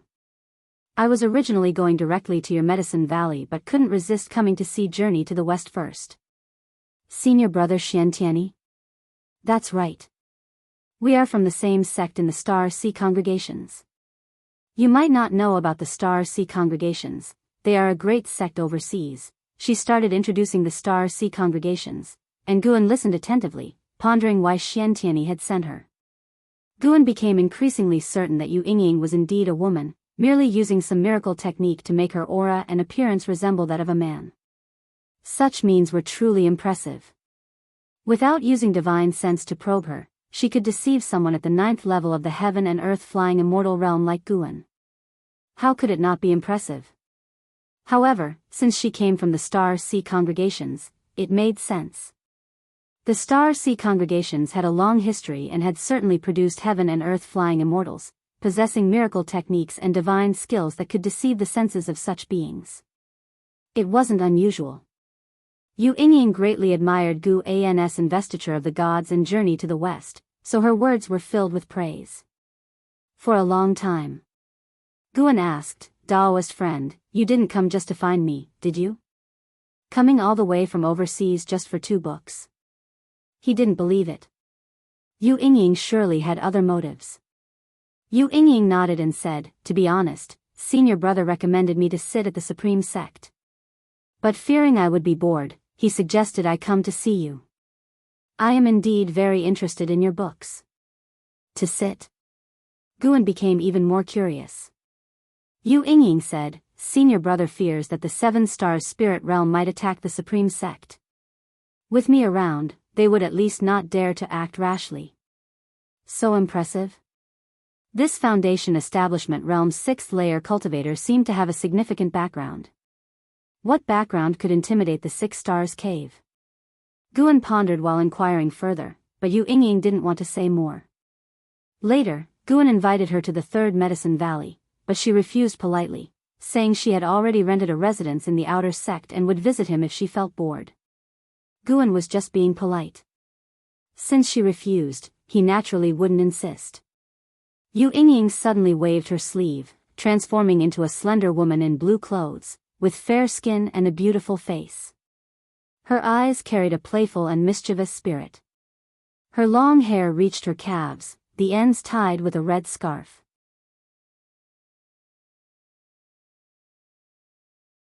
Guan wasn't too stunned. Yu Yingying was indeed beautiful, but the most beautiful ones he had seen were Tian Yaoer and Ji Xiaoyu. The 2 women were equally matched in appearance, with different temperaments, making it hard to judge. "Remember, this is my true appearance."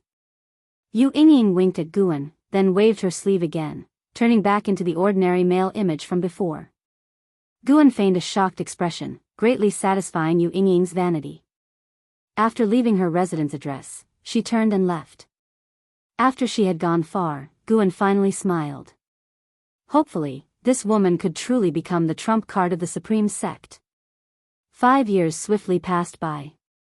During these 5 years, the Supreme Sect encountered no major troubles and developed steadily. Gu An's life continued as usual, moving between different medicine valleys and visiting the immortal-seeking island about once a year. He also successfully formed a core and officially became a core formation realm disciple, causing quite a stir in the 3rd Medicine Valley. In the evening, Guan rode on the Blood Prison Great Saint back to Mystic Valley. He spoke, "From today onwards, your cultivation level will be at the 2nd layer." As he finished speaking, he released a bit of the returning primordial spirit path from within the Blood Prison Great Saint, restoring its cultivation level to the 2nd layer, akin to the Foundation Establishment realm. The Blood Prison Great Saint felt the spiritual power within its body surge, filled with excitement. It wanted to let out a loud roar but restrained itself. "Thank you, Master," the Blood Prison Great Saint said respectfully, its voice somewhat hoarse. It had been holding back for too long. Guan, sitting on its back, continued to offer instructions, which the beast listened to intently, fearing to offend Guan in the future. Once Guan finished, he placed his hand on the ox head of the Blood Prison Great Saint, imparting the primordial reincarnation skill to it. The Blood Prison Great Saint's eyes instantly turned vacant, its body halting. Guan wasn't in a hurry, beginning to admire the surrounding scenery. This was a sparse woodland located on a ridge, with views of other majestic mountains in the distance when turning one's head. Guan suddenly noticed a powerful aura approaching the Supreme Sect. Wasn't this the 9-fingered Divine Lord he had encountered before on the Immortal-Seeking Island? Guan was curious. The Divine Lord's limit of 80,000 years of lifespan had left a deep impression on him. Why would such a powerful figure come to this backward continent? Compared to the surrounding sea areas and continents, the continent where the Supreme Sect was located was indeed backward, naturally due to the 7 stars spirit realm. Every 10,000 years, they would instigate a major demonic calamity. How could the human race on this continent ever prosper?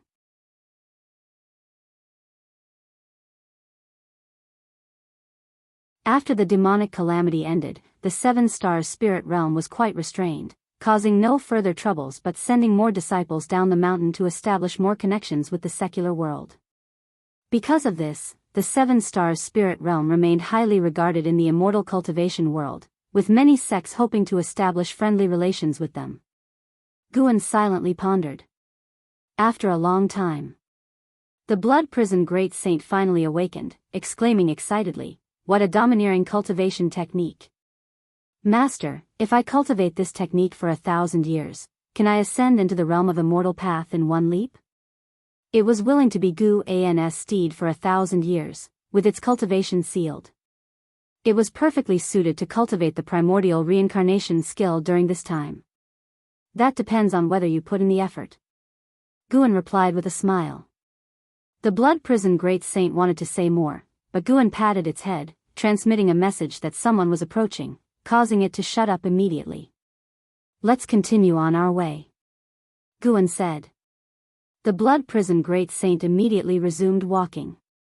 The mountain path wasn't too steep, with the surrounding flowers and birds making the journey refreshing. Just as they exited the forest, a figure approached from ahead. It was the Nine-Fingered Divine Lord, still wearing a straw hat and looking travel-worn. He came before the blood prison great saint and asked, "May I ask if you are a disciple of the Supreme Sect, brother?" The blood prison great saint stopped, scrutinizing the man but unable to discern his depth. "I am Guan of the Supreme Sect. May I ask what brings you to our sect, Taoist friend?" Guan raised his hand in greeting, smiling as he asked. The Nine-Fingered Divine Lord had sought out Guan because he observed that among the local cultivators, Guan had the highest cultivation level, thus most likely belonged to the Supreme Sect. The Nine-Fingered Divine Lord looked up at Guan, feeling as if he had seen him somewhere before. However, with Guan only at the core formation realm, having encountered many with similar cultivation levels in his travels, he paid it no mind. "I am Taoist Nine-Finger, a loose cultivator wandering the world. I've heard of the Supreme Sect's reputation and wish to join. May I ask if you could introduce me?"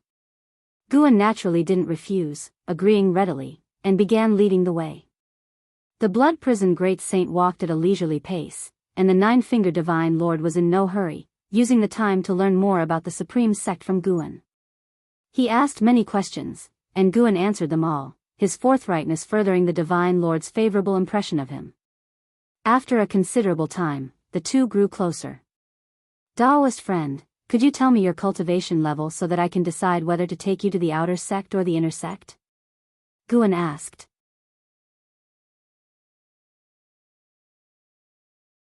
The Nine-Fingered Divine Lord had observed on his journey that to become a high-ranking member of the Supreme Sect, one needed at least an unification realm cultivation. "To be honest, I am at the 4th layer of the unification realm," Taoist Nine-Finger said hesitantly. "What? Unification realm?"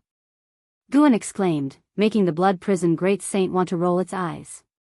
In the face of Guan's excitement, Taoist Nine-Finger remained calm, not relishing the sense of superiority since his real cultivation level was at the 2nd layer of the wandering immortal realm.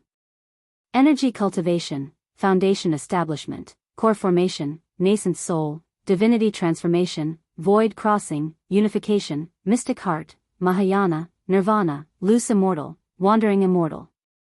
Pretending to be at a lower realm, he was 4 major realms higher than Guan. In reality, he was 9 major realms higher than Guan. Along the way, Guan's curiosity grew, but his words didn't come across as obsequious, earning more respect from Taoist Nine-Finger. As evening approached, they arrived at Mystic Valley. Guan invited Taoist Nine-Finger to stay for the night, to which the latter had no objection. Upon entering Mystic Valley, a group of servant disciples greeted them warmly. Seeing these energy cultivation realm cultivators mingling closely with core formation realm Guan, the Nine-Fingered Divine Lord noticed that Guan wasn't just respectful on the surface, he was also kind and non-arrogant towards those below him. Guan tasked Lu Jiojia with arranging accommodation for Taoist Nine-Finger before retiring to his room to rest. A while later, the Nine-Fingered Divine Lord sat cross-legged on his bed, scanning the Supreme Sect with his divine sense. The strongest cultivator in the Supreme Sect was only at the Mahayana realm, posing no threat to him and offering little of interest. He even discovered the existence of the 8 scenic caves but paid it no mind. Everyone had secrets, Guan having a hidden cave was nothing notable, and the herbs within the 8 scenic caves did not attract him. Deep into the night. On the mountain top, Chu Jingfeng sat meditating, absorbing energy. "What cultivation technique are you practicing?" The Nine-Finger Divine Lord's voice suddenly came, startling Chu Jingfeng, who turned to look. An hour ago, he had seen the Nine-Finger Divine Lord, who was addressed as Senior by Guan. He quickly stood up, greeting him, a technique for absorbing energy, not worth mentioning. The Nine-Finger Divine Lord scrutinized him and said, "Your natural talents are decent. It's a pity you haven't laid a solid foundation. The technique you're practicing can improve your aptitude, but its effects are limited." Hearing this, Chu Jingfeng felt both relieved and somewhat uncomfortable. Daring to belittle the Taoist expansion skill? The Nine-Finger Divine Lord continued, "I can help you rebuild your foundation and restore your cultivation. Will you become my named disciple?"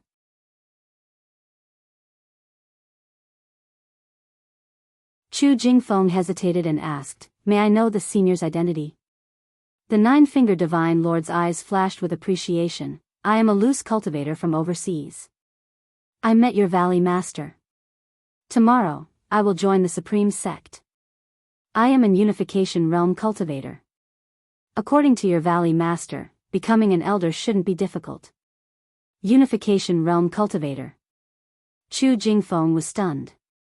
To him, Unification Realm cultivators were exalted, unapproachable beings.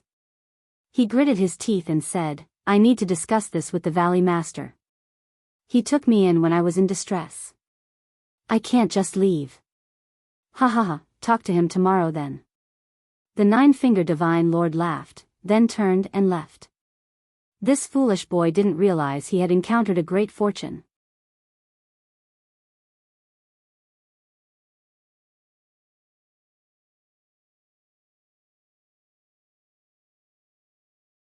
Chapter 214 Immortal Path Supreme Treasure.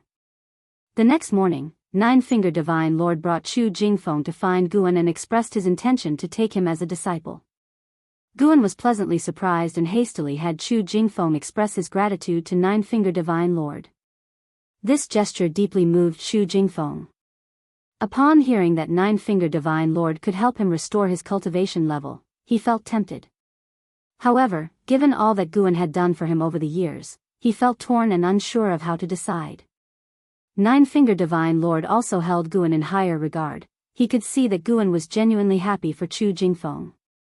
This was indeed true. Although Guan was powerful, in terms of knowledge and experience, he certainly couldn't match the 17,000-year-old Nine-Finger Divine Lord. If the Divine Lord sincerely cared for Chu Jingfeng, it would be a turning point in Chu Jingfeng's life. Subsequently, Guan directly instructed Chu Jingfeng to acknowledge Nine-Finger Divine Lord as his master, making the atmosphere very harmonious. An hour later, they used the teleportation array to reach the Third Medicine Valley and then flew to the inner sect city. Nine-Finger Divine Lord had long known of the Third Medicine Valley but had not expected it to belong to Guan as well. It wasn't until noon that Guan returned alone to the Third Medicine Valley, while Nine-Finger Divine Lord and Chu Jingfeng prepared to stay in the inner sect city. Though the true intentions of Nine-Finger Divine Lord remained unclear, the addition of a wandering immortal was a good thing for the Supreme Sect. If Nine-Finger Divine Lord caused trouble, Guan could always intervene. Is the fortune of the Supreme Sect rising? Guan sat in his chair, silently pondering. First, Xian Tianyi summoned Yu Yingying of the Star Sea congregations, then Xiao Dai of the Seven Stars Spirit Realm came to surrender, and now a mysterious wandering immortal had arrived. This fortune made Guan marvel. He didn't overthink it and began to practice alchemy. In the dead of night, Guan arrived at Heavenly Phoenix Mountain. He first visited his own grotto heaven and then made his way along the tunnel to Nianshu Cave. The two cat demons had grown up. Though they had not yet shape-shifted, they now appeared as large as leopards, lying prone on the ground, seemingly napping but actually absorbing nature's spiritual energy.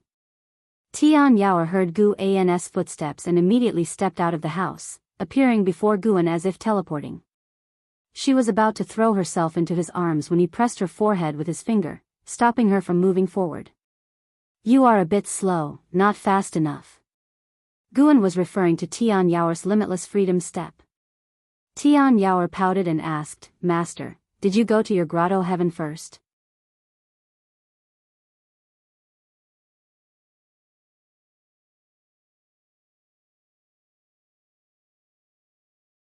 Of course, Guan's divine sense could locate the minor heaven and earth realm of the seven stars spirit realm, but the restrictions there were highly advanced.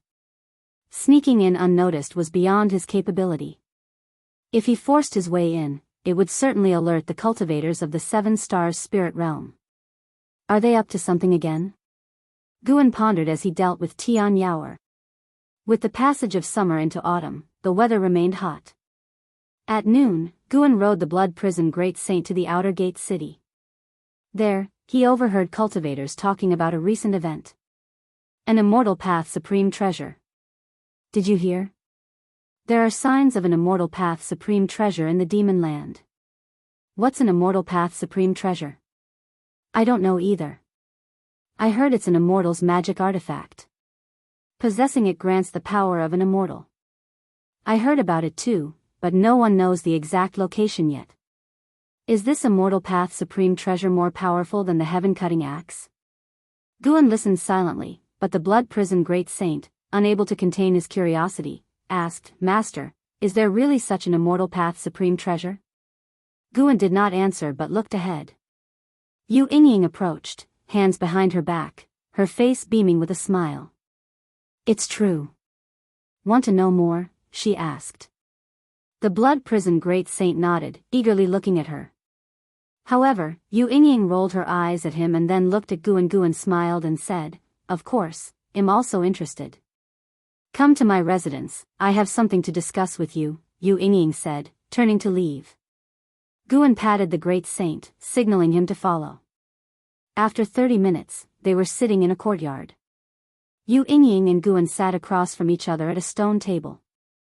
She began to introduce the immortal path supreme treasures. The world has magic artifacts, dharma treasures, and immortal treasures. Immortal treasures are magic artifacts crafted at the immortal path realm, only wielded by an immortal's mana. But an immortal path supreme treasure is crafted by the mightiest of the immortal path, each imbued with an immortal spirit. These supreme treasures not only contain immense power but also remain unaffected by the passage of time. The beings who crafted them either left the mortal world or have passed away, but the treasures endure. The Star Sea congregations possess one such supreme treasure, the Star Sea Primordial Unity Banner, which is their church treasure. The Holy Land, the Seven Stars Spirit Realm, also has an immortal path supreme treasure, the Seven Stars Mirror, which is likewise their church treasure. Recently, it is said that the Seven Stars Spirit Realm discovered another fake immortal treasure, and the entire ocean is competing for it. I hadn't expected the news to spread so widely that even the low-level cultivators of the Supreme Sect would hear of it. Guan, curious, asked, What is a fake immortal treasure?